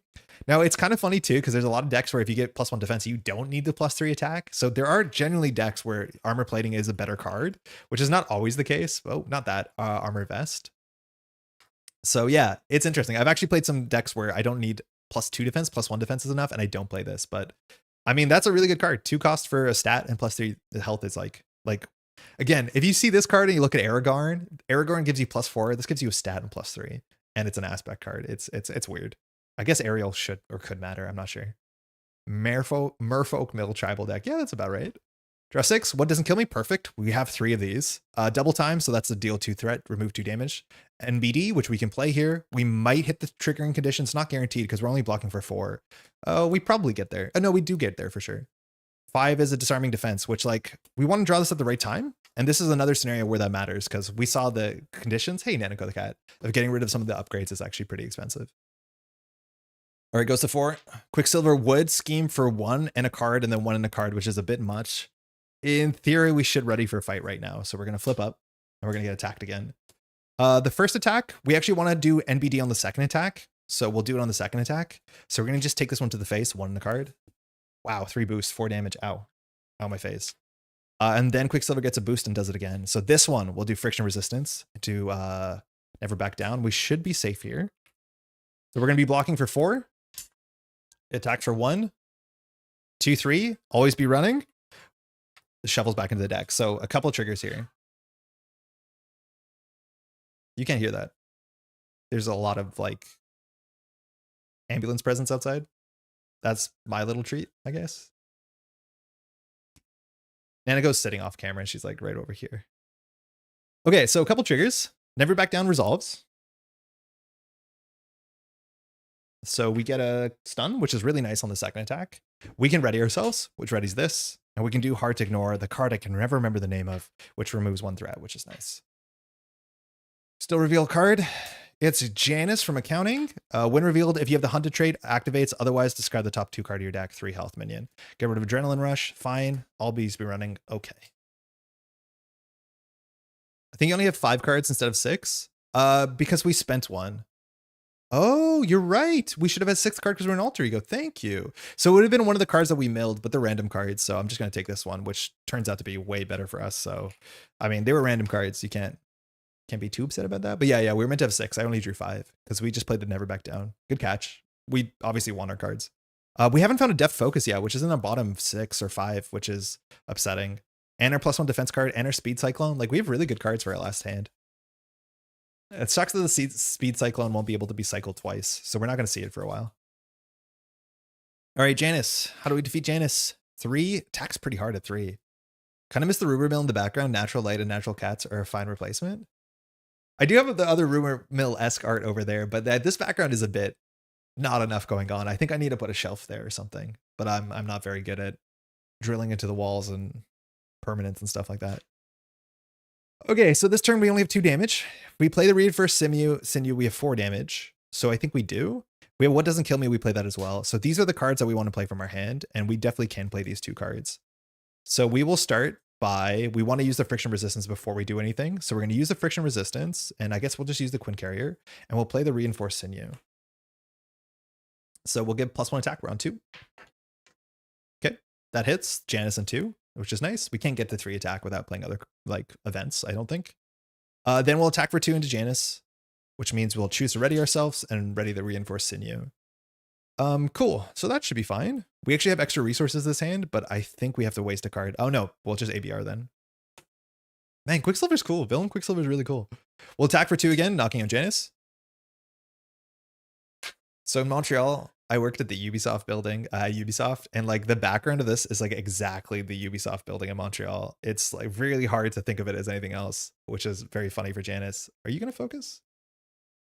I think it gets too dark up here. That doesn't focus, but that exact sort of building is like where I worked back in the day. Okay, so then we'll do Friction Resistance, which generates a physical for What Doesn't Kill Me. So we'll recover 2 and ready. When we ready, this comes back up. So we either can do double time or we can do ABR. ABR is worth 2 damage. This is worth more. So if that's the case, we'll just attack for 2 into Quicksilver. And we'll do 1, 2 into double time. And we'll split the value here, which is nice. So we'll remove 2 threat and do 2 damage to Quicksilver. And we'll pass. Wrong version of Reinforced Sinew. Did I pull up the wrong one? Did I pull up the villain one? I probably did, right? Old School, but Splinter Cell is an all-time fave. Yes, Splinter Cell is a big reason why. As a kid, like Ubisoft was such a big deal for me. I was like invited to the studio when I was a kid because I did like mapping. So Chaos Theory specifically had a multiplayer version of the game, and they actually released like the Unreal Engine 2004 version they used to make the maps. And I was building maps, and I was doing a good enough job that I actually got invited to the studio as a 12-year-old, 13-year-old. But my parents wouldn't drive me because we lived in Ontario and they didn't care about video games. So shame. I ended up working there later, so jokes on them, I guess. All right, bottom of the deck, we get the +1 defense card. We have Death Focus. Second time we've drawn Jocasta right when we deck out, which is unfortunate. We have another Speed Cyclone, which is cheap to free, and we can get another stun here. So Quicksilver's a lot weak against stun. Are you a Metal Gear Solid fan? I mean, mid. MGS2 and MGS3 were great. I never had a PlayStation 4, so I didn't play MGS4. I didn't play MGS5. I didn't play the first one because I didn't have a console until the PS2. But MGS2 is great. MGS3 I played a fair bit of as well. So I'd say yes, but I'm a bigger Splinter Cell fan. But yeah, I just didn't have a lot of like the consoles for the last games. And Kojima is a bit much sometimes. This goes to 2. Quicksilver does not attack. 1 encounter card. Advance. So this might go through. This is probably going to advance. So that goes to 3, and then Quicksilver schemes for 1, and then Quicksilver schemes for 1 in a card. Man, the advances feel bad. This was at 1, and now it's going to hit 7, and it's mostly because of Open Rebellion. We can hope this is a low boost. We're constantly shuffling back the 2 boosts. Nana, do you think it's going to flip? It's on 4. We're doing 1, 2, 3. Yeah, so hit 7. Let's see how bad we made the backside of this. Oh yeah, right. We knew this. This shouldn't have been a surprise. Expose Overreach. So our allies come into play exhausted. That's not too big of a deal. A lot of our allies are not huge tempo allies. We don't have Prof X or Nick in this deck, so that's okay. But we have to remember that text. It's really easy to forget. Okay, so that's advanced. It's back to us. You did this to yourself with the scheme. Don't blame my Pietro. I mean, it was at 1. It was at 1. For what it's worth, like Pietro schemed for 1, 2, 3, 4. Like that's reasonable, right? The problem was the text on this is we should have respected it a bit more. But even that's the thing with 7 threat schemes, like even if this is at 0, we go 1. Quicksilver schemes for 2, 3, 4, 5, 6. Yeah, like Open Rebellion can't just clear if you draw a 3 boost and advance, which is functionally what happened with Quicksilver. It's just a 3 boost, so it happens. It's okay. Okay, so we didn't get attacked, so Hard to Ignore didn't work. That would have saved it as well. So we want to play the Speed Cyclone. We want to play Death Focus. We want to play this. I don't actually think we would need to play any of our allies, which is kind of funny. They're a lot worse with Expose Overreach, and Jocasta just doesn't have texture, so we're not going to play her. If anything, we'd play Iron Lad, which maybe we have enough resources. So we're going to start by doing Friction Resistance to play Death Focus. It's a shame to get this at the bottom. We got this on round 1, I think, for our last game, because every single card in our kit's a superpower. So I think every single card besides Serval is probably a superpower, and of course, Scarlet Witch. Oh, we're meant to draw 2 encounter cards. We didn't draw 2 encounter cards. We're meant to draw 1 more, right? That was only 1 encounter card, but we decked out.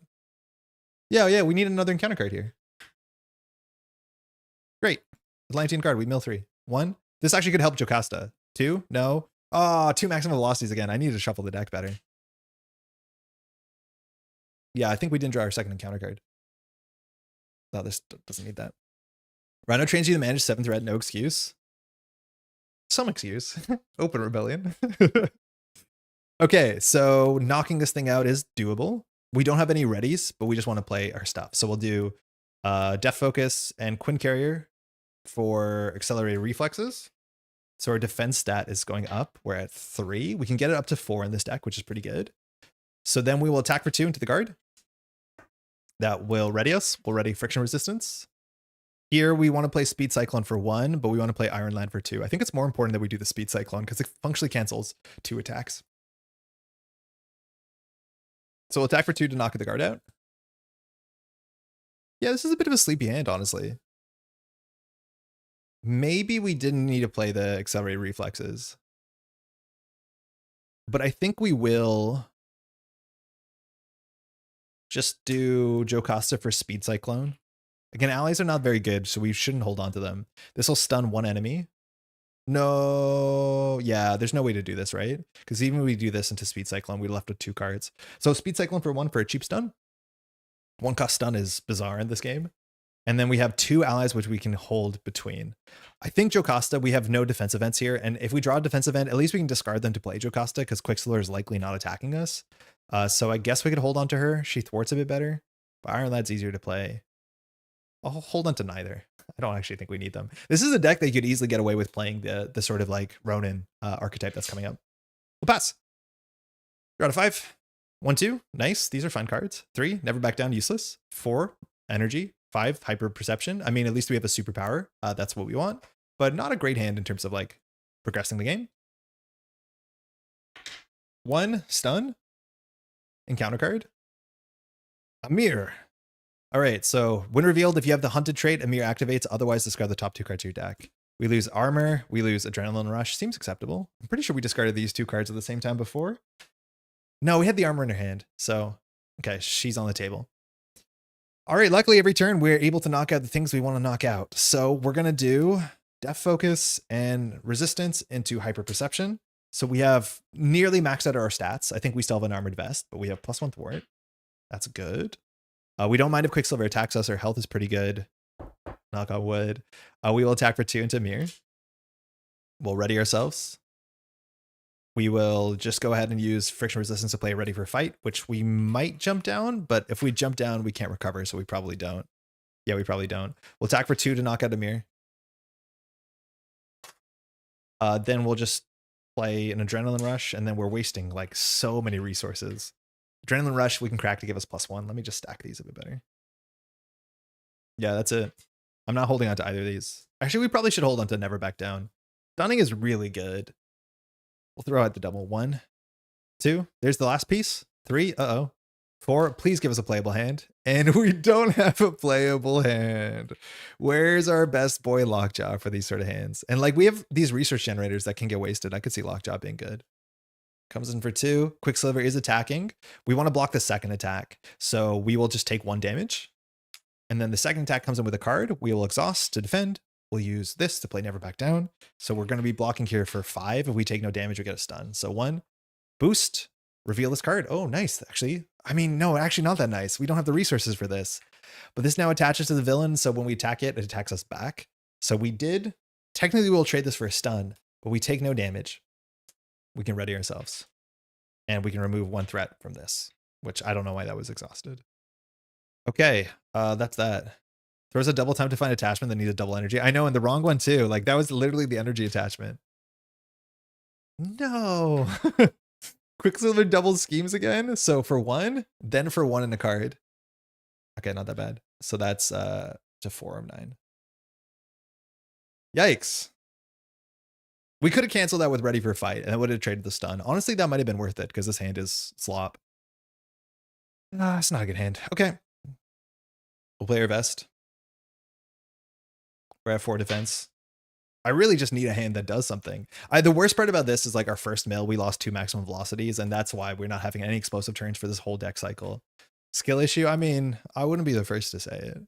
You wouldn't be the first to say it either. We'll thwart for 2. This readies. We'll thwart for 2. We'll pass. We'll throw out 5 resources at Quinn Carrier, Death Focus, and a friction resistance. Like, what's going on? What the heck is this? 1, riposte, useless. ABR, good. Serval, fine. We can jump down, maybe. ABR. Double tap, double time, excuse me. Goes to 1. Quicksilver does not attack us. We draw 1 encounter card. Neptune's Trident. Okay, so this gives us another thing we want to get rid of, because anytime that you give plus stats, which there's a couple attachments in the set, they're very, very good. Gains piercing, that shouldn't matter, and it's back to us. Okay, so we need to attack this and spend 2 energy. We have Riposte and Quinn Carrier, so that shouldn't be bad. But first we should deal with that, which is a mental and a physical. So that's perfect because we'll do mental. I don't think we need a double time, but it's, yeah, we don't. So we'll throw physical, mental, get rid of the Trident first. When your deck empties in GGs, like Netrunner or Arkham, in Arkham, you just take a horror. When your deck empties, you have to give yourself an extra encounter card, which is a legitimate downside. So you can't do an infinite, because if you do an infinite, the deck will deck out and then you lose to that. Notably, when the encounter deck runs out, you get an acceleration, which just adds 1 threat per turn onto that, which is a meaningful downside for certain characters. But yeah, when you deck out, it's bad. You get a worse downside than 1 horror, arguably in Arkham. Maybe not arguably. Maybe it's actually not as bad. Okay, that's that. Okay, so now we're going to get attacked for 1, which is fine. So we'll attack 2 into Quicksilver, into the villain. So before we take the damage, reflexes come back. So Quicksilver's going to attack us for 1 without a boost. So we're just going to take 1 to the face. Then we attack for 2, so the villain takes 2. Then we're going to spend 2 energy. So we're going to spend 1 energy here and 1 energy here, so we can get rid of this. When we get rid of this, it gets a boost card. Okay. Then we ready, which readies this. Cool. We will now just attack for 2 into the villain. We will use friction resistance on the ABR. It doesn't really matter. This readies us, readies this. We'll use this to play the Serval, which we probably want to find a window to use. I think with the 2 advances out of the deck, we probably should play this, because we can put back our 2 very important cards in our deck, which we need. So I think on this turn, we could either thwart for 1, but I think I'm better off jumping down. The issue is like Quicksilver's going to scheme. Actually, no, it's kind of scary with a boost card, right? Because Quicksilver schemes for 1 in a card and then 1 in a card. So worst case scenario is Quicksilver schemes for 8. That's bad. It's not super likely, but scheming for 8 is bad. We're at 5 health. Kind of sketch. Oh, we can jump down and do Ready for a Fight. So yeah, we're fine. We can let 1 scheme go through. If the second scheme is bad, we can interrupt it, I guess. We won't know, it's random. But yeah, let's jump down. So we'll hop down. This is where we lose, and Boomguy will be like, what are you doing? We're going to exhaust to recover for 3. And then we're going to use Serval, which I think modernly this card would have drawn a card. I think we have a card like this in Angel. So we'll shuffle 2 cards back. So we don't want to shuffle 2 of these back because you can only play 1 per turn. But this is like the way that we do enough damage. Now, admittedly, this is not a great turn to shuffle this in because once you do 5 damage, once you do 5 damage, we can't do any more damage to Quicksilver. So this actually might not be the turn for this. Yeah, probably isn't. So I think it might be better just to do an ABR and a stun. I could see that being better, the Cyclone and the ABR. Because like it's easy for us to attack for 2, and then knock out Quicksilver. We just need the ABR. Because like our deck is this small. If we draw the maximum velocity, we're in a bad spot. Yeah, we do have a ready for a fight. Yeah, I'm going to shuffle these two in. Yeah. When you try out my custom Thor and Wolverine leaders this summer, please be critical as I want them to be fun and replayable. Thor is complex and Wolvie's like Magog a bit where he just swings. Take it, he just heals too, huh? I'd be excited. I don't have a printer, so like printing cards is really difficult. But maybe we can make something work. All right, we'll pass. Draw 6. ABR, maybe the one we shuffled. That's the one we shuffled for sure. What doesn't kill me? That's great. So now we definitely have enough damage to knock out this round of Quicksilver. Okay, what did we do? Is this good? I think it's still good. Okay, that's good. Unflappable, that's good too. Ready for a fight, PO box? Yeah, I gotta set up something like that, huh? Yeah, that'd be sick. Okay, send you some Transformers TCG stuff. Thank you, Metapher. This goes to 2. So the villain is now going to scheme for 1 in a card and then 1 in a card. So this could be bad. If we jump out, we could block one of these attacks. So we get let 1 scheme go through and then we could attack the next one. I'm comfortable with that. We can maybe be attacked twice, but we can always block twice because we have 3 readies in our hand. But I think we let 1 scheme go through and then 1 attack go through. Because 1 scheme is only 1 in a card. The second scheme is the bad one. And I think our hand has enough flexibility that we could like clear the table and clear all the threat. So I'm going to let the first scheme go through. So scheming for 1 in the card.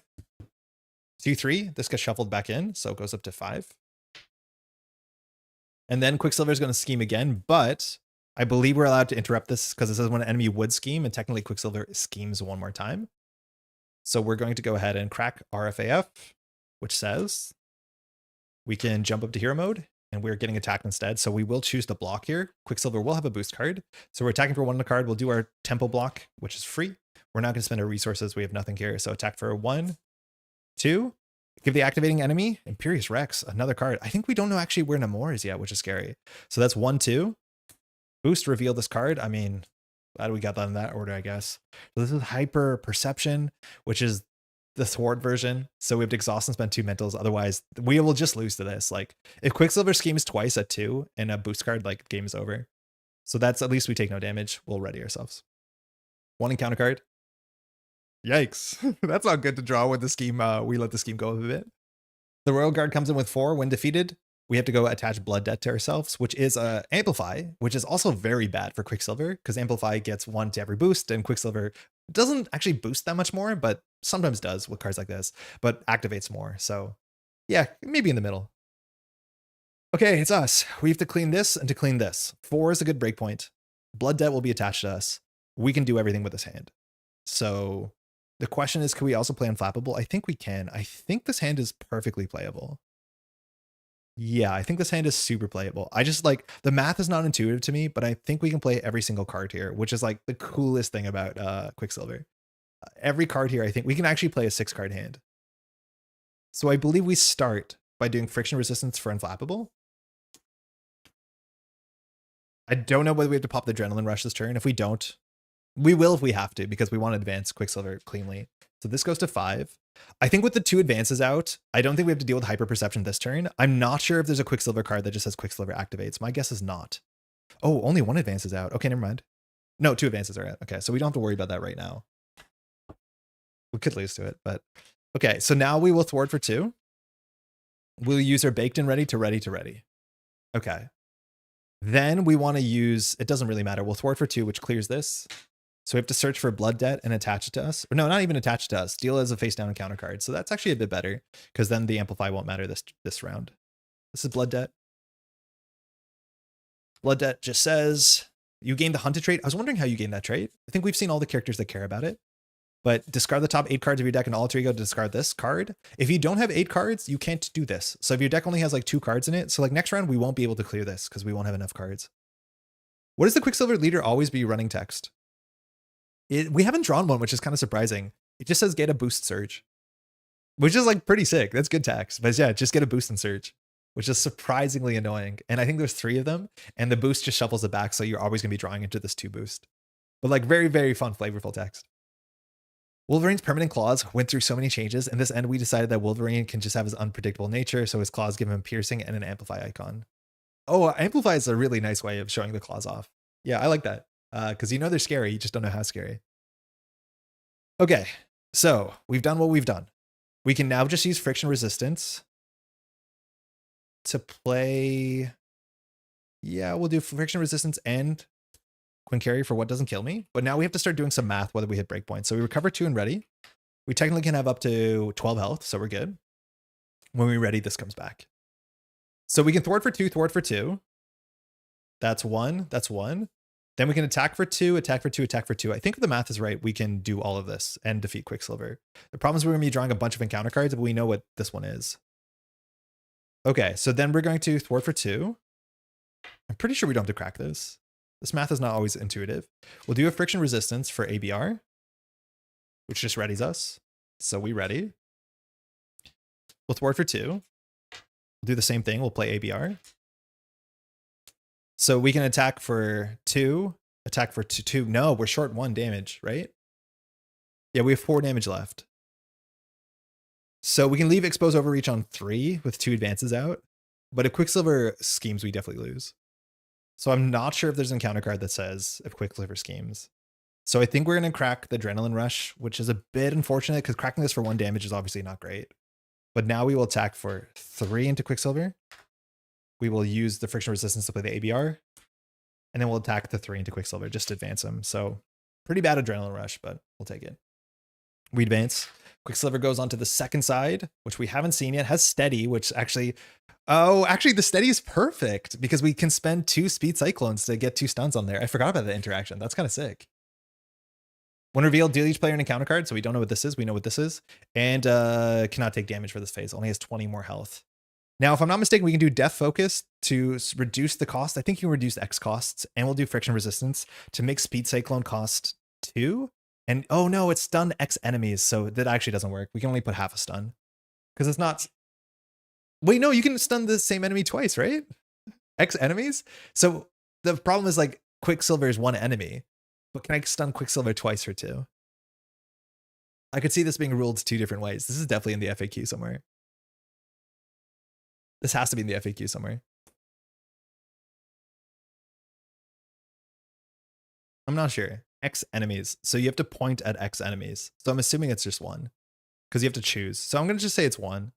If it's 2, it can matter. But we'll pass. All right, draw up. Riposte, that's nice. You can take damage at this point. Disarming Defense. Oh, that's so good. Because Hyper Perception is really annoying to get rid of. It's 1 enemy. Yeah, but can we pick the same enemy twice? I don't think we can. That's perfect. That's a ready. That's a never back down. We are spoiled with options here, but that's just a bunch of cheap readies. A Disarming Defense is perfect because we shouldn't take damage here, and then we can knock off the Hyper Perception for free, which is a lot cheaper. For 2. Quicksilver is attacking for, sorry, just 2. This one we'll take to the face, and we'll block the one with the boost. So we will just take 2. Does not apply X stun status cards. Yeah. So you have to actually look at X different enemies, so that's fine. Then Quicksilver is attacking for 2 in a card. We will use the friction to play Disarming Defense. So we're blocking for 6 using our free block. Quicksilver's attacking for 1, 2, 3, 4, 5. Huge boost. We take no damage. So if you take no damage, discard an attachment on the attacking enemy with the text hero action or hero response, what this does, which that is why you play this card. That is really good when it lines up, and it did line up. We're now going to do our free ready and ready friction resistance, which is great. All right, 3 encounter cards. First card is, as we know, Blood Debt. So drawing this first sucks. I think you have to draw them in the order they're on the table, but I'm not always sure about that because we have an amplify icon. Second card. Oh, wow. So we're getting 2 more attacks here. I mean, this is bad. So the first attack is just for 2. Mind you, his attack stat did go up. So we're going to take 2 here down to 6. But this now is for 3 in a card. So we have to defend here, which is, again, acceptable. But if this is another attack, we probably lose the game. Like, yeah, amplifying to 2 more attacks is really, really bad. So we will defend for 4. If we want to with this hand, we can play a Never Back Down. And then we can still play What Doesn't Kill Me. So I think we will do the what Never Back Down on the second attack. So we'll play Never Back Down. We'll exhaust for a defend. So we're defending for 6. He's attacking for 3 in a card. Or 5. Nice. We take no damage. Oh, mind you, we forgot to do both of these triggers. So we'll do them now, of course. So Hard to Ignore will remove 1 threat. Unflappable will draw a card. And Never Back Down will give a stun. Yeah, forgot all our defense triggers last attack. Okay, so now he's properly stunned. All right, it's not over. Deeper and deeper we go. There's going to be like 5 encounter cards. Namor. Oh, is Namor going to kill us? Stalwart, Toughness, Villainous. Namor activates against you. So Namor can do 6 damage. No, Namor can do 5 damage. Eee. All right, so Villainous. So gets a boost and gets an Amplify. So we're attacking for 2. We have no tricks here because all our tricks require us to defend. Yeah. So 1, 2, 3, 4, 5. We're on 1 health. Okay, this is fine, I think. Master Plan whiffs here, so we have to discard cards until we find a treachery. Or sorry, side scheme and put it into play. Or reveal it more accurately. So at least we got rid of an ABR, Shadows of the Past. We get Ruler of Atlantis. Oh, this is the bad one. Oh god, is this a bad combo? Ruler of Atlantis is the one we talked for. So now there's 2 amplifies on the table. And if we cannot clear this, Atlantis and minions or enemies in general cannot take damage. Actually, only minions for whatever that matters. These, I almost picked this up because it looks like one of our cards, but it's not. Okay, that was a bad turn. You know what's bad when you're happy to see Master Plan? I mean, it's a Ruler of Atlantis, like really catches you off guard. So if we can do 20 damage, we could win. That's the upside. Quicksilver is proper stunned. But Namor will be attacking us for 3 and a boost card next turn, which is not great. Double Time clears Ruler of Atlantis perfectly, so I don't think we're super stressed. We just need to make sure we have a physical left over. So, yeah, we'll be okay. We have 1 card though, so we're getting a 2 encounter card phase next turn. Like we need to jump down here. Okay, how do we do this? We have healing. I don't think we can play both of these though. Is it better to double time, which uses Deft Focus, or is it better to What Doesn't Kill Me twice? One What Doesn't Kill Me gets played for sure, because then we get access to our ready. So with What Doesn't Kill Me, we can ready the Friction Resistance. Like, okay, so say that we do Quinn Carrier and Riposte for What Doesn't Kill Me. Then we ready ourselves so this is ready. These 2 can play double time, but then we're left with this What Doesn't Kill Me. The double time is 4, which is nice. And it uses one of our research generators, but we're wasting a resource, so it actually probably is better just to play another What Doesn't Kill Me. It's technically only 2 thwarting, but that's enough. I don't think we can knock into more, though. Sometimes this math is not super intuitive to me, but I think that we can't use all our resources. Because again, all these 2-cost cards line up poorly with Friction Resistance. So I think we definitely do Quinn Carrier for the physical, Riposte. We played What Doesn't Kill Me, and we have to remember we still have our cheap ready. So we'll recover for 2, we're ready. Okay. So this is our hand, and I don't think we can play both of these. Because we have 2 resources and then 1 resource, yeah. So I don't think we played the double time. I think we just use the double time for another 2 health gain, which is probably good. Issue is if we don't use the Friction Resistance on one of these 2 cards we wasted, but I think we waste a resource no matter what. So we'll thwart for 2 because we can't attack Atlantis minions. We'll use our free ready, which was wasted on this. We'll attack for 2 into this. Okay. Yeah, I don't think there's a way to do this. Am I wrong? No. What about if we attack for 2, use this for that, then no, there's no way of doing it. Okay. Then we will use physical, mental for What Doesn't Kill Me. So we're going to recover 2 and ready, which readies this, which is wasted. But at least we're alive and we gained 4 health that turn, which is important. Our last card, mind you, is a Scarlet Witch. Okay. So Quicksilver stunned. Namor is pretty annoying. We know we're not going to be guaranteed to draw into a defense event, so I guess we have to just attack into 2. Man, we still are kind of in a bad spot here. We'll draw. Okay, 2 assaults are out, I think, but we have Scarlet Witch, so we get an encounter card and we shuffle and we draw. All right, 20 health seems like a lot. We really need one of our maximum velocities to increase the damage. Luckily, we're shuffling our deck with only Scarlet Witch out, and so all our cards are back in the deck, I guess, for the cycle. So we have 4 ABRs, I think, 2 maximum velocities, 2 adrenaline rushes, 3 what doesn't kill me. So those are all very good draws here. Especially Namor, like an adrenaline goes hard because we attack for 3, attack for 3. Good thing about Namor is we can block for 4 and we can guarantee these 2 triggers for free. So we'll have a 6-card hand size and we'll remove 1 threat. So like having a minion here is actually nice because the stuns are going to whiff Quicksilver's attack.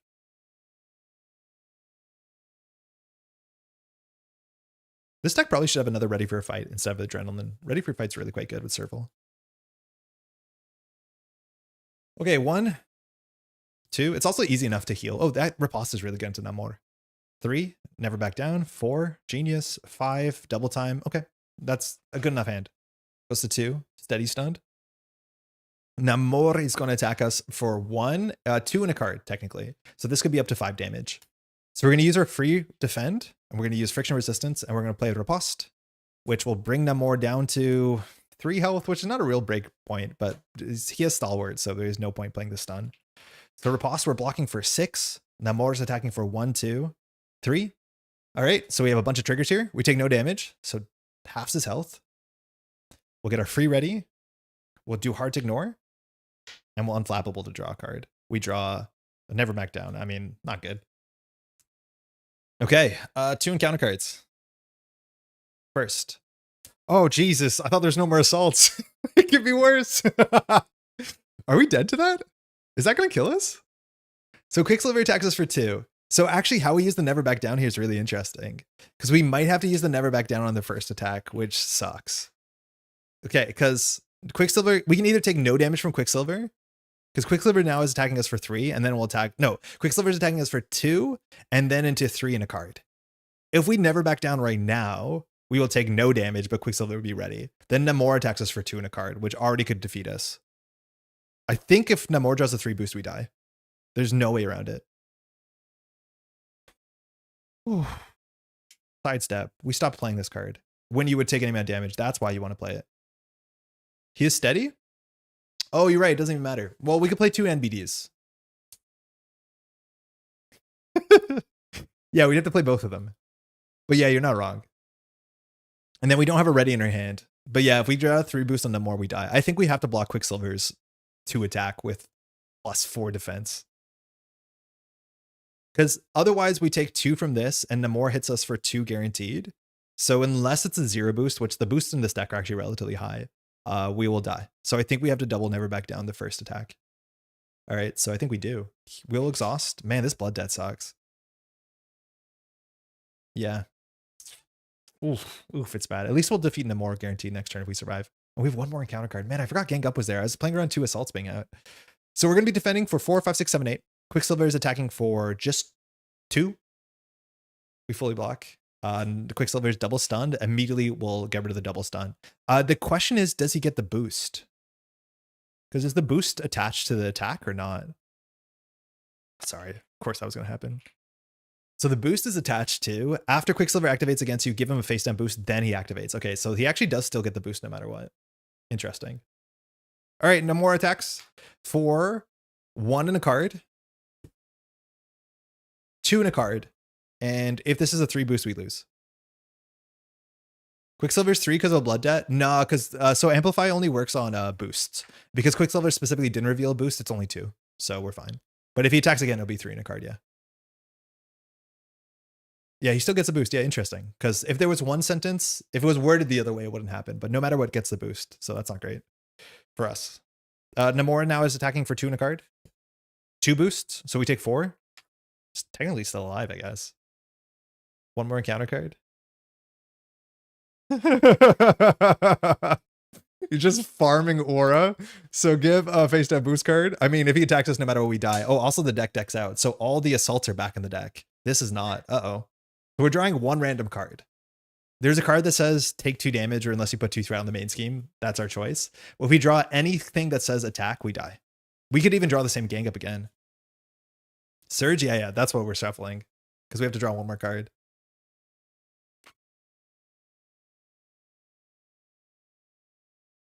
There's an interesting rework for Valk that Haynes 3-year 2 made that only changes the alter ego, hero, and shield maiden cards. Elegant. You can find her creator channel on the homebrew server. Oh, very cool. Yeah, this is fine, right? Like, this could be nothing. Or we could lose. Oh, that's fitting. We die. Namor is in play, he activates. Namor attacks for 2 and a card. I mean, that's so fitting. Also, drawing a ruler of Atlantis on the boost is like hella sick. So we take 1, 2, 3, 4. We get knocked out. Yikes. I mean, we just fell a bit behind there. I think we made a couple misplays that we could have played a bit better, but that turn was just an absurd amount of attacks. Like, Gang Up was 100% the worst card to draw on that board state because it was +3 attacks, right? Like, we literally drew the 1 card in the deck, and we should have seen it coming because the deck was 2 cards left, 3 cards. Yeah, I don't know if we should have played around it. We could have maybe like jumped down. Should have been quicker. I mean, this guy's very quick, isn't he? We apparently were not quick enough. We set up really well, but like, we're not good at pushing the game forward until we like hit one of our combo turns. And no joke, like, I talk about this not being super relevant, but the Atlantean guards actually ripping every copy of our velocity twice was the worst thing we could have done. Some of that was like dodgy shuffling because they didn't separate, so that's on me. But yeah, losing that was actually a really bad tempo hit for us for sure. Cool scenario. I think we saw all of his cards, which is really great. I don't think there's a Speed Cyclone variant in the kit, but otherwise all his other cards I do believe show up as a version. You got a better taste of him for sure. Yeah, he did the thing that he was meant to do. And as much as like stun is really good into him, as much as like our free chump block is really good into him, he's still like, what I really like about this design, and I'm pretty sure I like this a fair bit more than Valkyrie, which I'm saying that as a high bar already, is that there's a lot more decisions you can make. And that's because, it's a small attack into a big attack. So how you defend is interesting. The attachments are hard to get rid of, but you have to get rid of them because yeah, it adds 2 attack to every activation. That's a nightmare. But yeah, Namor into Gang Up is like definitely a way that we lose that. And we did find all of that all at once. Even on the turn that we drew Namor, we drew like Ruler of Atlantis, which is like so hilariously bad. I think this deck, we probably should have another ready for a fight to jump down. Just to get rid of the alter ego stuff, to hit serval. Like, that's really important. So I could see us cutting some of our more greedy cards for just more of these, because these are so easy to play when we have friction resistance, and just having access to alter ego is really important, because most of our best cards are events, and putting events back in your deck are really important. There's not Speed Cyclone was turned into a PvP card. Oh yeah, right. I have those cards somewhere, but I have the like 5 cards for each, or 4 cards for each hero that are part of the PvP part. I guess I should show them for those who care. I've only played PvP a couple times. They have to be here. Yeah, I think they're in the box still. 1 sec.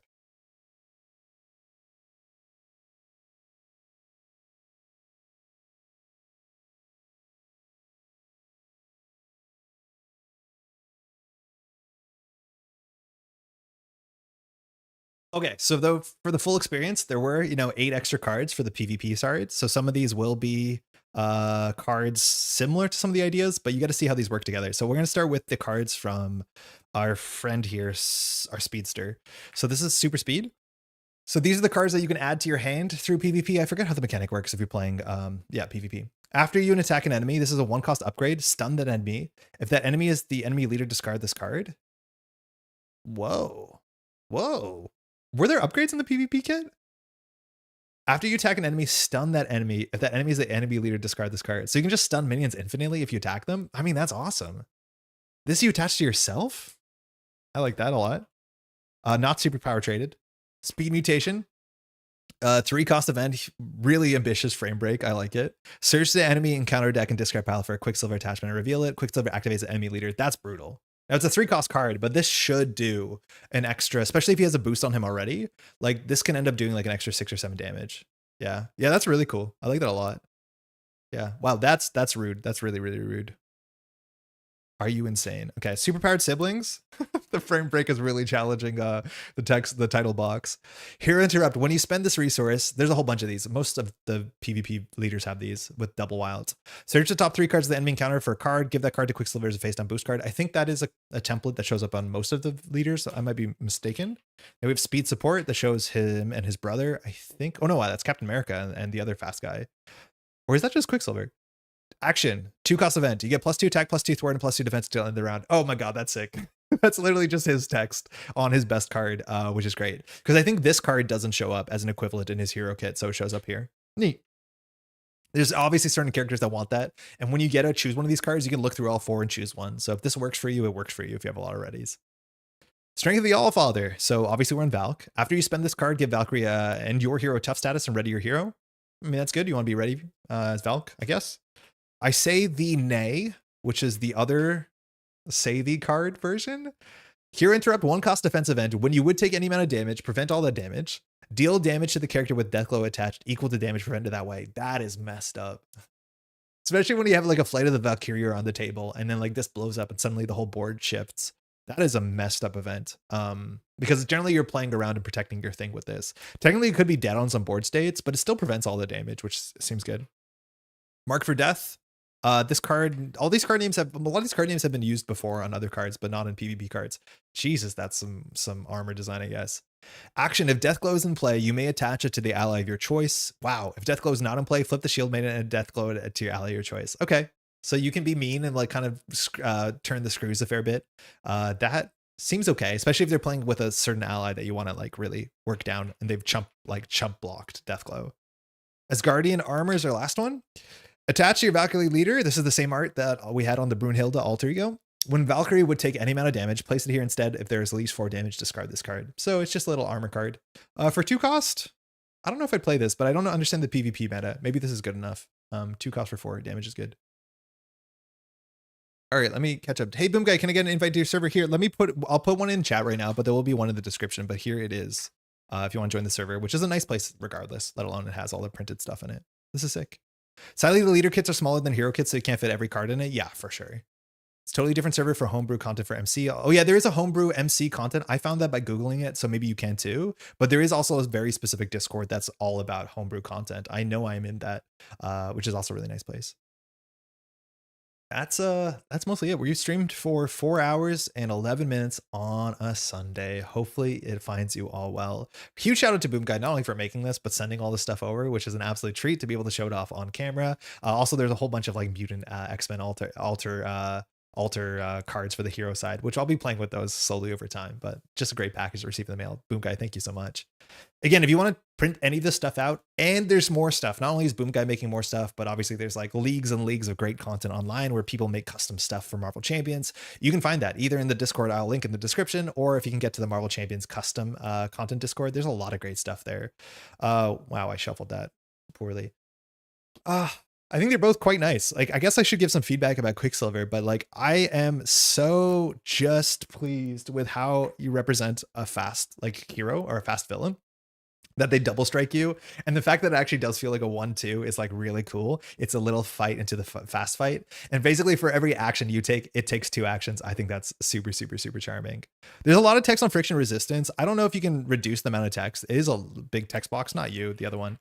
But it is easy to follow. And then eventually you don't have to read it, which is nice. It's really cool when you see a text box this big and then you can like intuit it relatively quickly. It's also cool that it like totally subverts the sort of like, you know, draw a boost immediately. That's kind of nice too, which is great. Yeah, I liked it. I liked his kit. I liked his events. I think the boost icons, like the ABRs shuffling back is a lot because the 2 boost is like higher than average. I think it should be average. It feels pretty high than average, but the difficulty thing, it's like, it's fine. It's up to you to figure out whether the difficulty lines up with your hero. Shout out to Valkyrie. That was not close at all, but like usually it isn't. I don't know. Just as Valkyrie can't do stuff solo, I beat campaigns. It's fine. Yeah, this is neat. I think the Namor and the whole set of like the guards are pretty nice. I think that's a nice mixture, and there's some weird interaction points. Like this Amplify is cool with a thing that gets a lot of boost cards. Like this is terrifying. Amplifying to 2 boosts, yikes! And then it attacks again, yikes. That's sick. ABR is meant to feel like it comes back over and over. That's how fast he is. Yeah, I get that. I'd be okay if this has 1 boost icon on it. There's like 3 of these in the deck, so it is a central card, and I think you know for Netrunner why this is like such a nice card to me, but that's like a very Netrunner coded card. That's mostly it. Thanks so much for hanging out. We did a big stream on Friday. We tried to finish the campaign with what's it called, with Ironheart. We did make we missed a pretty big line on the last turn, so apologies for that. But I do think that might be something we will record to get on this channel to see if we can finally take down our good friend Ronan, because it is doable. I did some games last night and we did manage to pull one off, which is great. As much as off camera, maybe we made mistakes, maybe we played better without the stress of the lights. We'll find out. Next time you should try it with a non-CW mod set. Valk is fun with all versus all. Yeah, if there's like recommended mod sets, I think that'd be pretty sick. Also, Boomguy, you sent over the cards, which I'm also really excited to play. The cards that alternate or modify, what's it called? The Wrecking Crew. For those, you just play those instead, right? Like it just replaces the main scheme and that's it, right?